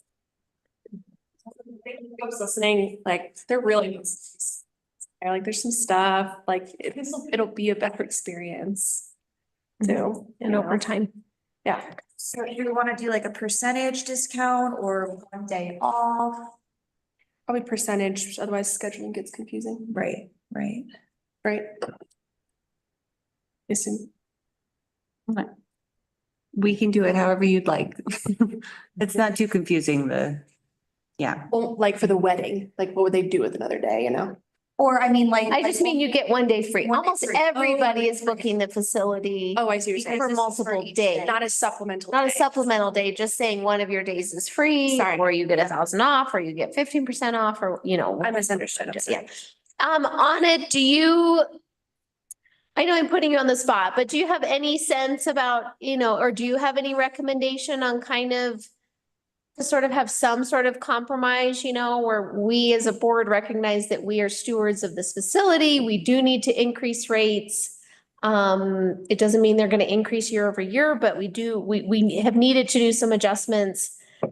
Do you have a sense of or a recommendation on a compromise? Like a percentage off or an amount or something? I'd say like offering maybe like one of the days free or even, yeah, just a percentage. Some of them, if you look at the totals, some have a bigger, some were booked 2 years ago, so they had different rates then. So they have a higher increase as well than some of the other ones that booked just this last year. Right. Right. Yeah. So it's kind of. Yeah. Gloria, what were you gonna say? Oh, and I would just kind of keep this board level. I mean, Anna has to interact with them daily, so I don't really want to put her on the spot on this type of decision. Yeah, absolutely. I mean, this does have budget implications, so we can't ignore that if we're giving some sort of a discount. The bare bones budget that we approved, Gloria, correct me if I'm wrong, assumed that we had implemented the new fee increase, right? I'm like 99% sure. It did not. Oh, it didn't? Oh. No, It was not the new fees at Kendall. it was not the new fees at Kendall. no. Like 15% off is like 7,000 lost. Mm-hmm. And 20% was like close to 10 grand. Jim, Ron, I heard from you guys. Any thoughts on kind of how to proceed here? My personal opinion would be to split the difference. So like 50% off. Absolutely. Yeah, Everyone goes home a winner. yeah. And then going into 26, and then anything that's not booked for 2025, they get the full price, but honoring these folks and understanding that they're seeing a huge hit to their pocket, and so are we. So we're both going to experience a little bit of pain. That's the way I see it. It did. Sorry. Oh, you did? I thought it. I I thought. had to double check. Yeah. 50% off is like $24,000. Like that's a big hit to our budget. I mean, are you proposing 50% of the increase? Is it 24,000? I guess I was like 50% off. The price difference is only 25,000. Right, so you're it's half proposing of that. 50% of the increase. Yeah, of the increase. Not of the overall cost, but of the increase. Yes, ma'am. Okay, all right, that makes way more sense.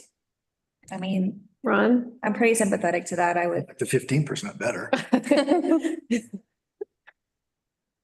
I mean, yeah, Mhm. it's gonna be a budget impact. I like the 15% better, but I understand the 50%,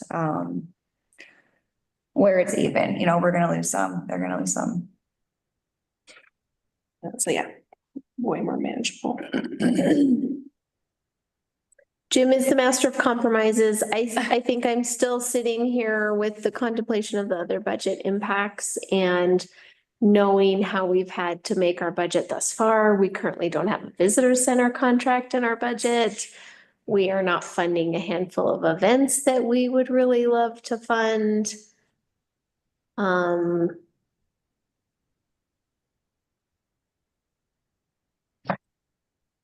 see. So again, it's hard to make all these budgeting decisions without our final actuals and without our prioritization discussion and all of that. We're still over budget with wages, right?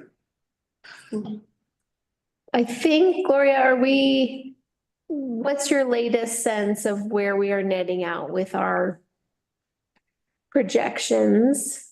Right now, our projected surplus for 2025 is negative $67,000. So our expenditures are still exceeding our revenues. Yes, but our ending fund balance has increased for 2025, so the ending projected fund balance is about 500,000. Right, again, we'd be passing a budget that doesn't balance, but we have more savings from this year than we thought we did. Correct. Both of those are true. I also just like, I hear that it's really hard and I still like want to think about a discount, but like, we need to serve like the people who live here, you know, like that's what our goal is. And it's kind of hard when I feel like a lot of people come to these meetings and don't necessarily live here and are visitors when we really need to take care of like this town too. So like part of that is having a appropriate fee for our facilities. Yeah, I'm more interested in taking care of our own in a way. Well, and I mean, anybody that's been listening to this conversation has just heard us. What did we do earlier? We recommended significant rate increases on almost across the board, right? Yeah. We've increased rates for our residences. We're having significant changes to certain rates for our businesses. We aren't funding a handful of things that are significantly important to our community. So we don't take any of these decisions lightly. And also it's unfortunate. The timing is unfortunate because I think, again, if it's the sense that we had a contract and now the contract has changed. I think that's what really is frustrating for people. And I'm very sympathetic to that because if the fees were what they are and they were booking in a year, I think they would think that the fees were fairly reasonable and comparable. It's this feeling that it doesn't feel fair. Right. And that's unfortunate. But that's also where we are. So we've had a variety of options proposed, no change, 50%, 10%, free day. Yeah, Anna, go ahead. I also want to mention that I've also booked 2 new ones with a rate. And there is options to do about probably, I'd say 5 more peak season. At the full rate. At the full rate. So I have lots of inquiries coming in every day as well. Yeah, I think the situation we're in is that for current bookies, it feels unfair. And we also have the situation where there is high demand for that facility. Right, yeah. 25% off? I mean, yeah, 15 to 25. I also think too that Kendall has been cheaper than so many other venues that it seems like a steal. And then with the increase, can be shocking, but any other venue around here is at least 10,000, if not more. It's still a pretty good deal. It is. It's a shock to someone's wedding budget that. It's a shock, and I totally understand that. Challenge. But what you're getting there is so much more than what it was prior. That patio, again, I would have loved it. I'm still gonna advocate for a 15% discount of the total fee. So this is for a lot of people, $1,100, $1,150. People that have a $7,000 fee, that's true. That's great. That's substantial, right? And Yeah. this that is an impact for us, it's not, we're not feeling the pain. And I think that represents a more than just a token amount. We're saying, if that's what we choose to go with, or whichever percentage, you know, it doesn't have to be massive for us to say, we do feel your pain, we hear you. This does feel like the rug got pulled out from under you, and we want this to be a great place to have an amazing wedding, and we want you to come to our town. We need to raise fees. There's no way around that. And this is what we can do. And I would entertain a number of options, but I think a small but meaningful discount is what feels right to me. But I think personally, 50% feels a little bit too large. That feels like we're giving away too much. And it's just the reality that there's so many things we care about that we aren't able to fund next year. And that hurts so much, and it hurts our residents, it hurts me. And it feels like passing on a lot of potential revenue is just not the right move for us right now. I think Amy makes a strong argument that the facility as an asset has improved a lot since booking even, right? Like if you booked 2 years ago, the deck was not working, like it wasn't even usable. And so now it has additional assets that should be valued and cared for. So I think doing something, I feel better about doing something for existing contracts. And I think you make a good argument, Carl. So I would be supportive of 15%. What percent? 15. 15. 15. Yeah, I mean, that seems reasonable to me. I'm seeing head nods.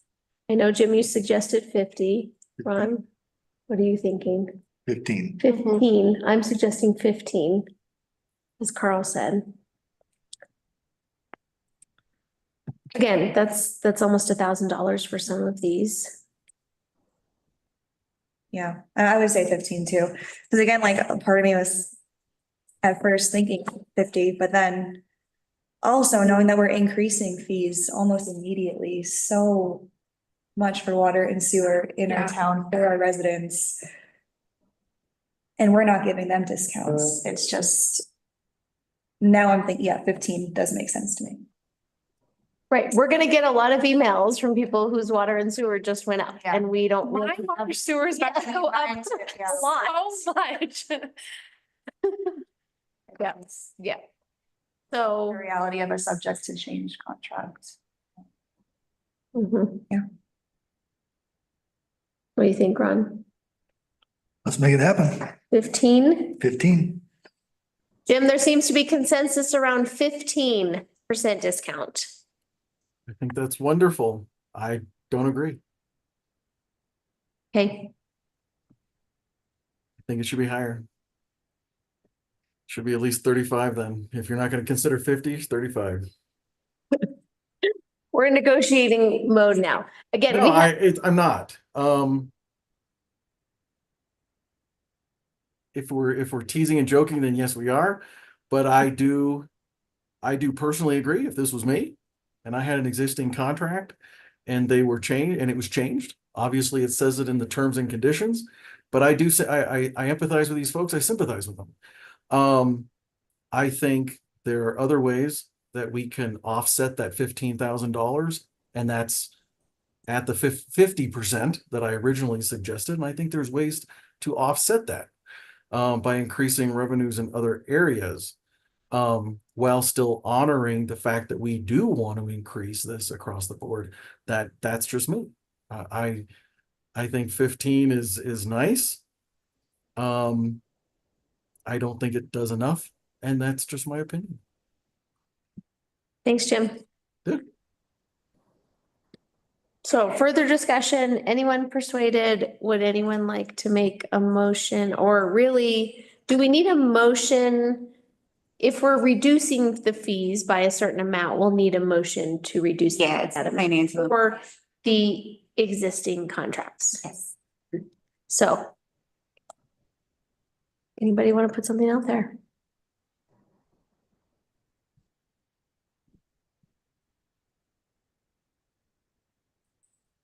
Motion to implement a fee structure reducing the fees by 15% for the 8 scheduled weddings for summer of 2025. Second. Motion from Carl, second from Ron. Roll call, please, Melina. Trustee Albertson? Yes. Trustee Wakefield? Yes. Trustee Schnitker? Yes. Trustee Gardner? Yes. Mayor Pro Tem Harper? No. Mayor Cranker? Yes. Okay, thank you, board. It's okay to disagree. It's all right. It's what happens here. Thank you for everybody for the intentionality. Thank you, Anna. I know you fielded a lot of questions on this. I know you will continue to field a lot of questions on this, so we sympathize with you. And for those who are online, we again recognize the challenges this all poses. All right, we're now moving on to public comment. This is closing public comment. There's no one in person, so we'll move on to public comment on Zoom. If you have a public comment, you can click your raised hand button and we'll promote you to panelist. You will have 3 minutes. Yeah, this is Sierra again. Obviously, I feel like your guys' decision is unjust. When we were shown the facility, it was advertised to us, the deck was advertised to us with the pricing. And again, you guys agreed to the amount. The contract does not say anything about that you could change the price at any time. It does say you can cancel at any time, which I'm really not wanting because again, I've sent out invitations. I have people that have hotels. Commitments were made to other vendors from me. I also think it's unfair that you put your budget restraints and as a burden on brides and families when again, you agreed to the price of the contract. And then, yeah, so basically I just want to express that I'm very disappointed in the decision you made. I'm stuck with what you have made. That is the situation, I guess. And I just want to express that I'm very disappointed that, and I do feel like some integrity was lost because you did not keep to your contract and word. So that is what I feel about that. Thank you. And if you have public comment on Zoom, you can click the raise hand button and we'll promote you to panelist. Go ahead, Anicia, you have 3 minutes. Hi, I'm not sure if you guys are able to answer this question particularly. I forgot to mention in the beginning of the meeting that we are property owners in Silverton. We actually own the Tiger Mill site off of County Road 2. And I'm wondering what I'm sorry. What is the determination for the local rate, meaning that we do pay property taxes? So are we considered locals or are we not considered locals? Thanks, Anicia. So we won't answer questions directly in public comment, but we can direct staff to follow up with you on that.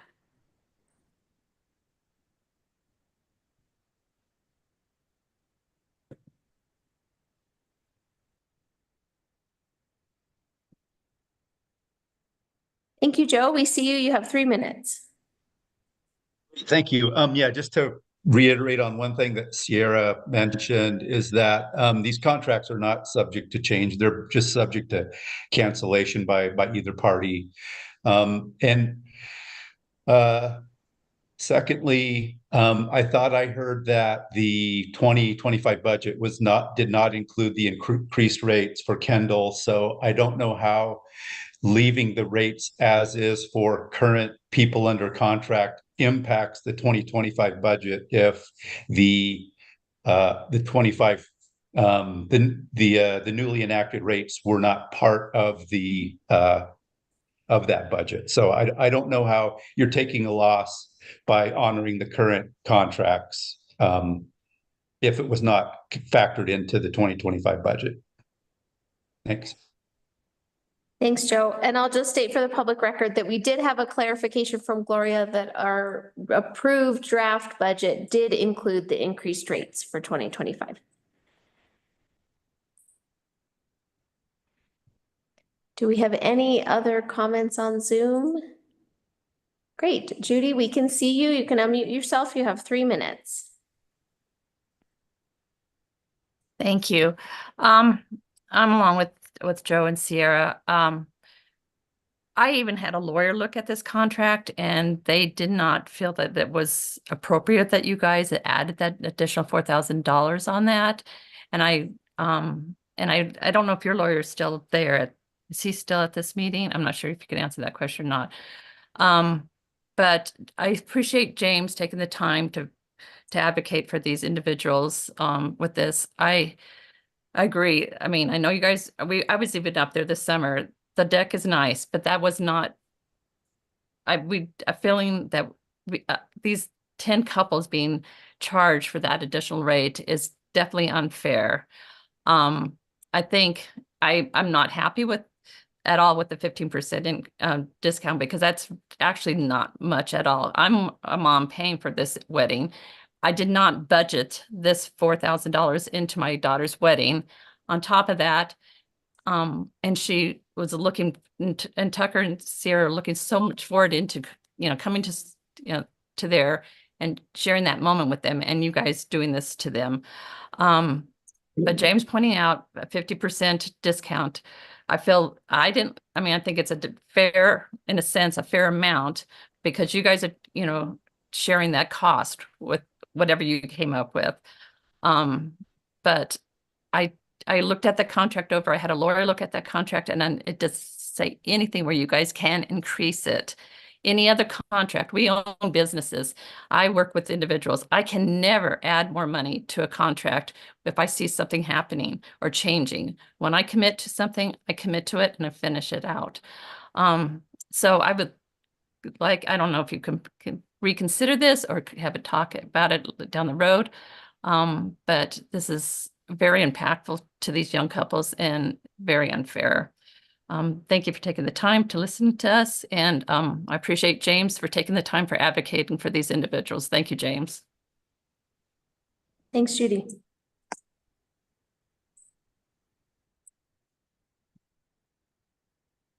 Do we have any more public comment on Zoom, Melina? All right, seeing no more public comment, we'll close public comment. So we now have a request on our agenda to enter executive session for the purpose of receiving legal advice under CRS 24-6-402. 4B, conferences with the attorney for the purposes of receiving legal advice regarding the ongoing Silverton Square litigation. So at this time, we would ask everyone on Zoom to please log off. We will be entering executive session with our attorney for the agenda item on the agenda. And then we will be coming back as a public meeting live at the very end to adjourn the meeting and to give staff direction. But for now, if you're on Zoom, if you could please log off so we can enter executive session. Thank you.